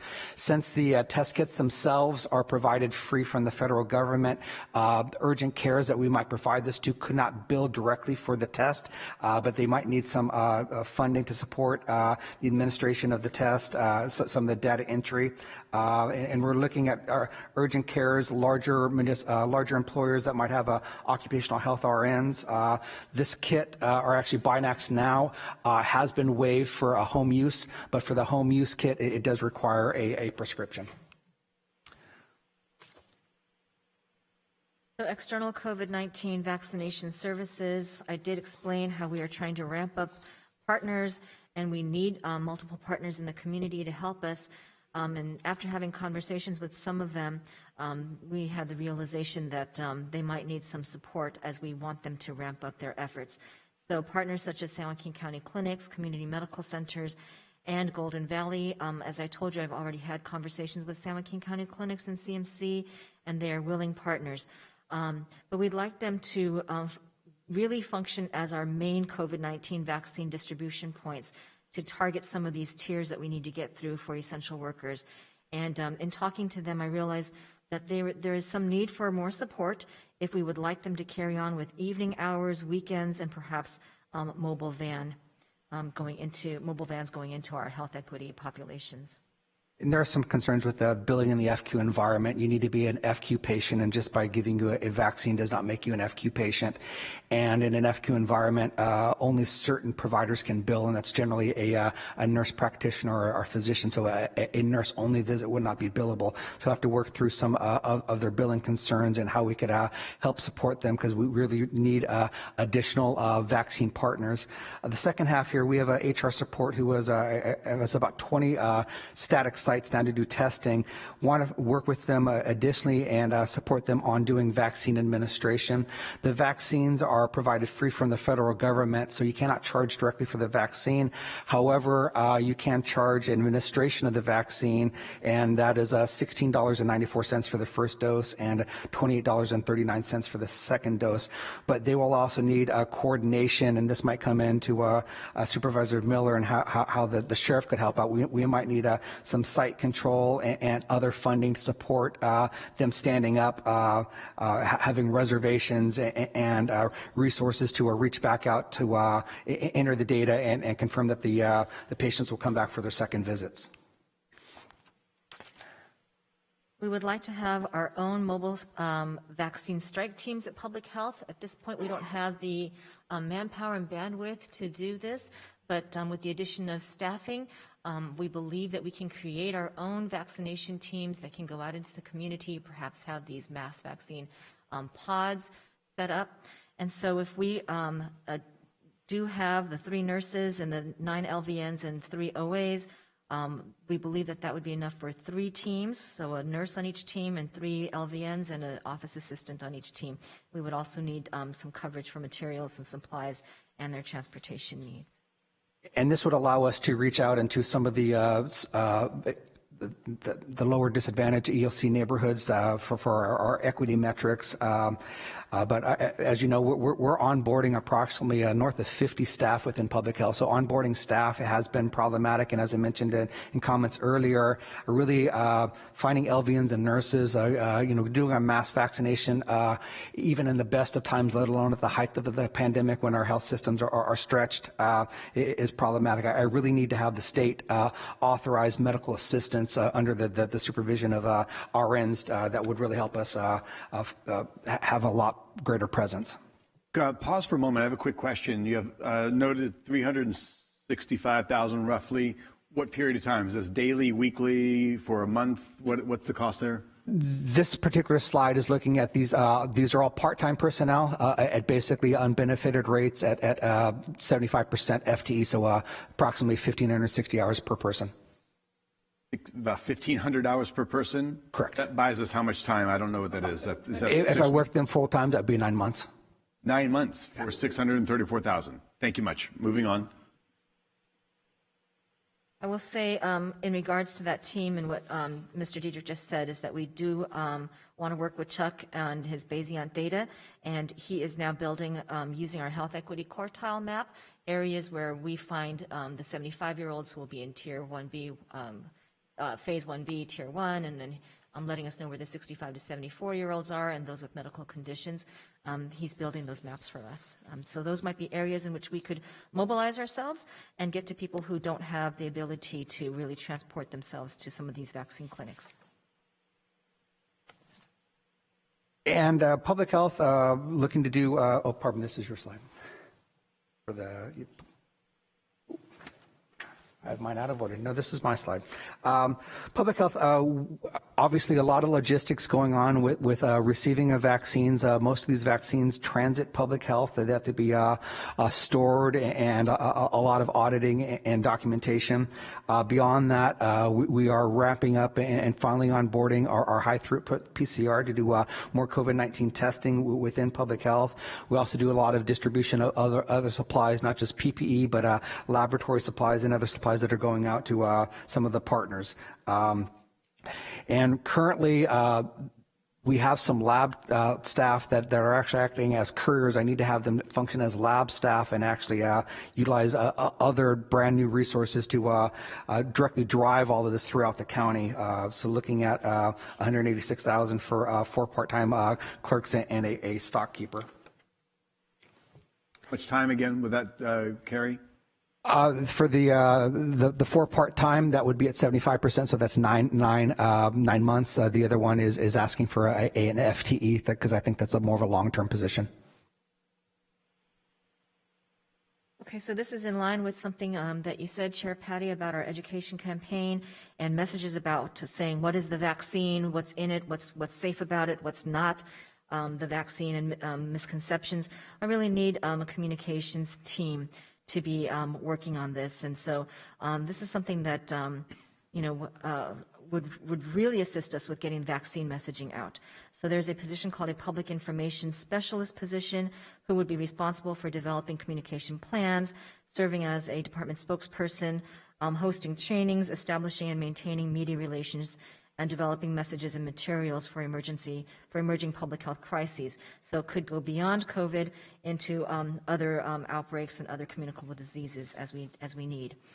On top of that position being added, we are seeking funds for continuation of the media campaign that we have been doing, including geofence targeted social media ads. As I've shown you before, we've put out Facebook ads, Instagram messages, but unless the public likes us, they're not likely to see that if they're not following us. These would be ads on Google or other places where there's those pop-up messages that come up. So we would like to continue the billboards, the radio, but then also add this component in. Would also like some assistance with graphic design, marketing, placement. We don't have traditionally these sorts of positions at public health, and with that addition, we believe we could really make our messaging special.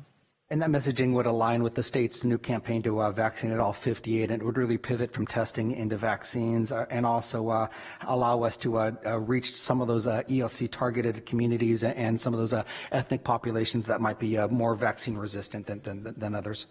And I will say that we're still communicating with our Resilient Advisory Committee, the committee that we formed many months ago in the midst of the pandemic.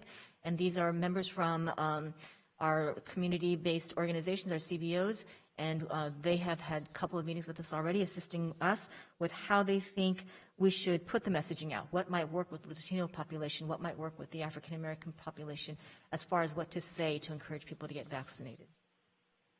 And we're also looking to help support our first responders, both transport as well as fire. And these requests looking for 47 Lucas devices, which are automatic CPR devices, such that paramedics will not have to expose themselves to aerosolized generating procedures by doing CPR. This is actually helping to extend the standard of care into the pre-hospital environment, specifically with this would outfit the balance of our first out rigs with the Lucas device.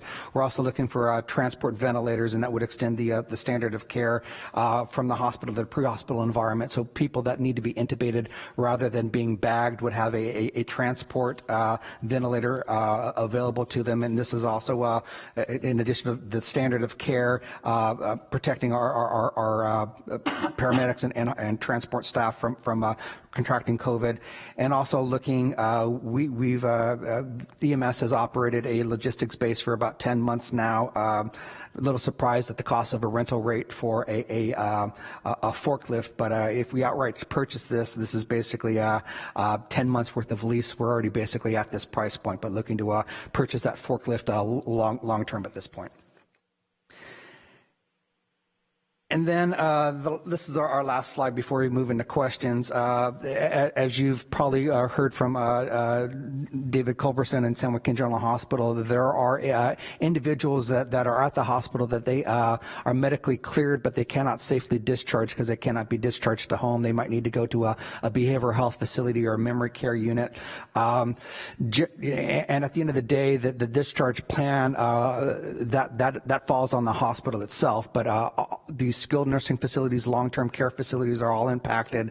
A lot of these beneficiaries may or may not be conserved or are looking for a temporary conservatorship, but I'm looking for the ability to have what's termed a patch payment. So Medi-Cal pays a rate for these different facilities. I'd have to work and get clearance from the state. Generally, we can get clearance for paying patch payments for people that have higher needs, a geriatric individual or somebody with a co-occurring health conditions, but really looking to maybe incentivize some of these facilities to take our patients specifically from San Joaquin General Hospital, such that we can decant those from the hospital, use that bed for an acute care need, as well as that addressing the staffing ratios. Because if we have let's say a dozen patients in the hospital that don't need to be there but cannot be safely discharged, not only is that taking a bed, that bed is not earning revenue because it's an administrative day, but at the end of the day, that factors into the nursing ratio. So if I got, the ratio is 1 nurse to 4 inpatients.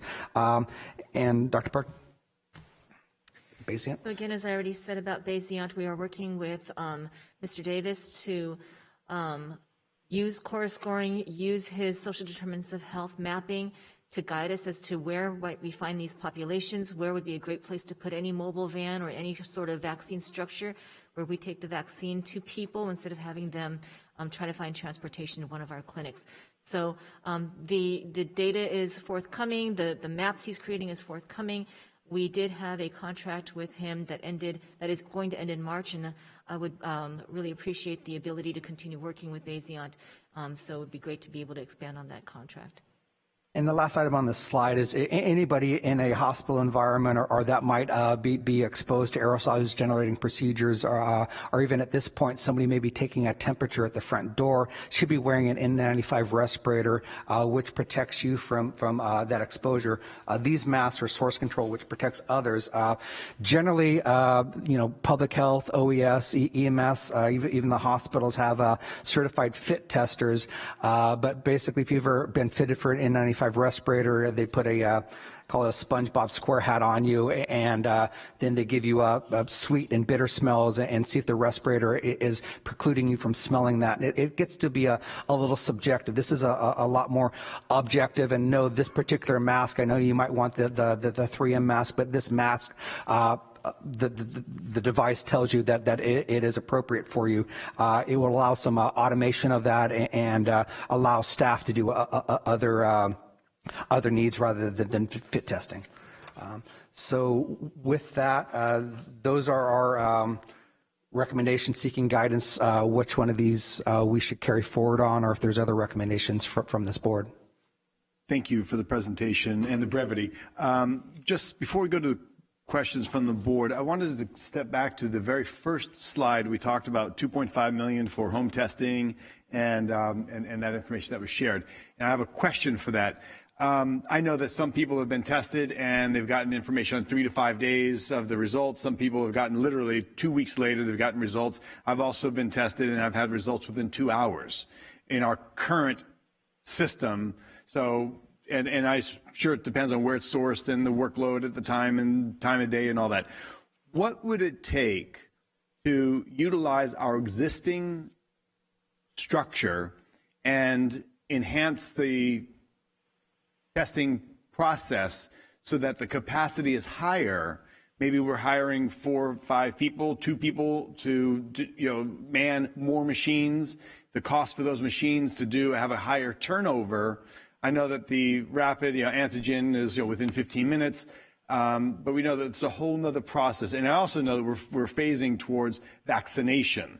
But to prevent super spreader events or individuals, that knowledge that you're positive and you are immediately self-isolating out of care for family and friends and the public, what would it take to enhance our current capacity so that people are more likely to get information within a couple of hours, which is possible with our current testing?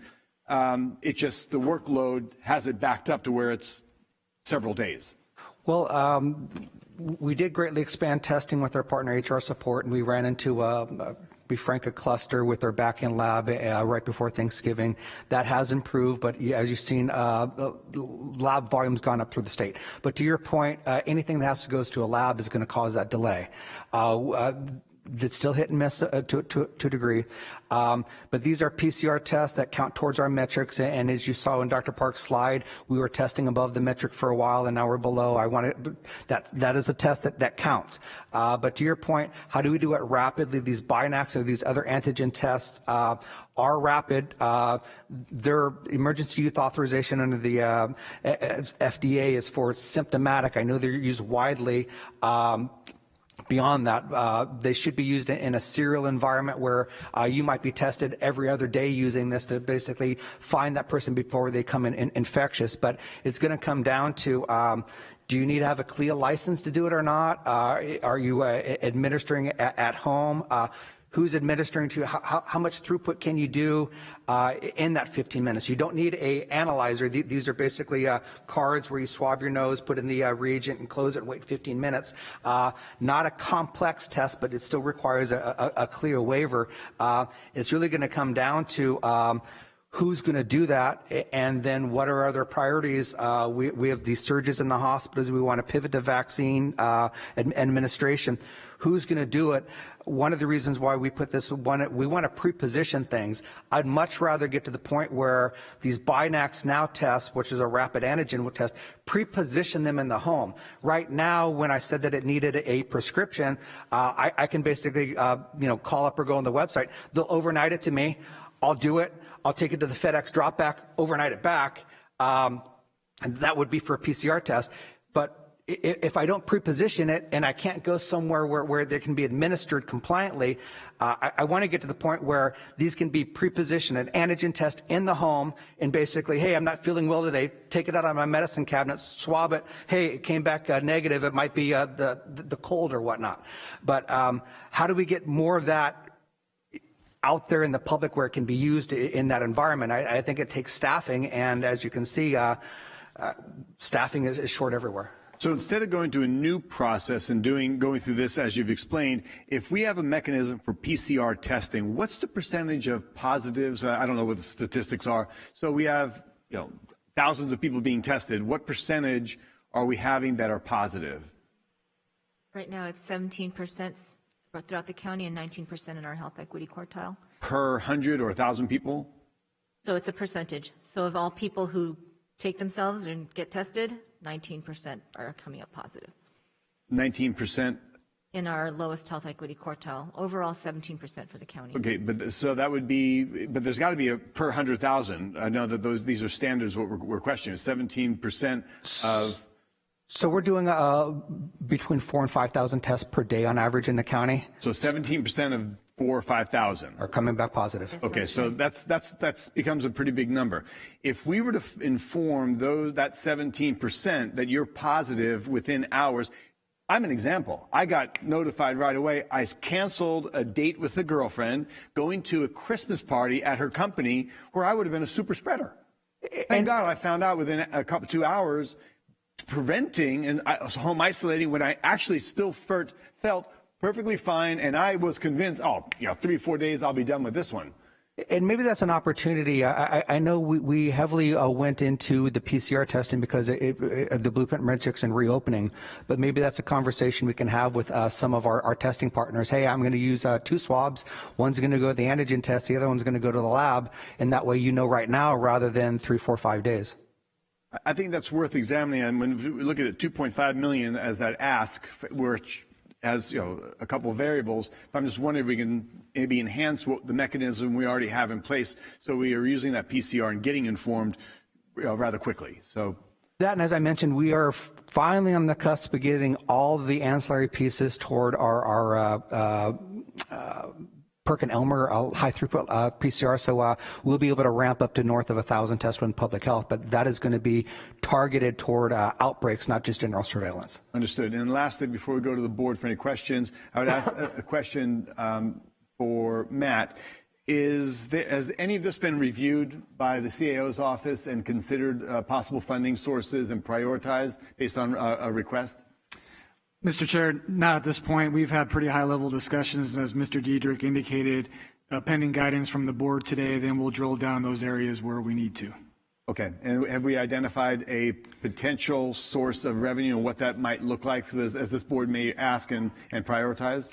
So of course we've got the county general fund reserves that are potential source. Mr. Diedrich also indicated the latest round of federal stimulus money has a pretty good sized pot for vaccination distribution and testing. So as he's saying, once we get more word of that, hopefully that comes down pretty soon in time for our next meeting. We'll have more information on other potential sources. Thank you for that update. Questions to the board? And Chair Patty, I'd also add that ultimately some of this might be FEMA recoverable. So it might be a short-time bridge loan from the general fund.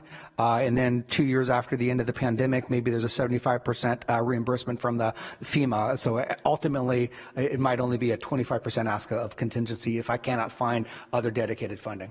Okay, thank you. Appreciate that. Any questions from the board?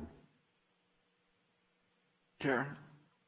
Oh, I'm sorry. I don't have a question. I just have a general statement. Yeah, I don't really have a question either. I want to thank you for these very thoughtful proposals. They all seem very much geared toward the comments that the board has made in terms of prioritizing testing to help prevent the spread and making the pivot to vaccinations. I think both of those are extremely important. A lot of these didn't have actual dollars amount on them, so it's hard to know what the total would be. But I know that we redirected about $70 million of CARES Act dollars back into the general fund reserves, and those dollars were originally targeted for COVID response. And so I would not rule any of these things out. I would want to see some hard numbers on them and know what the total is. I agree with you. I think quite a few of these may be eligible for FEMA reimbursement, so it will be a temporary thing. But because we don't have the high level of restrictions we originally had on these dollars. And this is targeted very specifically to our county and what would really move the needle. I wouldn't rule any of these things out. And I'd like to see a proposal come back with some hard numbers. And I think we should move forward as quickly as we can, because I think being able to make the pivot to vaccinations successfully, make it quickly and successfully, I think more than anything else, that is what's going to get our kids back in schools, our businesses reopen, and get San Joaquin County back moving toward recovery. So I would like to see some hard numbers on these proposals. And a quick follow-up to that point, County Council, we've got a couple of points where there's some dollars that are identified. What could we do? Because time is of essence in some of these areas, of course, for public safety, health, and the exhaustion to our medical care providers and resources. What is available? What could this board do if we were to piecemeal this in light of getting additional information a little bit down the road? As far as what you could approve now, or? Yes. So you have, in some instances, the department has provided those dollar figures. The requirements for making budget adjustments requires a 4/5 vote, so that's not going to be an issue. I would look to the county administrator to see if they believe they have sufficient information to be able to execute on these requests. But as it has been agendized, it was agendized as an oral report and to provide direction, as opposed to taking specific action on adoption. So that does give me some concern. Having said that, although the next board meeting is scheduled for the 26th, if there is a need for the board to take action sooner, the board can schedule a special meeting before the 26th in order to take action on those items. Thank you. It would be inappropriate for us to approve any funding at this moment. I think that it would, the way that it was listed on the agenda, yes. Okay, great. So then to Supervisor Miller's point, I think if we come back with an ask on some of this and working through the CAO's office on what we look at is, and if we're prioritizing vaccinations, because that seems to be the way it's going to get us out of here, and looking at some of that PCR enhancement that I had inquired about, we might be able to narrow down and get a good working number and do this with some urgency, because we know the overwhelming nature of what's going on throughout this community. And we will work with the purchasing agent in the CEO's office to see what we can move immediately under purchasing agent's authority. Some of these positions are part-time, which means we can work directly with HR to allocate those positions, start that onboarding process. Yep, and we may line up. What I'm looking at is you've got $635,000 for mobile vaccinations, maybe working in conjunction with, if it does fit, where the sheriff's office and those mechanisms might facilitate that, and that's the dollar that's needed, as well as I know some communication, messaging is. These are some very important elements of getting that public buy-in. Is it necessary tomorrow or weeks or a couple months down the road when we're getting numbers of vaccinations that would require some of the proper messaging? So I think these are well highlighted and all of great value. So maybe we can start prioritizing and timelining what's top of the list and the pecking order, perhaps. Supervisor Rickman, did you have a question or follow-up? Just a follow-up. Yes, please, go ahead. And just a general follow-up. Just one quick question. Excuse me. How long will it, we're in phase one, how long until we get this out and then we can actually make a dent? Because we talked about the surge, and I mean, what is it going to take? So yes, we're in phase 1A, tier 1 of phase 1A, but we are moving into tier 2 and 3, and the hope is that we get to phase 1B by mid-January. I'm really hoping that we can start in on some of those populations at least by late January. And I think that is a common goal across the state, is a mid to late January goal for phase 1B, and then 1C perhaps in February. All right, thank you. And Chair, you mentioned it earlier, and I just wanted to touch on it real quick with our attorney about, you mentioned about litigation. I wasn't here on the board when you guys talked about that. And that's the reason I asked this question is, how it just doesn't, how long is it going to take until our businesses and stuff open up? And it seems like nobody knows. And if it continues the way it is without the vaccine coming out as fast, it could be another month or two. And we all saw what happened here at the end of December when Department of Consumer Affairs raided a salon owner here in Stockton. I mean, I was just amazed, meaning that I just couldn't believe it was happening here in this country. Somebody who wants to work and they're doing it safely, following the guidelines that the state has put out over the last couple of months. I think it's just unconscionable. I mean, it's horrible. So with that being said, you look at these arbitrary and draconian orders that have devastated local businesses, and I think we all agree with that.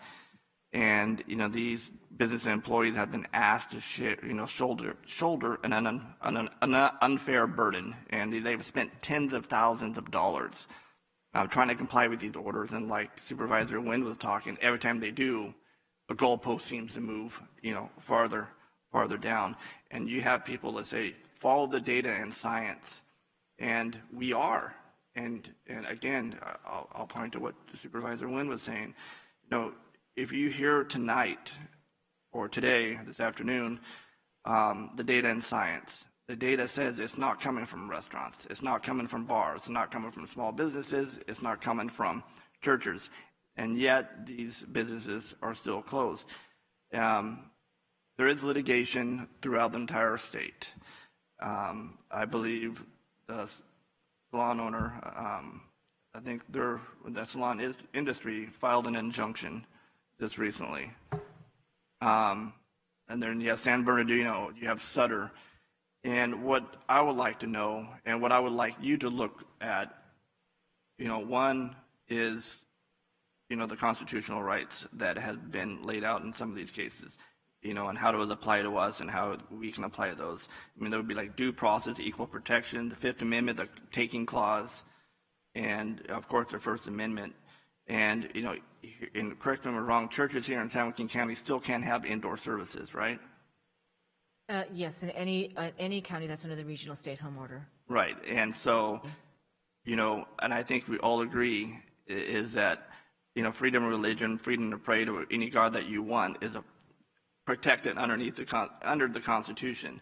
And the Supreme Court has stated that the American government is not free to disregard the First Amendment in times of crisis. At a minimum, that amendment prohibits government officials from treating religious exercises differently from comparable secular activity. And that case was the Catholic Diocese of New York versus New York. So my question to you, Counselor, is, and to this board, is, can we file an amicus brief? I know the Supreme Court has kicked a case back to the Ninth Circuit just a few weeks ago, and they fired an emergency injunction to have Christmas services, and it was denied. And that case still going before the Ninth Circuit. If so, could we file an amicus brief on behalf of religious liberty, freedom of the First Amendment, whatever it may be? And second, do we have to file our separate litigation, or can we jump on and piggyback with some of these other litigations that are going on out there? Because for me, there comes a point that you have to make a stand. You have to fight. When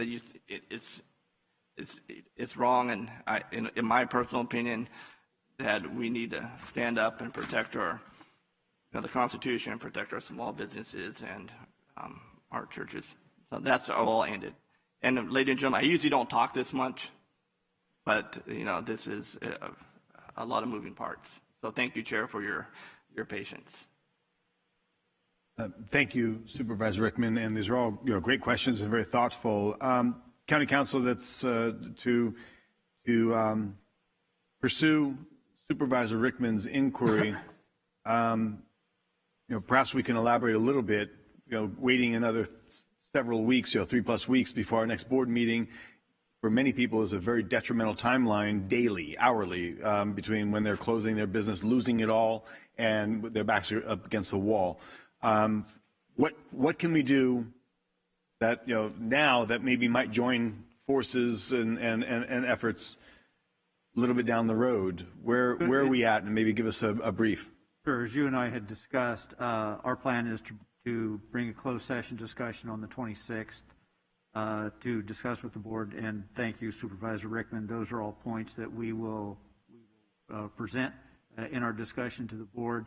In the meantime, I will make contact with San Bernardino on theirs and discuss with them ability to join in that case or amicus briefs and figure out what all of the possibilities are for the county to take some action, and we'll have some recommendation whether it's to take that independent action or whether it's to join in with one of these existing lawsuits back on the 26th. And I would request, because since there is a gap of 3+ weeks, if something is happening in that lawsuit that's time sensitive in any capacity, and our joining adds some depth and levity to that action, maybe we could have an emergency meeting on several fronts. So that could be one of them. Certainly let you know. All right, thank you. Appreciate that. Clerk of the board, do we have any public comments on the discussion from this on the COVID discussion? I do not have any further public comments. I read most of the comments this morning regarding this discussion. Okay, great. Then on the last element of this discussion, I know that Mr. Solis has prepared a follow-up on our request on the RAD program that has been pretty effective with in Stanislaus and a company that offers that software. So please come on down and give us a little presentation on that. After that, board, we'll see if there's any items to be pulled on the consent agenda, and then we'll take a break.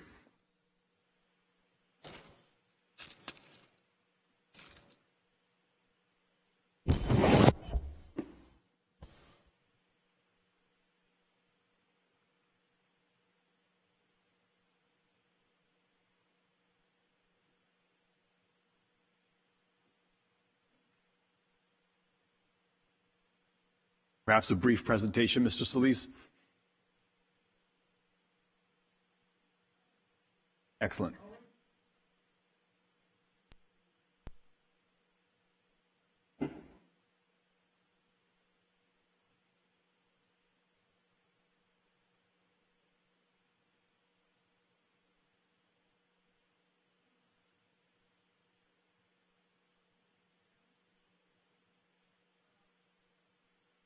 At the request of the County Administrator's Office and this board, I was asked to prepare a presentation and focus on the Stanislaus County RAD program and consider the possibility of having a comparable program in San Joaquin County.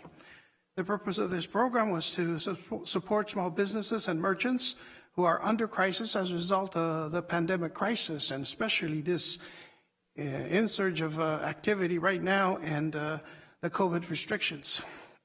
I made that presentation at the last meeting, and the board further asked that I do additional research with the business community and our business partners to determine whether or not there would be an interest in actually doing a comparable program in San Joaquin County.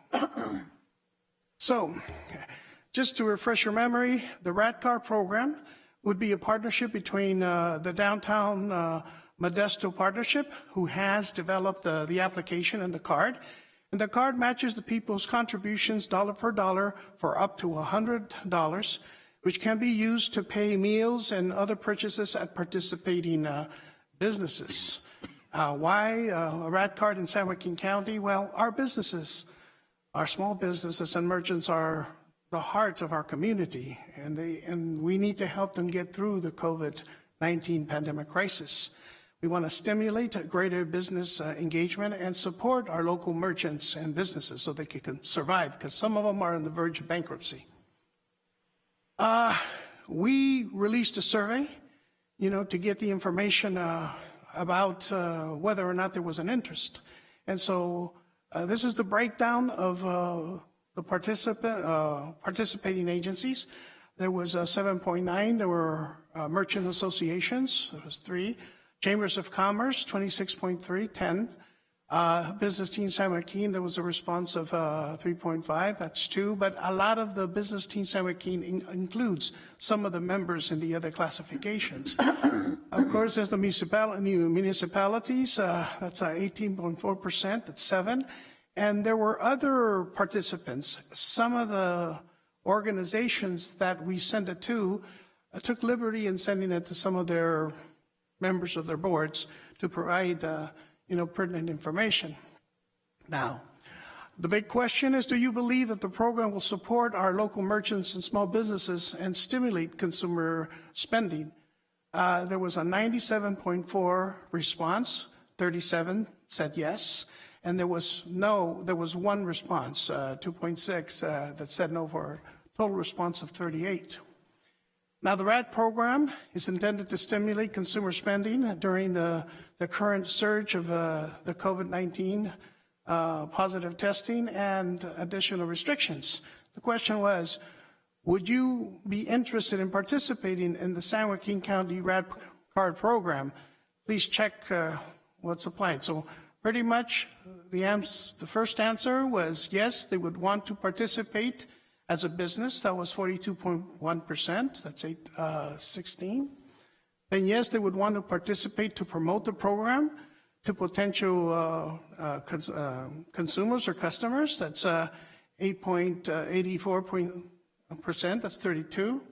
And then yes, they would want to participate as a financial contribution or contributor to the RAD card program. And there was 3. Tracy, Ripon, and Lodi would be interested in participating. And the last question, there was a couple that said no. And the individuals, I think these were businesses that one was I guess they had services like yoga, and health-related activities, and they probably didn't think that this program would support them. So, question, do you feel businesses would welcome the RAD card program and become a participating business? 100%, 37 said yes. Do you feel the demand for the card among consumers would be strong? Okay, 97.3, 36 said yes, 1 said no. Now, should you have this program, the San Joaquin County RAD program would include merchants and small businesses. They would participate. That would include all municipalities, unincorporated area, and anticipating about 200 participating business. Now, the RAD card program, the way it works is you use your Android, your Apple telephone or cell phone, and you could download up to as much as you want, but up to 100 would be matched dollar for dollar. So you turn $100 into $200, which you could spend on those participating merchants or businesses. This is the history for Stanislaus County. Private donations, which is when they started, they got $136,710. The first contribution was from the county was given on October 30th for $1 million. And then they had a follow-up contribution on December 17th for another $1 million. So total donations was $2,136,710. The customer purchasing included match funds of $2.2 million. Total distribution of to businesses was $1,261,225. So there was of the money expended, there was an additional $1 million of additional, increases in funding. Now, funding sources, of course, San Joaquin County contingency funds or general funds. There may be additional stimulus funding that could be used to provide the funding for this program. You could, or we could solicit contributions from the public agencies like the municipalities that have expressed interest. And we certainly could invite them to participate, and contribute, because that money could be dedicated for their respective communities. So, for example, if LODA participated, if Tracy gave $100,000, it would be dedicated to the Tracy community. That would be their assumption, and we certainly could make that happen. Now, if it would be comparable to the Stanislaus County, you could fund it for about $1 million plus an administrative cost of 11%. And this card would be used to infuse the local economy by doubling consumer spending. And this could be used at participating local restaurants and retailers and personal care service providers. The developer of the app is the Downtown Modesto Partnership, so we would use their application, and we would have to enter into an agreement. Available county, this would be available countywide in all the incorporated cities and unincorporated areas. Now, the San Joaquin County RAD Card program would require an agreement with the Downtown Modesto Partnership, which is the owner of the RAD. They're asking for an 18% administrative fee for staffing, parking, to do their due diligence and to expand the capacity of the app.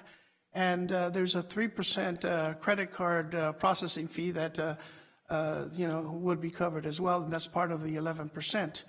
And so this program could be launched in January at any time, and will continue during the pandemic crisis, and while you still had available funding.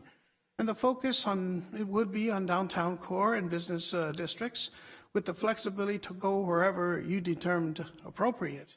Now, a recommended option for the distribution of funds, they would be broken by municipalities and unincorporated areas, and the money would be distributed based on population.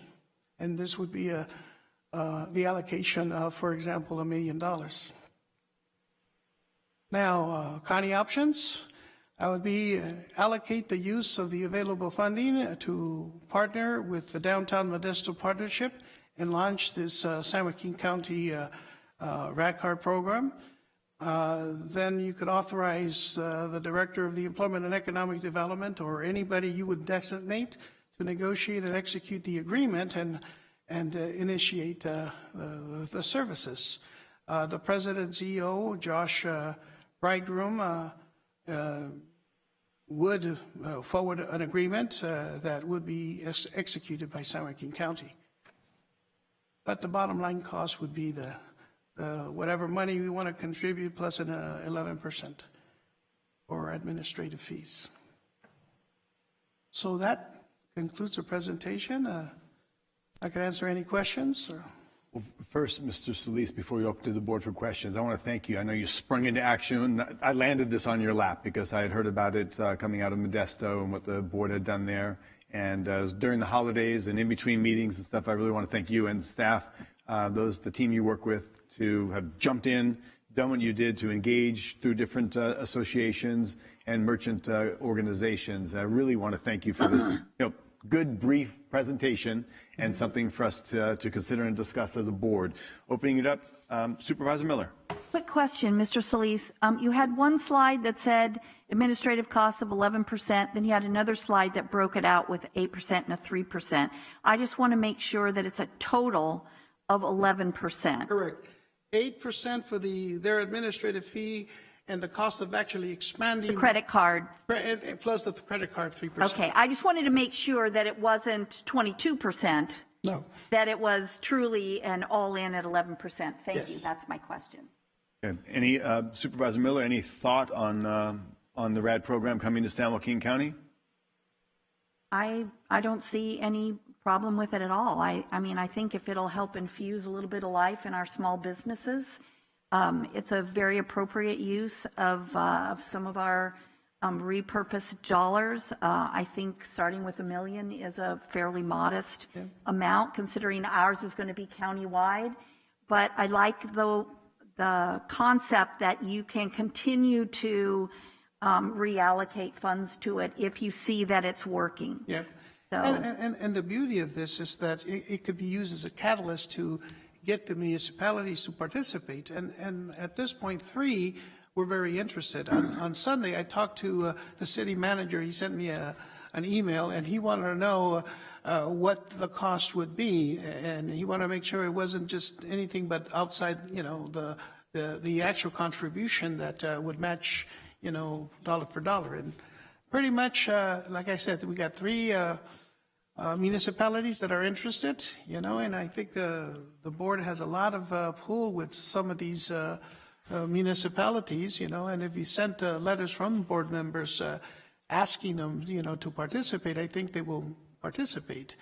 The alternative would be then I would send the letter and, they would not be as responsive for me. But I think the key is to the people that we sent the survey to, we would send a letter asking them to participate, because whatever additional resources they will bring to the table, then it would add more, expenditures and pretty much help the community. well, I think having the ability to make sure that any city contributions remain within the city's jurisdiction, I think that's a real plus, and that should make it much more attractive to the cities wanting to participate. Agreed. Thank you. Supervisor, Vice Chair Wynn. Real quick, along Supervisor Miller's comments. So, for example, as I saw the program in Stanislaus County, there were private contributions and municipal contributions, I assume, from the city. So, as Supervisor Miller talks about, then if the city of Ripon, because I got 2 of the 3 cities you're talking about in my district, if they contributed, let's say, I don't know, $10,000 or whatever, then as they administered the fund, they would make sure that that $10,000 contributed by the city or by a business or private party in the city of Ripon, that would be put in that account. Right. And it wouldn't necessarily go to, another city, et cetera. Right. So there is a tracking or at least an accounting for any contributions made to a specific in either county or city, correct? Yes, the county would determine the districts or the areas, and you could, for example, focus on municipality. And when we distribute the money based on population, the way they have it is we would enter into agreements, or they would enter into agreements with all the participating businesses. They have about 200 businesses that participated. Now, those businesses are going to promote themselves and their community, and the money is allocated to that particular municipality, for example. So the bottom line, if everybody else spends their money and one particular municipality is taking longer to actually get there, that money is not going to be taken from anybody else, because only those individuals that identified, for example, Ripon or Lodi, would be spending the money there. Now, if a person lives in Stockton and also lives in Lodi, for example, and they say, okay, I'm going to put $50 in Stockton and $50 in Lodi, then they would have a match and pretty much a total of $100 to spend in Stockton with Stockton merchants, and then another 100 in Lodi. And so as they actually deplete the funding, it would go to those merchants. But once you run out of one area, you could not spend more money in Lodi if you already used up the 100. So it guarantees that the respective community or districts that you set up will get their fair share of funding. So when you say, obviously a city is a city, which means if you're in the city limits, you would get the benefit of those city contributions. Mm-hmm. But for example, my district, which covers over half the county, I've got a lot of communities. So those are the incorporated areas. So we would have to determine what's the population size in those respective districts, and we would create unincorporated areas, and then you would allocate the funding based on the population in that area. I guess my question would be, would you do it by zip code? I mean, how would you define a particular area? For example, Linden or Clements or Thornton or Lockford or whatever. I mean, you know, there are small shopping areas, Right. and then you have a much larger community, which may be a mile out of town. Right. So how would you design these particular districts? For example, if a Lodi resident, not Lodi at City, but Linden resident wanted to contribute $1,000, but they wanted that to be used specifically in that community, how do we guarantee that that money would be only spent within Rinaldi's or you know, any... Well, you could do it by precincts, zip codes. I mean, there's a variety of ways that could further define the area to ensure that the funding is equitably distributed to those areas. You know, even, for example, Farmington. Through the chair, to Supervisor Wynn's question, through the community development and the general plan, those are designated communities and their boundaries are known. GIS, Community Development's GIS has boundaries already marked out for those communities. I'm sure they could provide that information to Mr. Solis and the vendor, who would then be able to utilize that for marking the boundaries of the community. Well, I know that the MACs, for example, have a specific boundary. It may be the same, I'm not sure, but I just wanted to make sure that those communities, and I understand that the distribution by population would be cities and unincorporated areas. So all county areas would receive the benefit of that, but it would only be specific donations by communities or individuals that live in those communities that would then be utilized by those particular businesses. Is that correct? Right. Okay, thank you. And we could send promotional letters or to encourage them to actually contribute to the respective community and support their merchants and small businesses. Thank you. I have a request to speak from Mr. Matt Powlin from the CAO's office. Sure. Thank you, Mr. Chair. Appreciate the opportunity. So our office actually isn't in support of this concept at this time. It's an interesting one. But we think given the recent small business assistance program that your board just stood up, we've got pretty robust interest in that already. With the state's $500 million small business grant program that's going on right now with the second round of federal stimulus, we think that's a bigger bang for the buck. It's going to go directly to the business or to the landlords who also are needing assistance right now. So we think those approaches, we should let those play out, and then we can revisit potentially down the road and see. But we think that use of the taxpayer funds is a more effective and direct aid to small business who really needs it right now. How many, follow up on that, I appreciate that information. Sure. How many businesses have applied already for those funds that we've allocated? And what would be the average amount, if there's been any level of analysis and allocation? So I don't have the average amount of the ask, but as of yesterday, we had about 350 small business applications that were in various stages of processing. Assuming that a business asked for the maximum grant of $25,000, we could support 400 businesses. 400 total, yes, sir. So we've got pretty robust interest in our program already. My suggestion would be that we'll see how that plays out, and then maybe at your meeting later this month, we can give you updates and then come to you with recommendations whether or not we want to continue with those programs. We're already doing them. We can add on pretty easily into that existing infrastructure. And just to the point, I know a lot of that help that's going out is for the challenge they have just to pay bills and, you know, back rent, and the difference with this is economic stimulation for some activity at their businesses. So there would be a little delineation of the purpose of those funds. And understand that difference. Yep.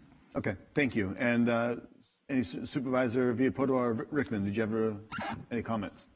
I'll make a comment. I think it'd be a great idea, but I understand what Matt's saying. I think we should wait and probably see what happens, and then those grants go, and then pick this up again at a later date. I would agree with that. Mr. Rickman, Supervisor Rickman? Yeah, no, I agree. And it's, hey, anything that we can do to help our small businesses, I think, you know, that's something we are obligated to do. Okay. Or is that, yes, Supervisor, Vice Chair Wynn? Well, as long CEO's office. So do we have any idea what this new stimulus package that's just been passed and signed, do we have any idea what it contains in regards to assistance to small businesses? So our understanding is that it has another round of the PPE forgivable loans up to $150,000, similar to, I believe that's similar to the first round of the CARES Act funds. So that's the main, there's all sorts of other provisions in that second act related to small business assistance, but that's really the main one, some significant resources available. There's also actually individual assistance, which is interesting, in the second round for rental assistance as well. The states actually polled counties to see what we're doing already. And of course, our county is one of those, and they're asking, hey, if you already have existing infrastructure, you can stand up and plug money in. So we're cautiously optimistic that some of those funds may come our way as well. Well, I think Chair Patty made an astute observation. We're talking about utility and mortgage and rental assistance for businesses, which obviously is needed, and also reimbursement for PPE and those other sundry purchases or expenditures. But this particular program goes a different direction because, as you know, we constantly get asked for subsidizing or at least reimbursing businesses for lost revenue because it's an economic thing. So the way I see it, we're talking apples and oranges in regards to the money that is being spent. One for, getting them out of the hole and restoring or maintaining their business.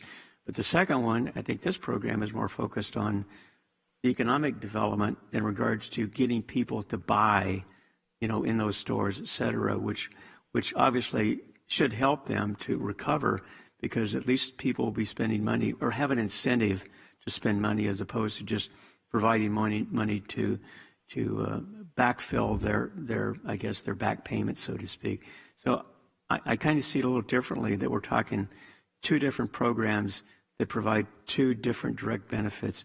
I have no problem with holding up, but I think certainly as you already said at our next meeting, we need to really look at what we have as far as providing assistance, but second part looking because the recovery economically is not going to go away when we get the vaccine out, et cetera. It's going to go on for months. So at least I think from what John has presented, we have a foundation by which we can revisit, so to speak, after we get through the next round of CARES funding or whatever they call it. So again, I just see it two different animals providing two different outcomes. So anyway, thank you. Mr. Powell, follow-up question for you. If CAO's office has been able to identify, and to Vice Chair Wynn's point, is there to be an anticipated, like in the last CARES Act, we received X amount of dollars to the county. Do we know if there's any allocation that could be anticipated to come to the counties or any municipality mechanism for funding of utilizing and offsetting some of the incurred losses? We have not gotten any word to that point yet, but I'm sure our associations will be talking about that if there's anything coming our way. Okay, thank you. So this is something that at this time the board will shelve it until future. Okay. Again, Mr. Solis and staff, we want to thank you for this. This was a great job. I think we've set the groundwork for an opportunity that we can pursue a little bit down the road here. Okay. Thank you. I am going to ask, we'll just see about this, the consent items 1 through 22, and then after that we'll take a break and go to closed session. But first, Madam Clerk, do you have an announcement? I do. Chair Patty, consent item number 21 needs to be amended. The agenda title should read, retroactive approval of an increase to the purchase order with STEM Express for COVID-19 employee testing, increasing the amount by $162,000 for a total not to exceed cost of $362,000 for the period August 3rd, 2020 through June 30th, 2021, and approval of related budget adjustments, a 4/5 vote required. The agenda as posted had a period of August 3rd, 2020 through December 31st, 2020. And Thank so you that's for the change. Thank you for that clarification. I would like to ask the board members, are there any consent items to be pulled? Nope. Just one very, very brief. I've got one from, which number, please? Number 2. Number 2.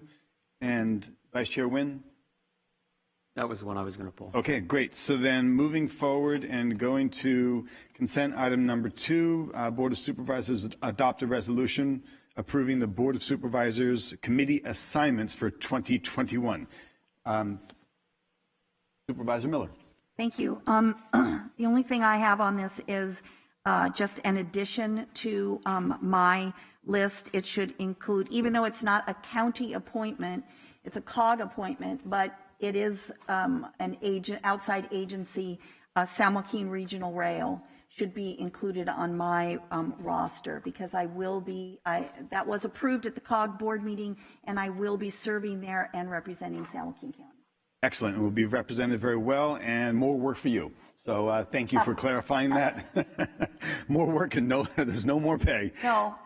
So then, having addressed the single item that's been pulled, I'm looking for a motion to move forward on our consent item. Mr. Chair, real quick, mine's a different item on that. Okay, I'm sorry. And it's really, and I haven't asked this of Supervisor Miller, but on the Conservancy, she has a lot more experience in regards to the Conservancy as opposed to me being the primary member. I would ask if she's in agreement that she become the primary member and I become the alternate on the Conservancy, which is currently the way it was. Are you guys going to arm wrestle over that, or is that something you agree with? I'm fine with that. Okay. I have been, assigned to that. Excellent. And we've split it with Supervisor Nguyen on Delta Protection Commission, and I've taken the Conservancy. I'm happy to continue in that role. That's it. Thank you. That's it.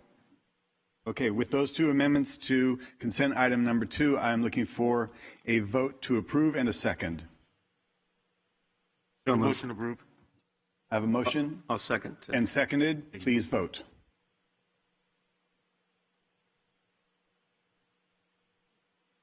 My computer crashed, so I'll just say yes. Okay, Supervisor Nguyen is yes. Vice Chair Nguyen is yes, and we have adopted 5-0. So it is noted. The consent item has been approved. We are going to recess and take a break, and we're also going to do closed session before we come back for the afternoon items on the agenda. And let's take a 10-minute break before closed session, please. Chair, before we adjourn, if you'll allow me to, I have to make a specific announcement related to closed session. Yes, please. Thank you, County Council. I overlooked that. Board will now meet in closed session on the items listed on the agenda.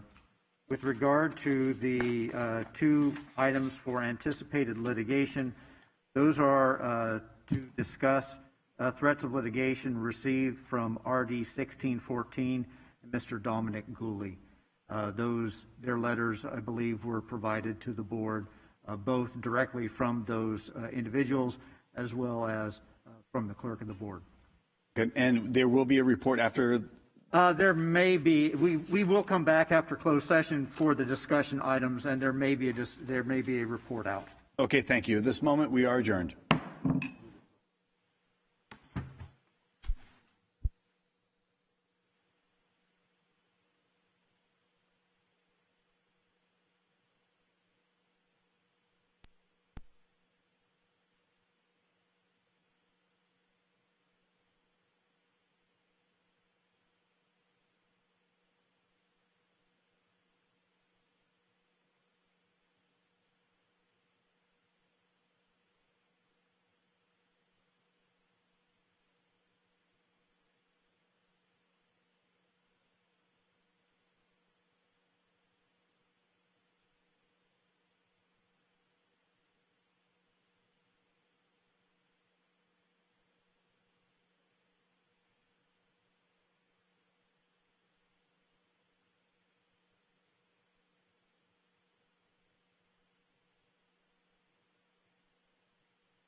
We are back from our break and closed session. County Council, do we have any report from closed session? The only thing to report from closed session is that the department is requesting that discussion item 3 be withdrawn from the agenda.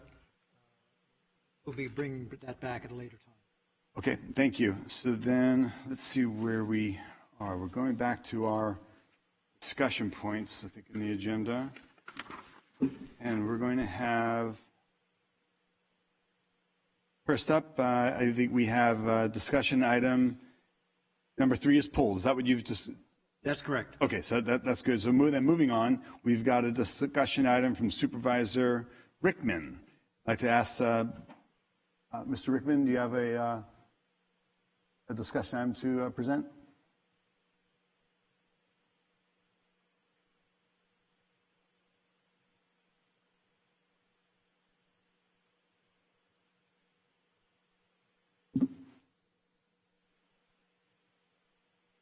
Thank you, Chair.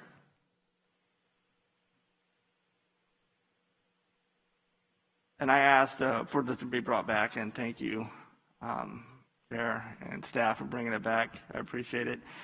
And what I would like to do, and what I wanted to discuss here on the board, to see what you guys thought, is to get a comprehensive review of the 2020 elections here in San Joaquin County. And one of the reasons that I would like to see it formatted in a manner that instills the most trust in our voters and ensures and produce the most legally accurate results. As you all know, the recent general election was unprecedented by its very format, and locally there was some miscues. You look back here early in the middle of the year. The general election, there were headlines everywhere, such as Newsom election orders, overreach, California judge rules, and that was one of them. Our recent primary election also included miscues that led to litigation, I believe. And our constituents, should expect competent and transparency in our elections, and mistakes, no matter how small, lend to a lack of confidence in the validity of our system. As the county elected representatives, it is our duty to install confidence by rooting out stresses on our systems and correcting them to restore public confidence. A comprehensive review should identify any stresses on our system or provide us with potential corrective actions. I know just on the top of my head, we talked about, the primary litigation. I know there was candidate statements that were delayed going out this year. I know, hey, I was a candidate, and I believe our statement was, a week or 2 weeks old, or, late by the time the ballots came out. I believe it was another race, I don't recall which one, in Stockton, that their candidates were left off the ballots, completely. And even the tally of the votes, I took pretty much all 30 days, and I don't know of any other county that, or we're in the low end of getting these results finalized. You had bigger counties, double our population got the results in faster than we did. And again, this is not meant to target any one person. It's just to look at the system as a whole. What can we do better? We know there were mistakes made. How do we correct those mistakes? I would like to look at things like, the legality of it, or the legal side of it, I should say. You talk about the governor's executive order, which was invalidated by court. But if I recall right, the legislators already passed it.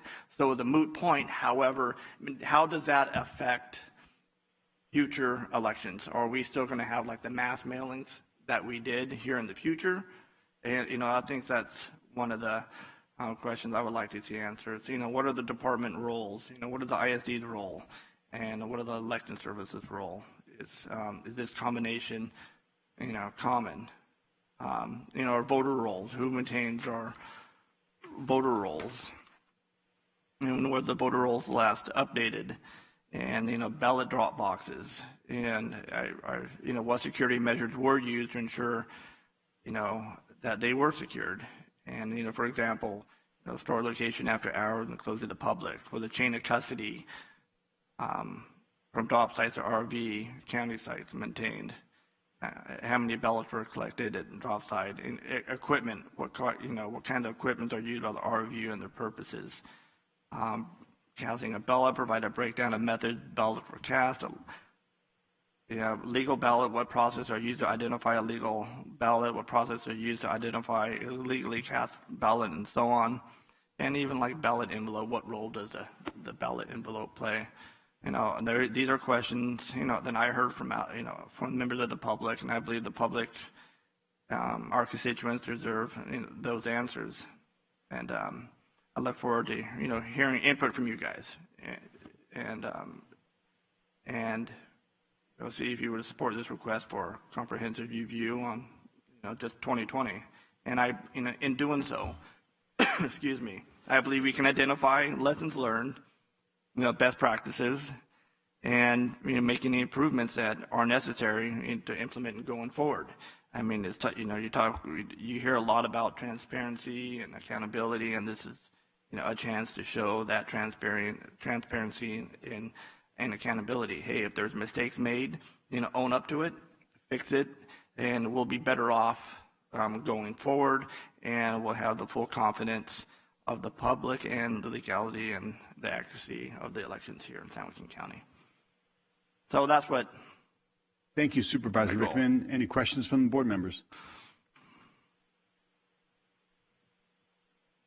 Yes, Vice Chair Nguyen. I understand Supervisor Rickman's concerns. I think we've all heard from our constituents on a variety of issues. I guess my question, though, in regards to your agenda item, is it your request that there be a review, analysis of the election to determine which parts worked, which parts didn't work, and report back to the board so we would have a better idea of some of the comments? Supervisor Warren, exactly. I mean, find out if there was mistakes made, and what caused those mistakes, and how can we correct those mistakes in the future. That's it. It's just an audit, like you would do an audit on something else. But this just happens to be something, with the elections. Well, first of all, I obviously you weren't here, but we did have a discussion in regards to some of the issues that you raised in regards to candidate statements, things like that, and that was explained. Obviously, you weren't here, but I would have some questions in regards to, because it's been brought up, what part of the election process do we have any control, and what part was mandated by the governor, the legislature, et cetera. And I think from one standpoint, and I'm sure in your election, it was and you mentioned the timeliness of the outcome as far as the completion of the ballots. And but I think, at least from my vantage point, I certainly any other supervisor ideas, but I think it's just a matter of deciding. You talk about the CAO's office working, and I know that Chris is here, and maybe he has some comments in regards. I defer to the chair that maybe I'm assuming you and Melinda have already had some discussions about this, because I'm sure you've both been inundated by calls and complaints, et cetera. So if one of you two, and I'll defer to the chair if you want to call up one of those two, and they can explain what they've done so far and how they would recommend to certainly comply with Supervisor Rickman's request in regards to a final report. Thank you, Vice Chair. Sure, real quick. One thing I forgot to mention, a complaint that I received a couple of times, I've heard a couple of times, was, ballots being mailed to homes in which people that never even lived there, or a person getting, 2 ballots. How does that happen? How do you, in the future, stop that? And, to let the public know if that does happen, how are we ensuring that only one ballot's coming in? I'm not saying that it did. I'm just saying that I think the public has an expectation, and that expectation should be met. Yeah, and I think to that point, as Vice Chair points out, Supervisor Rickman, you weren't here when we had a discussion pre-election, and now that we are post-election, I think we should perhaps take an audit or an in-depth dive into based on what we were expecting and what we were assured and what was delivered. We should have an evaluation. Mr. Cruz, would you come on down and maybe address this request that maybe we do an audit or a review and what that might look at? Are we hiring an agency to do that? Is that something you've done internally? What would what would be your recommendation to address? Again, Supervisor Rickman wasn't here prior, but based on some post-election activity, we may want to take a look at it. Great. Thank you, Chair Patty. Good afternoon, members of the board. Chris Cruz, ISD Director. And again, Chair Patty, thank you. So one of the things we looked at, obviously, after the presidential election was lessons learned and best practices. I believe the last time I addressed the board was back in October of this year when there was concerns about some of the processes and procedures and a lack of fellowship and deficiencies within those processes. So one of the areas that we addressed and I talked about previously is I brought in a third-party consultant who works with the state auditor, Elena Hall's office, to really oversee a couple of things, functionary procedures, work plans, best practices, lessons learned, and really what were our gaps and duplications within the processes. Because as you're aware from the primary, we went from a precinct election really now to what's called a vote by mail election. And that really was a game changer in terms of how we perform elections here in the county. So what that involved was a lot more technology and automation. So what we did after the election is I kind of did an internal audit on the ROV and really looked in with this third person I brought in and other contractors I brought in to help seed and perfect the process. And we looked at public-facing concerns. We looked at election issues. We looked at internal ROV challenges. We looked at legal deadlines and requirements met, and really agency accomplishments. And as Supervisor Rickman pointed out, what is the relationship with ISG and ROV? Because the previous relationship before was that really it was ballot and precinct oriented, and now coupled with the technology that we now have and how we manage, secure, and implement elections, we've kind of changed really the rules and rule sets and going around that. So we have a bunch of information that is in place in terms of standard operating procedures and updating all of those. And as I mentioned last time in October, I think where we saw some deficiencies was in really knowledge transfer and the training of staff being aligned with the new way of doing business, because elections are more complex now and there's a large automation component that's now in play. So we've taken the time really to go through all of that information. We have a presentation prepared because I wanted to be proactive rather than reactive as we come into this new year to address any of those deficiencies and ensure that we have qualifiable performance metrics in place that I think meet the needs of our constituents moving forward.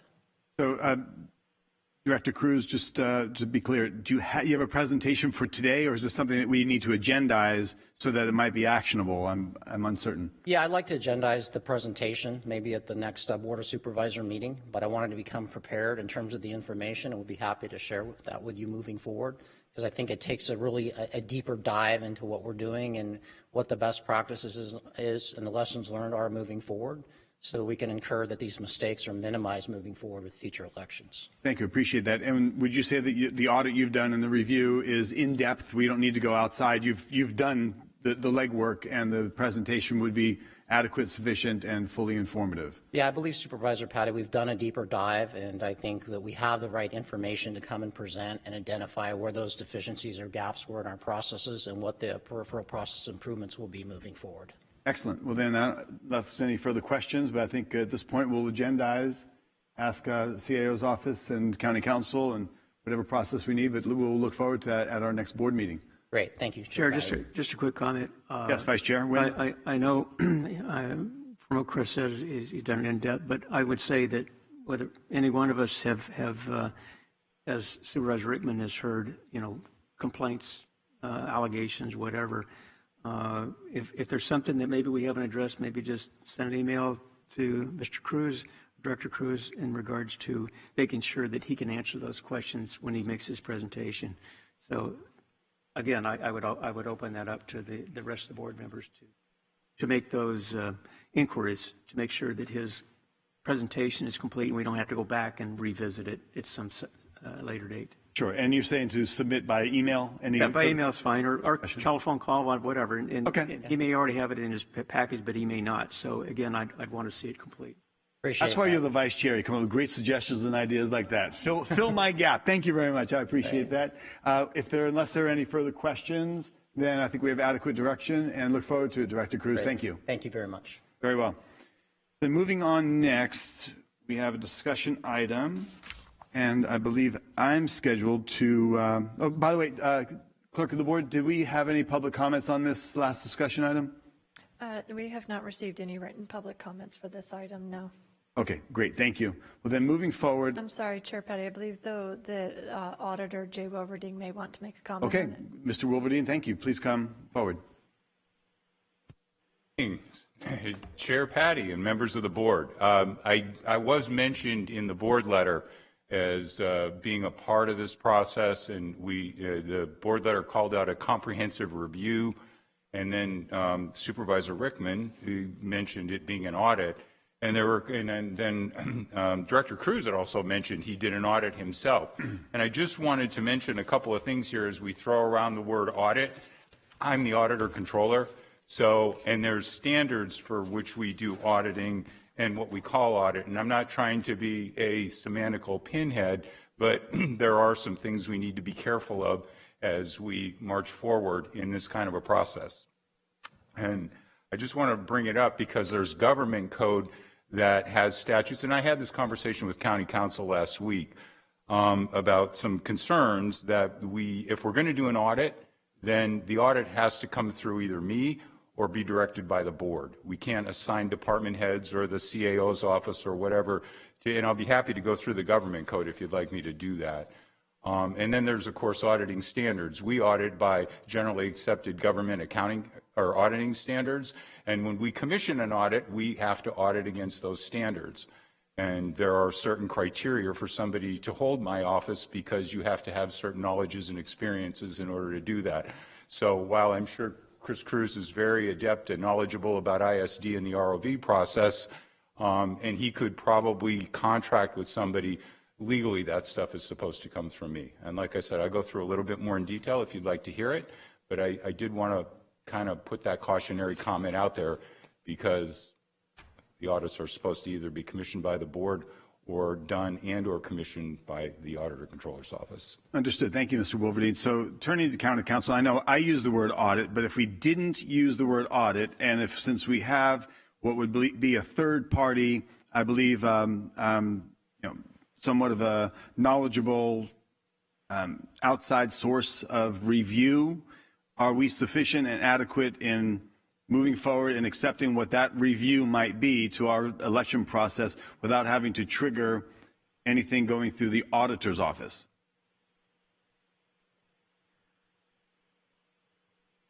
Performing a comprehensive review of the election, the 2020 election. I would turn to Mr. Wilverding. Do you believe that a comprehensive review of the election, it constitutes an audit? I don't know. I don't know what the standards are for a comprehensive review. And let me just go through the government code that talks about auditing in the different kind of... Before you go there, can I just ask a question? So when we hired an outside firm to do a review on the sheriff/coroners, was that something that was done and triggered through your office, or we hired and received a report from, was it with your blessings because it was going to be a review? You brought that up. Sorry for me diving in. I happen to have that exact report right here. And honestly, no. We overstepped, in my professional opinion, we overstepped our bounds in what we did. And I'll read from the reason for the recommendation. And the letter was to accept the report.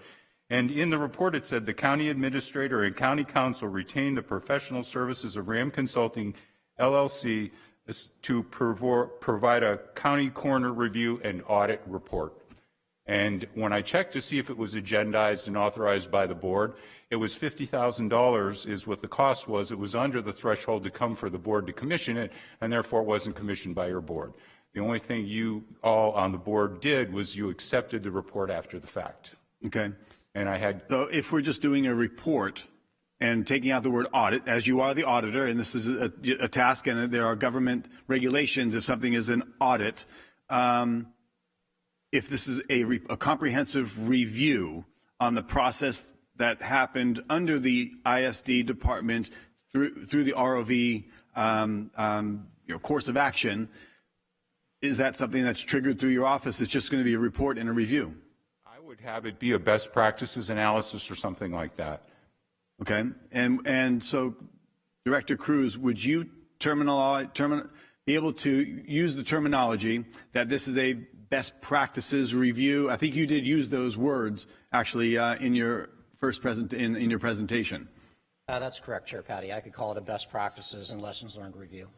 Okay. That will suffice for the board and also for the auditor for that perspective. All right, and County Council, is that sufficient? That's officially what we're going to be receiving at our next board meeting. Yes.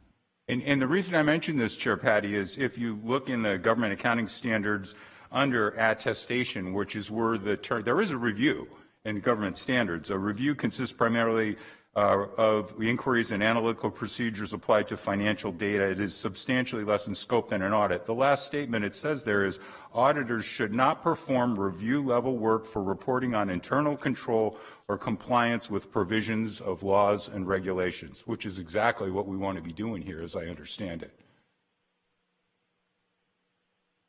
Okay. Council? That's satisfactory. That's satisfactory. Okay, so it's satisfactory if we go forward with yes, best practices. Director Cruz, best practices review. Okay. Thank you, Mr. Wolverine. Appreciate your coming in and making certain that we're on task. And just how we would do this, if the internal audit division of my office was going to do it, it would be a performance audit, and we do performance audits all the time. As a matter of fact, I believe it was Supervisor Elliott who mentioned with the fee audit came through a board request, and we went and did all that. Yep. Okay. Anyway, like I said, I'm not trying to be too technical, but we start wandering off, and I want to make sure that we don't get ourselves, out of bounds. Step in the wrong bucket.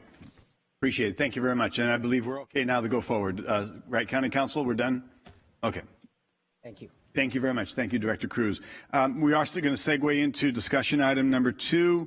I've just pulled up my submission to the board to discuss and consider a joint city/county proposal for a homeless emergency shelter in San Joaquin County. We know this is a hotbed issue, and so it's recommended that the board look to and direct General Services Department to perform a survey of local available buildings in the 80,000 square foot range to expand the emergency shelter capacity in San Joaquin County.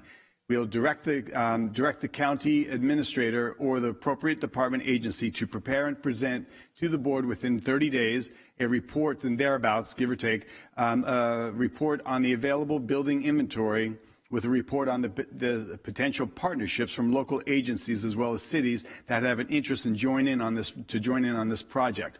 We also request that the board to consider and support in concept the acquisition of a building to be used as a homeless emergency shelter. The purpose of this shelter would be to expand our emergency shelter capacity while also offering individual assessment, services, treatment, navigation support, and more. Reason for recommendation by all estimations is, and based on our last point in count time, throughout San Joaquin County, we have well over 1,000 people living in tents and in temporary shelters along our rivers, roadways, and on public and private properties.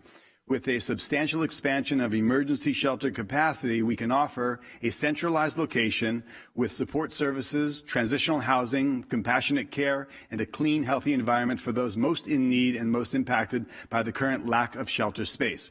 As proven successful in other states and counties, with a large capacity shelter, the cost of care ratio per person drops significantly, and with the necessary partnerships and support services, we can take a meaningful step forward in addressing this issue within our county.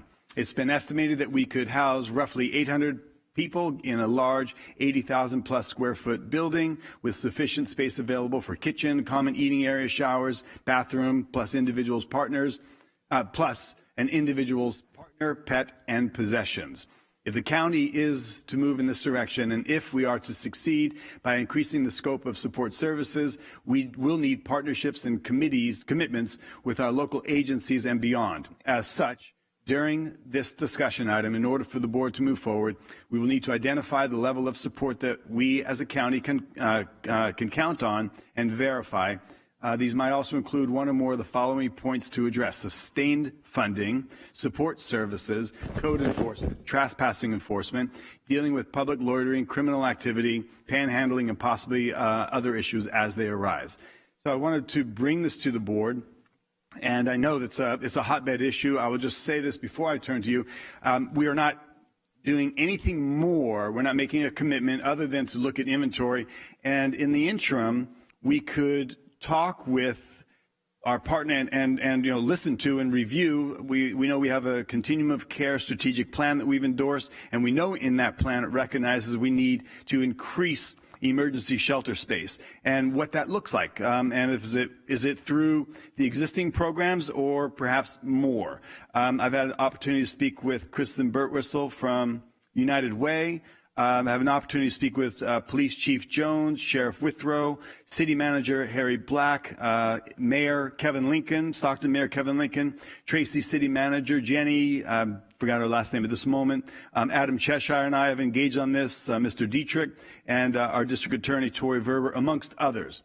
What I'm proposing for this board to discuss and consider is a business plan approach so that we will take in the next 30 days, we will work with a multitude of partnerships, a couple of people from this board. I know that Supervisor Villapudra's office is heavily engaged as the population of homeless in Stockton is mostly in his district. So a couple of members from this board, as well as the Mayor Lincoln, 2 council members, the city managers, a representative, of course, Mr. Pollan from CAO's office would be sufficient, adequate, and desired.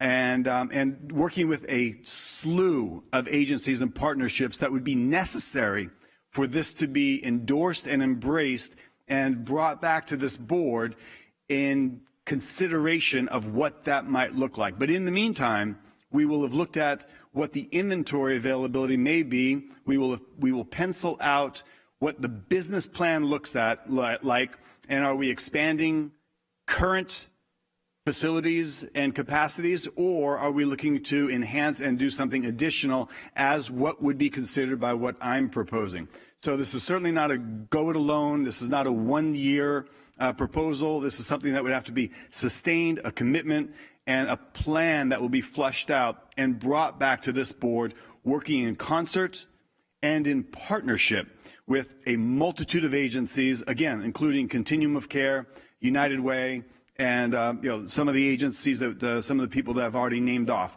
So with that said, I believe that it's imperative that just like Stanislaus, a fantastic working model, they have a building, they have a capacity of roughly 400 people, which represents almost half of their population, but 40% of the population of their homeless people in Stanislaus. It's a fantastic working program that is managed primarily by the Salvation Army.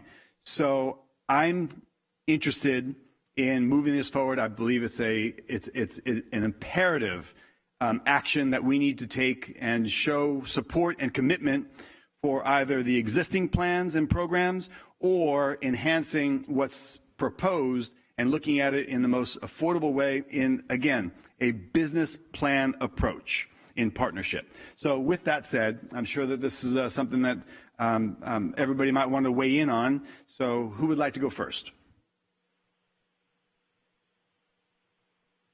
Mayor Rickman. Yeah, I'll jump on. No, I think it's a good idea.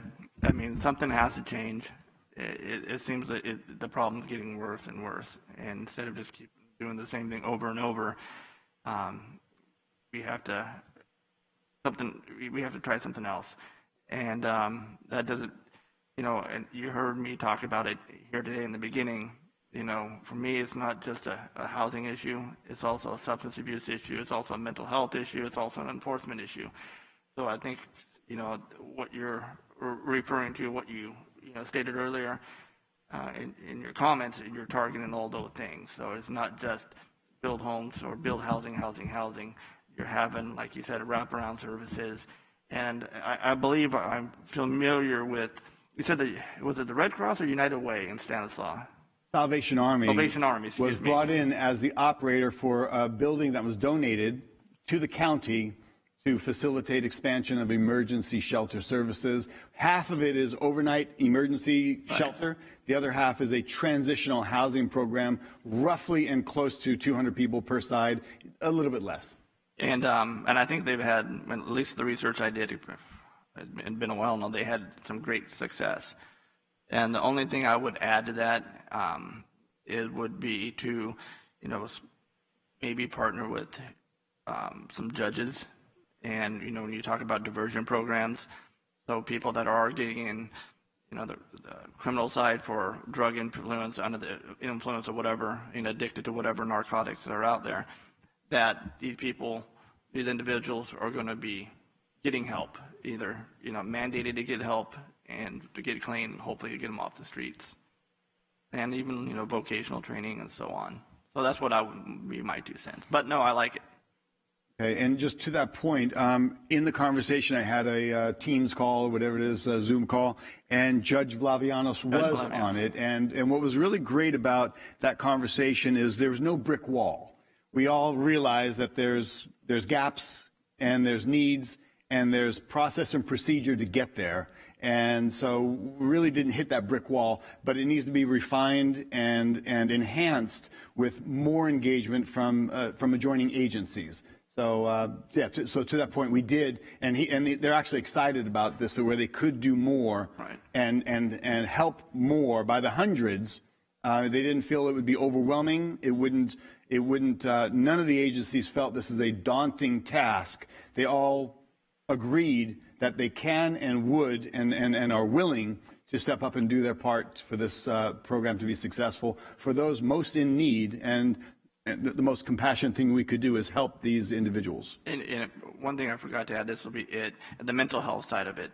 And, can we expand mental health? And what can we do for, those that are suffering from mental health issues?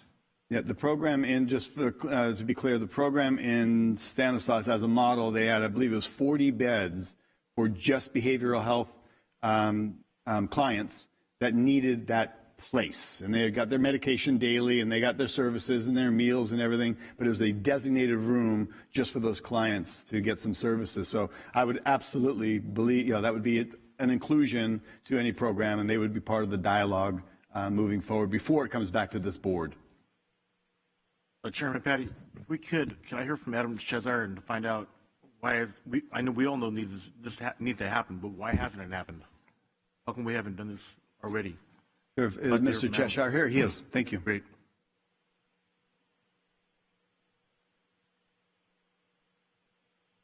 Well, good evening, Supervisor. Thank you for the question. So the question is, why haven't we done a regional homeless shelter in the past? Well, I think there's probably a lot of answers to that question, probably a tough one to answer. I think that probably the things that come to mind are the cost when we're talking about large scale. When we're talking about I think 1,000 people, up to 1,000 people is what we're discussing today. The costs are significant. If you're talking about the kind of shelter and the kind of numbers that I brought back in July to this board, I believe the number was something like $47.87, something like that. Per day per person, yeah, exactly. Which do the math on 1,000 people a day and 365 days a year. That's probably not the most service-rich, and certainly not the most service-rich environment that you could have. The COC back in October 2019 did a report called the Shelter That Succeeds report, which in my opinion is a pretty definitive guide for how to do shelter that succeeds in San Joaquin County. And they were quoting a figure somewhere more like in the $84 per day range for a service-rich environment. That includes food service. So again, the numbers are pretty staggering. So the funding probably isn't there. The other issue I would probably highlight is, I think as many of us are aware, the idea of a regional homeless shelter came up recently during the last election. There was a conversation that I was a part of, or rather a meeting that I participated in, where there was a presentation from some folks at the state level talking about the idea of using the fairgrounds for a regional homeless shelter. It was one of multiple ideas that were batted around that day, but certainly that one gained some serious traction, and the response there was pretty intense, and I think overwhelmingly negative. So I'm not sure that there is community support for something like this, if you're asking why this hasn't happened in the past, versus, you know, smaller organizations that maybe been established for a long time. You know, the idea of bringing the homeless from one community to another tends to be very controversial. The idea that the homeless want to leave the community they're in and go to another community is, you know, often unworkable, according to, you know, the folks on the street. So, again, I could go on about theorizing why this hasn't happened in the past, but I think those are some of the things that come to mind. So, in a nutshell, you're telling me that if we did build this, what Supervisor Patty is proposing, we'd have a hard time getting 1,000 people? You think we'd have a hard time getting the people there? I think it would be extremely difficult to get that number of people to come to Stockton or to come to wherever this location is from the community that they're in. You know, truth is, you know, if your mom is in the community you're homeless in, right? She may not want to take you in for multiple reasons, but you probably going to stick around there. Your friends are there, whatever the case is. We just seem to struggle to get folks to want to come to another city to do, you know, not to say it's unheard of. Certainly we have people moving around, but yeah, that does seem to be a big challenge as far as what we're hearing from our outreach workers and that sort of thing. All right, my question for the chair, do you have any answers for any of that? I have further questions. When you were working over at Stockton Homeless Shelter, what was your cost per person per day? I don't have that number for you. I can say that the annual budget was around $1.7 million a year, give or take. About half of that was with donations. That was when I was working there, so it may have changed a little bit since then. We were serving about 400 clients a day. There was 296 beds, so there were folks that were sleeping on the floor. That did not include food service.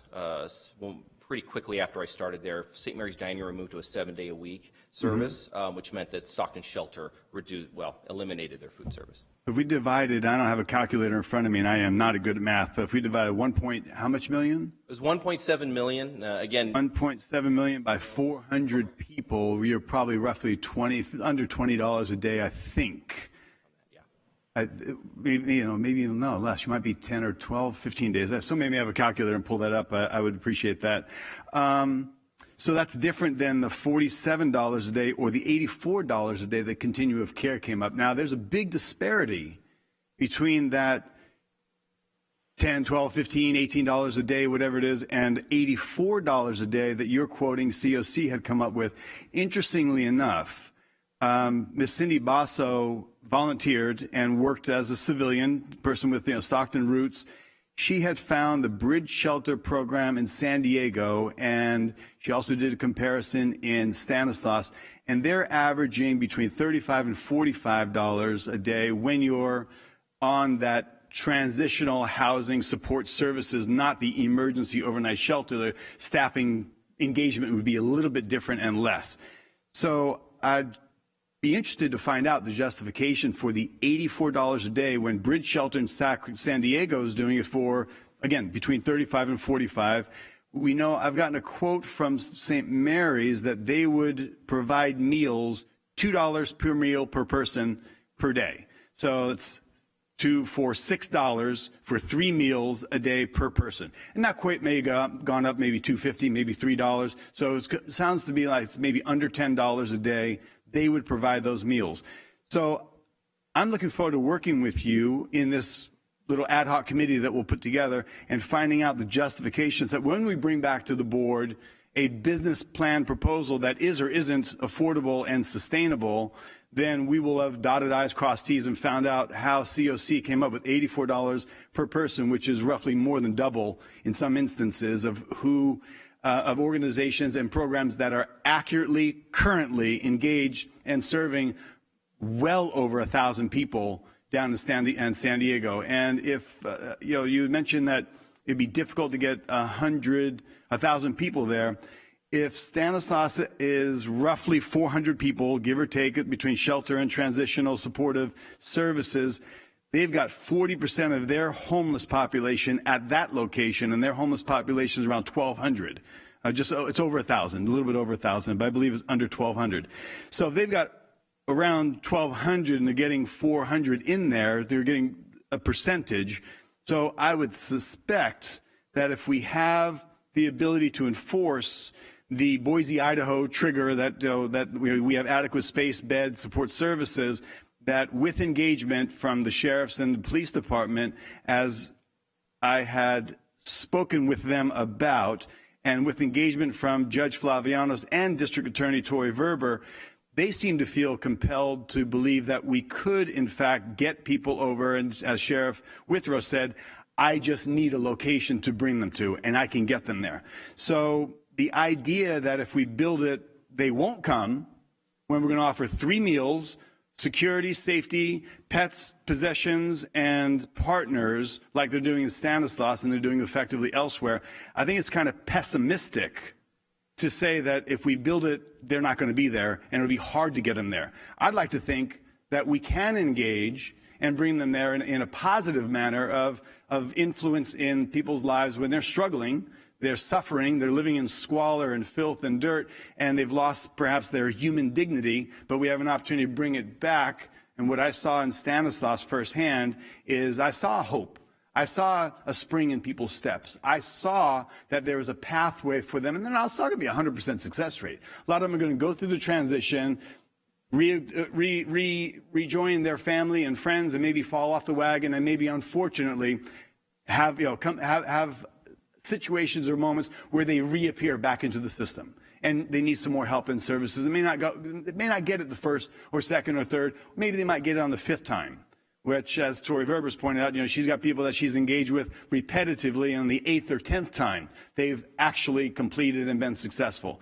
So I'd like to think that in the next 30 days, that working with you, we can find a pathway and present this board with an option that may or may not pencil out, may or may not in any capacity be worth the county engaging in, but I wouldn't go forward with a pessimistic idea that if we build it, it's going to be $84 a day per person, therefore it wouldn't be affordable. That seems exaggerated and untouchable. I don't know what to do with $84 a day. We can put them at any motel and be at a cheaper price. So noting that and did anybody do math on the 1.7 million, 400 people? What's that divide? I'm looking to you, Mr. Powell. Did you do math on that? I didn't do that math, but I did do math with $50 a day for 800 people for a year. That would be 14.6 million. Gotcha. So Understood. Sure. Yeah. Rough numbers. I'm still curious if somebody had a calculator to find out what 1.7 million divided by 400 and 365 days. So, anyways, those are. Supervisor Villapudua, those are my answers of why we may want to consider. And again, we are not making a commitment other than looking at inventory that if this comes back and it's something that the board finds justifiable through partnership, that we would then consider. So I know we can argue this till the cows come home, but once we put pencil to paper and joined with Continuum of Care and United Way and all these other agencies that have vested interests in existing programs, we may find that something like this, scaled up or down, may be of benefit for the county to engage with if we can make that partnership with agencies and Stockton in particular. I know that they've expressed an interest in further discussion. Supervisor Miller, I'm sure you have questions or a comment? I have a few. Thank you. First of all, I appreciate your willingness to look at whether the county leading the charge for a new concept, how that would compare with existing plans already in the works. I also spoke with the director for both the Stockton Shelter for the Homeless and Gospel Center Rescue Mission. And Gospel Center just opened an additional 118 beds So they're operational. They're in the process of filling those. And they have on the books an expansion for men's beds that would add another 178 beds on an existing campus. So because the individual buildings are smaller and divided by floors, it is easier for them to provide for the social distancing and the disease control, especially for right now in terms of the virus. In addition, the Stockton Shelter for the Homeless will be opening an additional 100 beds this year. And they have on the drawing board another expansion. They have several, actually. They're doing some permanent supportive housing in partnership. They're doing some transitional housing in partnership. But according to the director for the Stockton Shelter, if they were fully funded for their expansion, they would be an 800-bed shelter. They would have, and these would be, the expansion would be low barrier. So this would include pets and partners and possessions.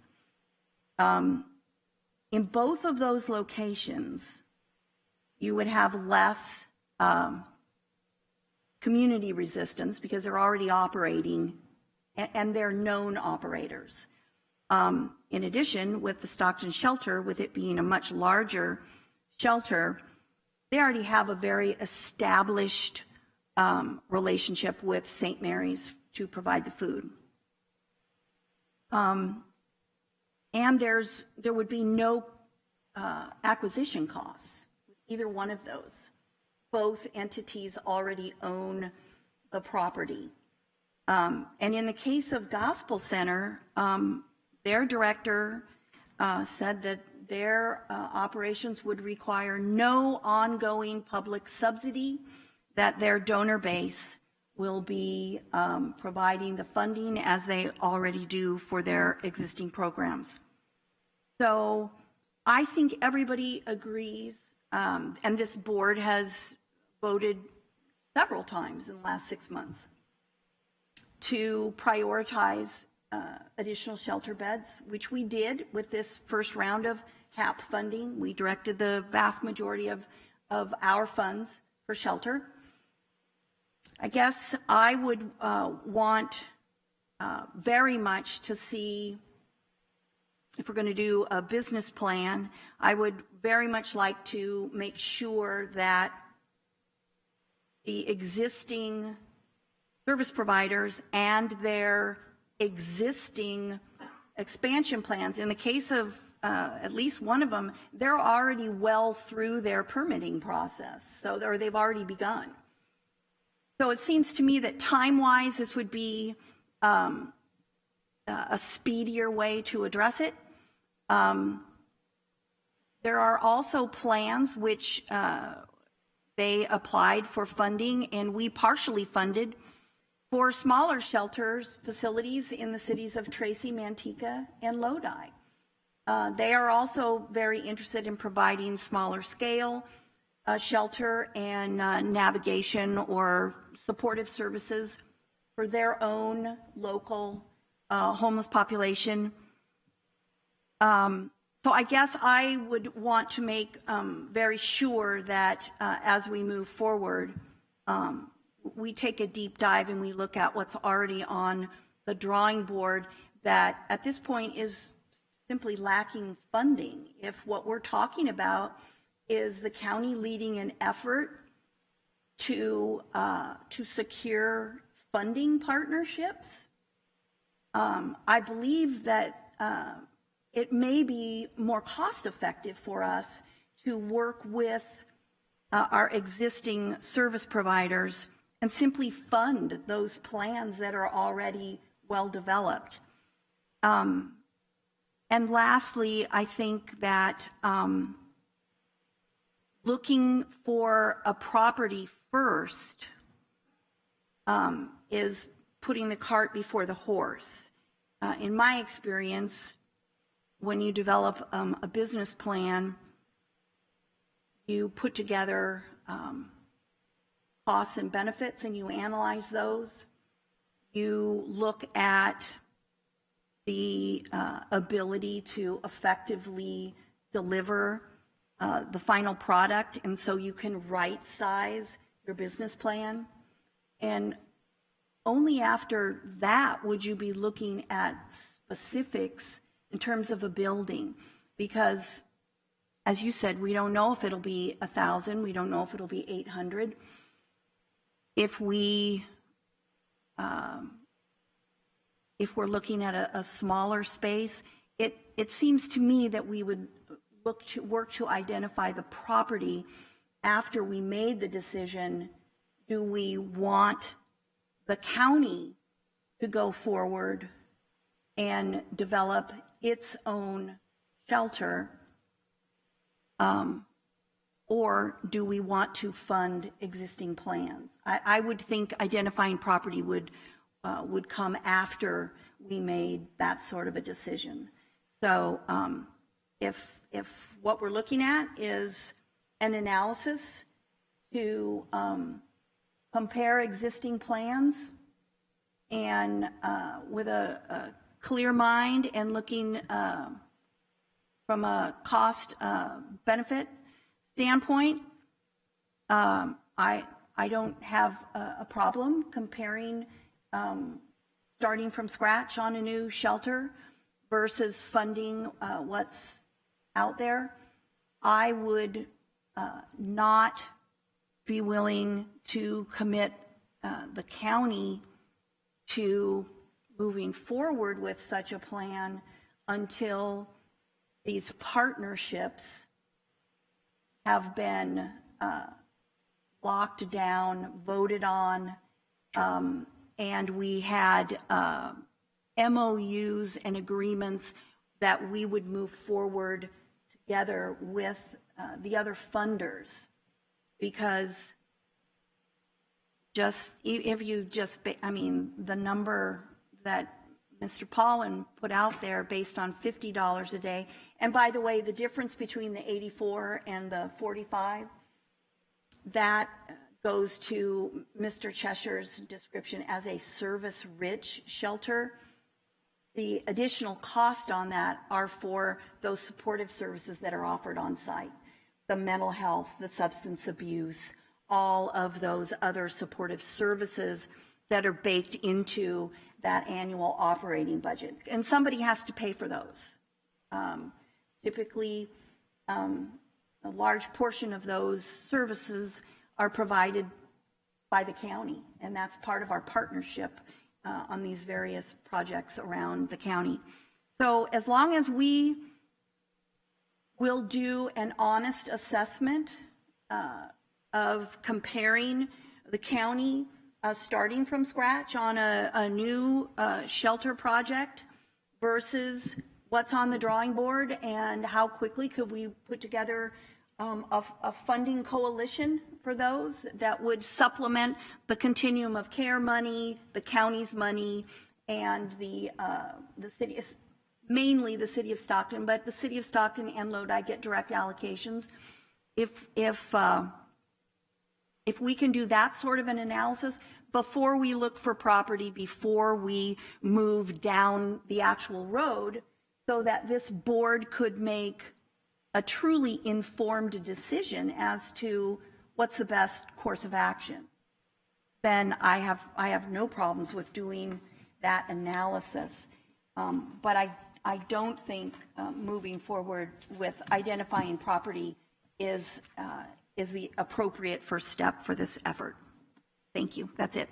Thank you. So just to address a couple of those points, the bridge shelter and other shelter programs, they're $35 to $45 per person, included all the services, detox, mental health services, programs, drug abuse assistance and all that. So it was a target-rich environment also. It wasn't just housing and feeding and then plus housing and food at $35 to $45. It was full of programming.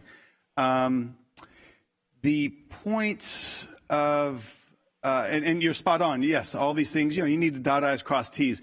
but we need to look at what the cost is to do the comparisons.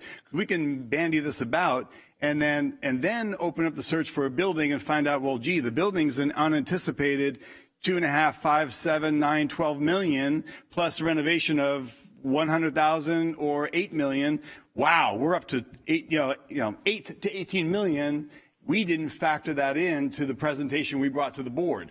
So I see it as a benefit for us to do some legwork. It won't cost very much. We're not talking about doing construction. We're not doing environmental. We're not investing money into this. We're investing some resources, not as if everybody's sitting around doing nothing, twiddling their thumbs, but let's bring back to the board an idea of what it might be if we were going to go forward. The ballpark range could be from 1 million for 400 people, or 1 million to 3.5 million to do 400 people, or a bigger building might be 3 million to 7 million plus figuring per 400 people 1.5 million for renovation. So we don't know what we don't know until we start to delve into available inventory and analysis of the cost of what that inventory would be, scaled, big or small. So I think that's important. If we're going to bring back, that's part of the business plan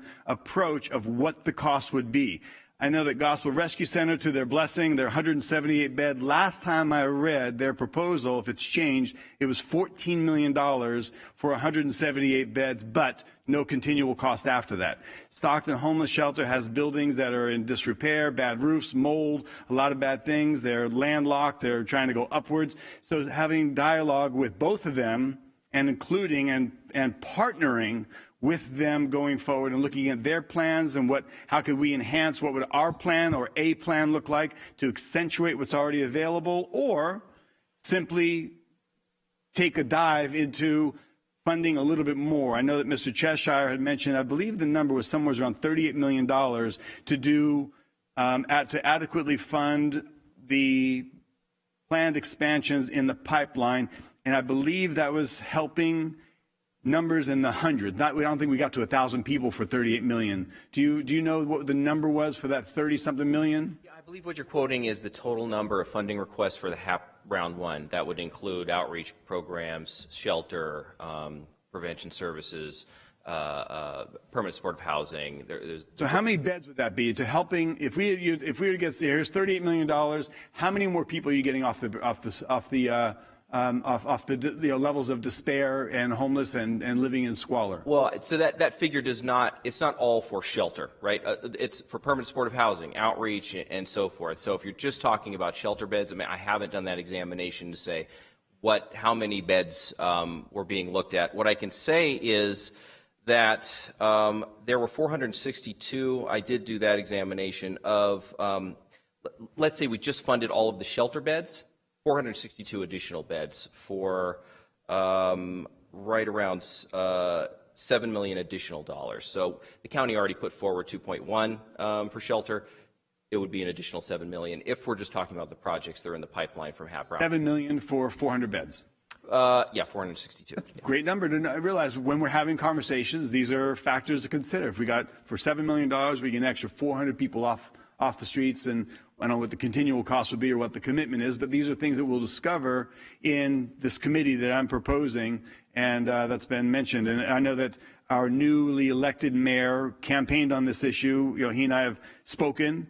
He's engaged and he's prioritized it with his city manager and wants to bring it to the city council for their levels of engagement. So, this is a partnership approach and something that I believe we should do to know, are we enhancing, are we accentuating, or are we also creating a new opportunity in addition to and working with synergy to what's already in motion and planned down the pipeline. Supervisor, Vice Chair Nguyen, did you have any comments? Yeah, I would, through the chair, ask if we could get our General Services Director answer a couple of questions. This is all about her.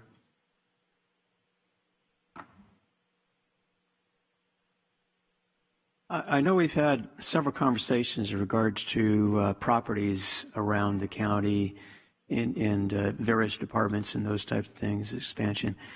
And the request here in this particular agenda item is to have you survey local available buildings. Do you have an idea of, as Chair Patty talks about, do you have an idea of what buildings in this range or size are available primarily in the Stockton French Camp area? I would say we'd want to take a current look at things. You know, the InShape building, we know that InShape just went bankrupt, and that frees up quite a bit of space in that building. So in general, we do, but I think we would want to take another look at it.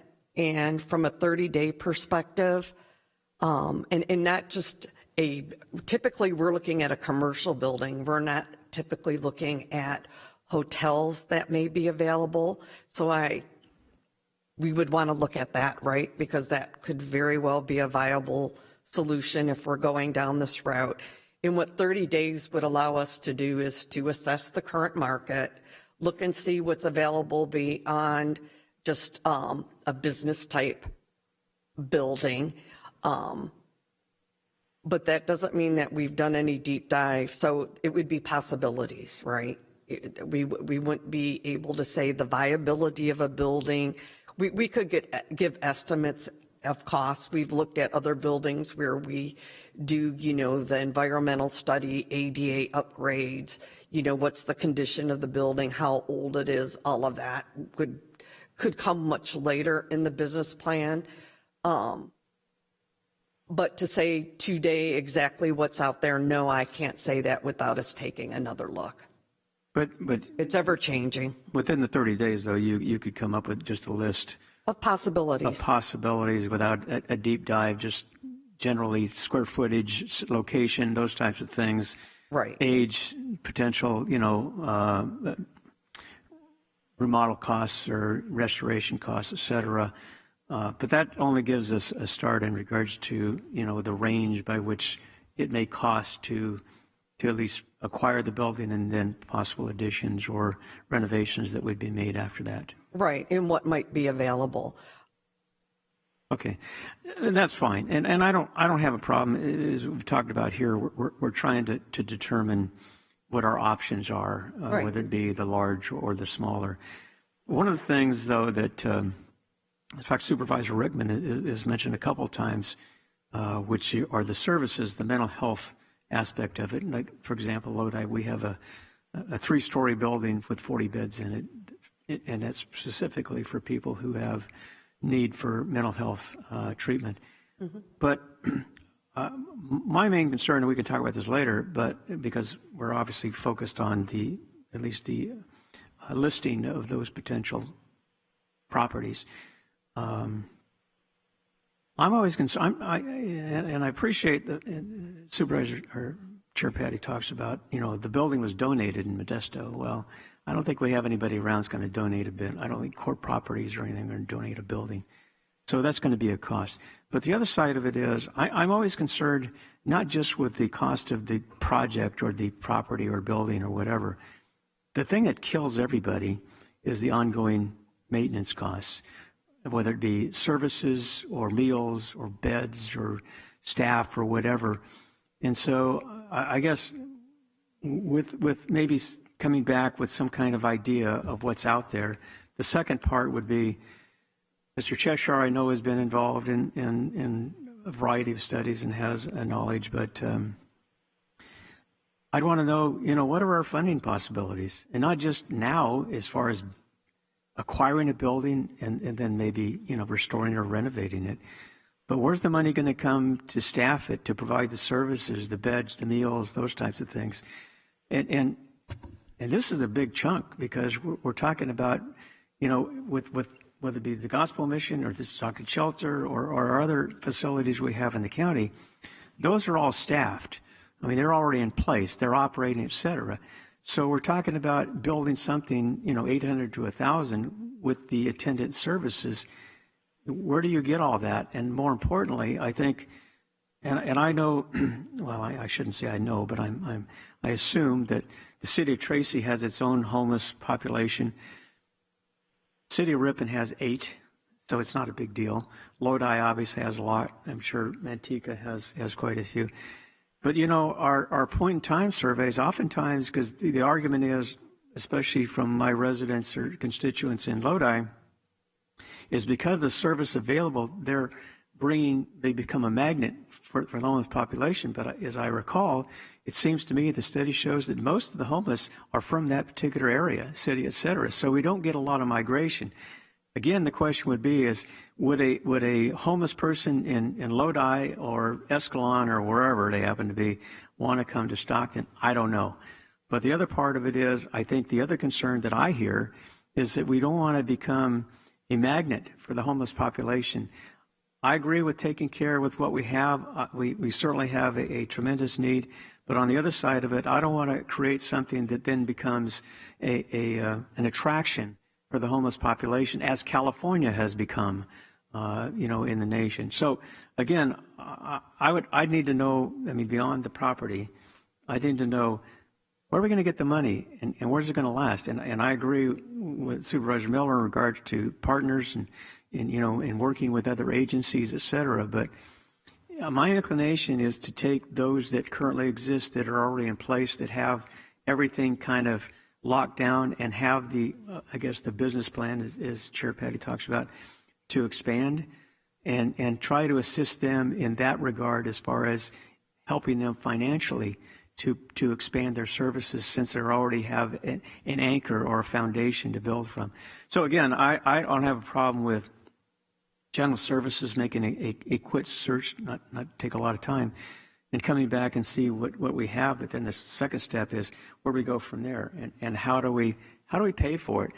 And it's not just certainly the homeless, but I know Director Dieterich, in regards to just the health care and the mental health, behavioral health, all the issues that he's dealing with his departments, the hospital, et cetera. So I think we take it one step at a time. And as we analyze something, we say, well, that's not possible. Let's go to plan B or C or D or whatever. I agree with Chair Patty. We need to do something, but this is a very, as has been said, this is a controversial issue where a lot of residents are not enamored with the idea of a major facility within their community. So again, I turn back to the chair, and thank you, Ms. Cunningham, in regards to your comments, and we'll see what the board wants to do. Thank you. Thank you, Vice Chair. You brought up a couple of great points, and I will let you know just a couple of them.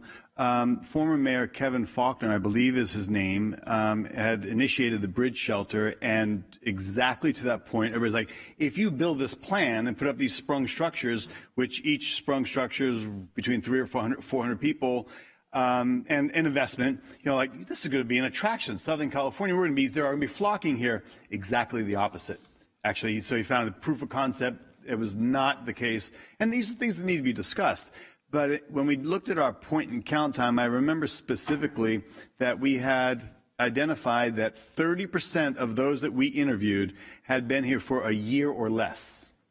So how they got here, I don't know. Where they're from, and I know there's programs that they call, as Mr. Cheshire reminded me, a warm handoff. So you may encounter somebody that says, look, I don't want to go. I know you're enforcing code, and I know you're offering a bed space, but I'm not even from here, and I don't want to go to a shelter. So then that's when we contact that person's support network or their idea of where they want to go, and they do that, again, warm handoff. We're not dumping people, but we're maybe reconnecting them with a support network or something else. So, and I agree completely that by taking a dive into this, we need to come back with a compelling justification as to why we want to do this. The status quo may be completely adequate. The status quo may need some enhancement, or we may look at, through partnership, what we can do in addition to what's already planned or what's in motion, and how it goes, and how is it sustainable? That's a great question. You can build it, you can have it, and then what do you do in year 2 or year 3? So these are all great questions that will need to be addressed in order for this to come back to the board, and in order for the board to be compelled to support it. So that said, unless there's any further questions. Just a quick comment, it's yes, in your staff report, and it's an area not that we've already discussed, but in your last sentence, it talks, these might include one or more of the following points to address. Sustained funding, which obviously we've discussed, support services we've discussed, but code enforcement, trespassing enforcement, dealing with public order, criminal activity, panhandling, and possibly other issues as they arise. Those are key issues that need to be addressed if we want to be successful in regards to our homeless treatment programs. And so, and I know you've met with the district attorney, et cetera, and I'm sure Supervisor Rickman has dealt with this issue, you know, in his current life or other life. But without that, and when we talk about diversion programs with Judge V, the fact is there needs to be some type of encouragement to get individuals in these programs, whether it be because of drug abuse or because of behavioral health. But anyway, I agree with that, but that's an area that is critical no matter how we go or where we go with this. Without that, I don't think anybody can reach the success that we would want.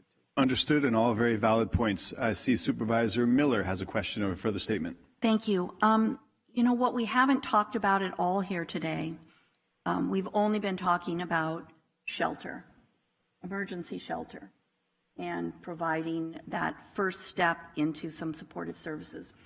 What we haven't talked about is, and absolutely has to be baked into the sustainability features of this, is if our partners, if we are spending all of our homeless dollars every year on staffing and maintaining an emergency shelter, first, what does that do to our funding streams from the state and the federal government? Because some of the dollars we may be looking at, those aren't available for shelter.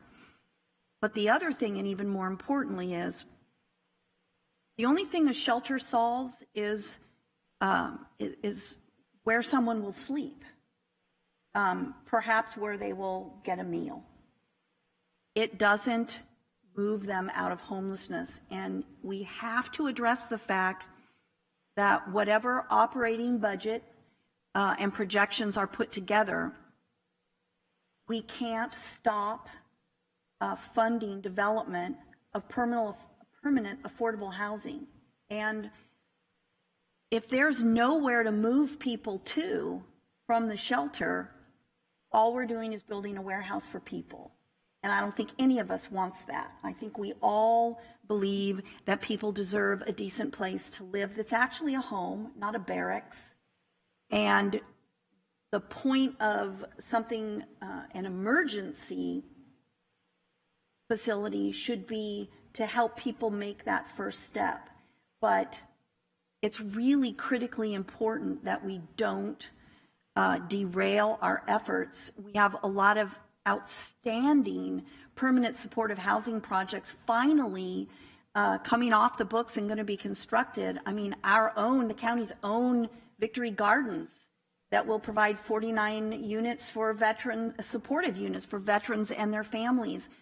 I mean, we're ready to go on that. And so it's really, to me, it's very, very important that that any analysis of this, and when we look and we weigh the costs and the benefits, that needs to be factored in, because we have really achieved a lot of success on developing permanent housing units. The cottage villages in Manteca, our housing authority has just been partnering and going like crazy all over San Joaquin County, and we have a lot of other developers that are bringing really good permanent housing projects online.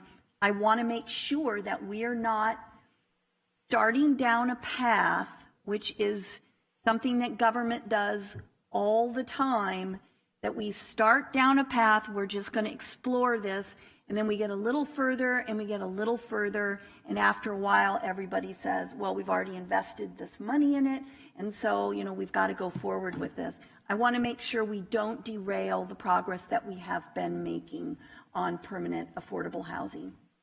Valid point, and something to be discussed and considered. We know that the housing first model and focusing primarily on that isn't solving the 12 to 1,500 people that are living out in squalor and in despair.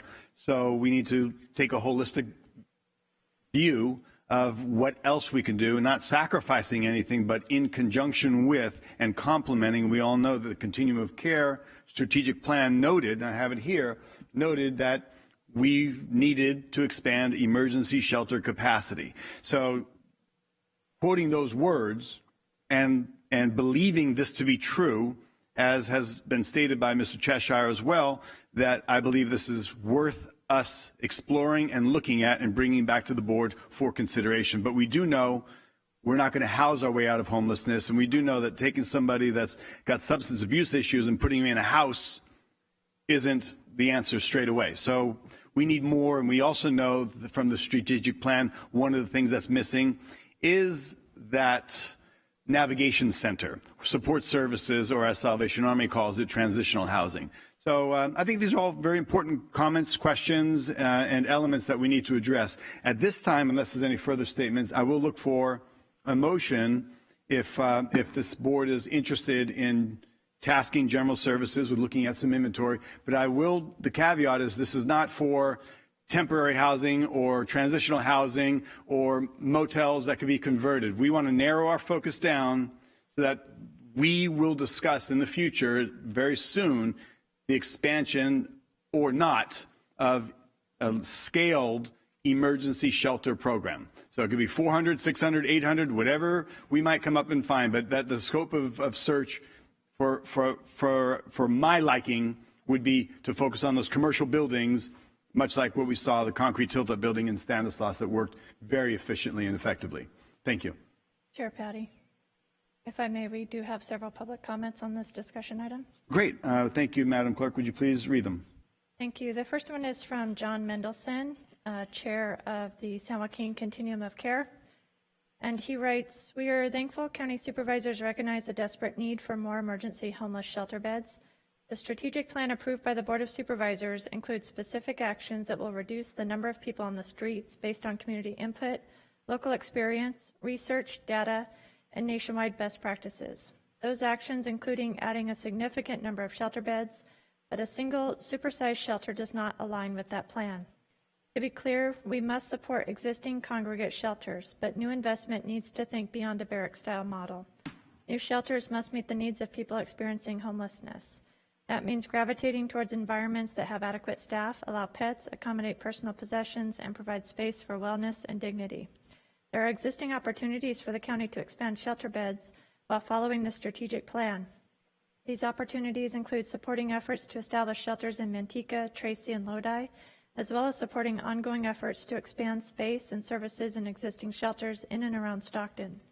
Significant expansion of shelter must also be accompanied by expansion of affordable housing and permanent supportive housing. Without exits to housing, shelters can become warehouses with revolving doors that open mostly to the street. Further fund realignment must be done thoughtfully, as there are legal restrictions on how dollars can be spent and potential negative impacts on organizations already doing successful work. An attached letter provides more details about accomplishments, our joint goals. Thank you, Supervisors, for your passion and commitment to action." The next comment is by Margie Fries, who writes, "As a constituent living in District 1 and being a longtime advocate of equitable housing in the state's homeless population, I urge the Board of Supervisors to reject any project to contain the homeless population to a large housing warehouse in Stockton. Funding such a project would divert those resources from meeting the emergency and long-term needs of homelessness. The county and city of Stockton, as I understand, continue to work on sustainable housing and advocacy for homeless folks with much success. There has been progress in establishing housing in Stockton, and that also meets the social and medical needs of homeless folk. Supporting homeless families and individuals in addressing their needs as fellow citizens will enable sustainability. Criminalization and warehousing of homeless folks in Stockton or anywhere else is a loser. I urge my representative and each of you to reject the concept and adjacent contract to build a so-called emergency shelter in Stockton." The next comment was submitted by Peter Ragsdale, Executive Director of the Housing Authority, County of San Joaquin, who writes, "Thank you for your continued support of the various partner organizations that work hand in hand with the County of San Joaquin in sheltering and housing our homeless neighborhoods. As you've all accurately aware, Homelessness is a complex problem with complicated and expensive solutions that struggle to meet the needs of our county at scale. However, there is a favorable tide of projects making inroads in offering shelter and permanent housing. The Housing Authority has made serving the homeless a strategic priority in providing rental assistance to transitional and temporary housing providers, developing permanent supportive housing for individuals and families, and seeking and receiving state and federal resources that leverage local funding. While increasing the shelter bed count is already underway, there is a definitive need to continue to support permanent housing solutions. Homelessness is proving challenging for communities with far greater resources than ours, and in nearly every case, the perception is the work isn't making a difference. I would ask this board to stay the course and continue to pursue and fund permanent housing strategies that will pull families from existing shelters to permanent housing. Creating affordable housing options for homeless veterans like Victory Gardens, where nearly 90% of its cost will be state and federal resources, has a clear investment return inclusive of a 15-year operating subsidy. Projects like these would not happen without this board's support, and I encourage you to consider making proportional investments across the spectrum of solutions to end homelessness. Thank you very much. And the next comment is by Jolynn McMillan, CEO of the Stockton Shelter for the Homeless, who writes, Stockton Shelter for the Homeless stands prepared to work with the city, county, and community as we expand to take on the additional needs of the homeless in our community. As a primary provider for low-barrier homeless shelter in San Joaquin County, we are adjusting our services to take on additional unsheltered homeless. With this in mind, the Stockton Shelter has extensive expansion plans that will not only shelter up to 800 homeless, but provide services and case management, which will guide individuals and families out of the shelter system and into permanent housing. Chair Patty, that concludes our comments this evening. Thank you, Madam Clerk. I also, just to close the loop on this, Mr. Cheshire, was $11.64 per person per day, not counting meals. So that was the amount for that 1.7 million for 400 people. I appreciate the feedback and the comments. It looks like a lot of people have tunnel vision. They see things one way, but I believe that we can bring back a robust analysis and perspective to this board in consideration of moving forward or not, in partnership or not with the agencies and cities and mayor and so forth. So at this time, I think we can close this up unless there's any further comments, but look for a motion to see if this is going to go anywhere. Sure, make a comment. I agree with all the public opinion. But I see no harm in maybe having directing general services maybe look into if there is a building that's available, and if it's reasonable, and if it could work. So is that too much to ask? Would it take a lot of your time, Marcia, to just look into it? No, again, I want to reiterate, though, this would just be a possibility. We're not going to vet the building. Yeah, we would need 4 to 6 months to totally vet what it would take.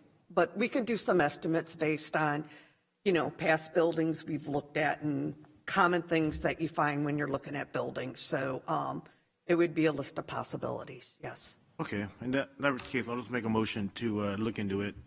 The direct general service department to perform a local survey of local available buildings. That's my motion. Second. Thank you. I have a motion and a second. Please vote.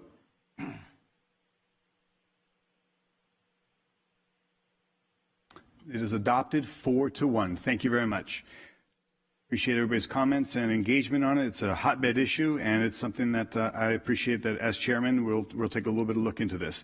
At this time, we have a discussion from Health and Human Services from San Joaquin General Hospital. Approve and authorize the San Joaquin General Hospital Chief Executive Officer to execute an amendment to the Cerner Master Agreement to extend the term for 10 years through January 31st, 2033, at a cost not to exceed $51,175,010. The item agenda,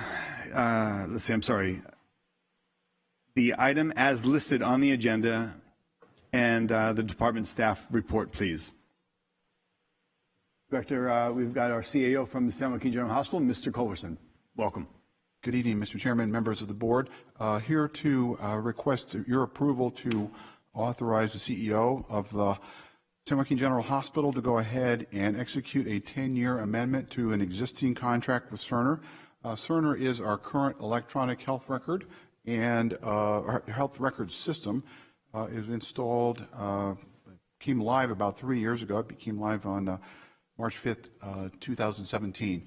If we can go ahead and advance this slide here, just want to go along. Oh, great, thank you. So I really wanted to tell you a little bit about this evening about the current agreement, what the proposed Cerner extension will do, and then if there are questions and answers. Next slide, please. Just a little bit of background here. Okay, thank you. The original Cerner agreement was 7 years, and it went from 2015 until a little bit. We went in 3 months before go live, so actually it was 7 years plus 3 months. It will be coming due for renewal or end of life in about 2 years. We currently have monthly payments of about $260,000 per month, and again, that would continue on through January 31st, 2023. The term of the agreement has a couple of things in it here. It has a quarterly fixed technology fee with no inflationary terms and increases. That's basically the general access to the Cerner staff and the system. There are also then quarterly inflationary increases that would really relate to just overall operational costs. So the license fee is fixed, but the operational costs do have an inflationary component. In addition, Cerner is an ability to measure our scope of use, and typically that revolves around additional users, additional transactions, additional requests. Cerner is basically doing all of the work for us back in Kansas City. We do have our own staff that performs interface with Cerner, but the work that's done to maintain and to augment it is being done back in Kansas City. And so the scope of use really refers to additional resources that Cerner would have to put in place to meet needs that we have. They're generally not going to be mandated needs by either the federal or state governments, but they're going to be things that we think are worthwhile in our business processes. What we are recommending here then is that we go ahead and execute, let's see, I didn't answer one second. Sorry.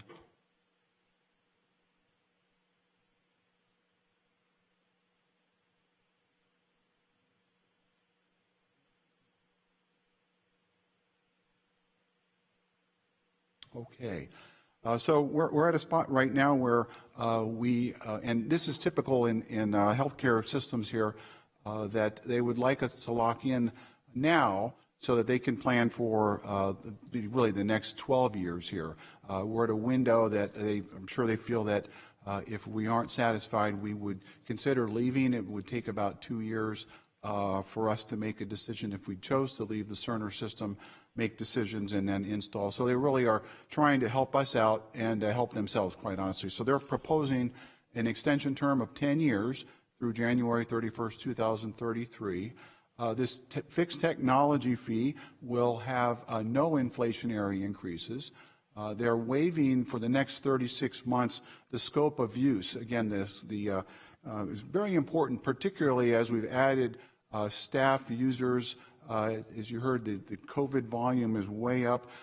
There is a provision if Cerner would elect could elect to invoke the scope of use adjustment and have a substantial increase just in the number of licensed users. And they've gone ahead and said, if you have this extension, we'll go ahead and waive it here. There is a termination option available. Net, we're facing about a $1.4 million in reduction.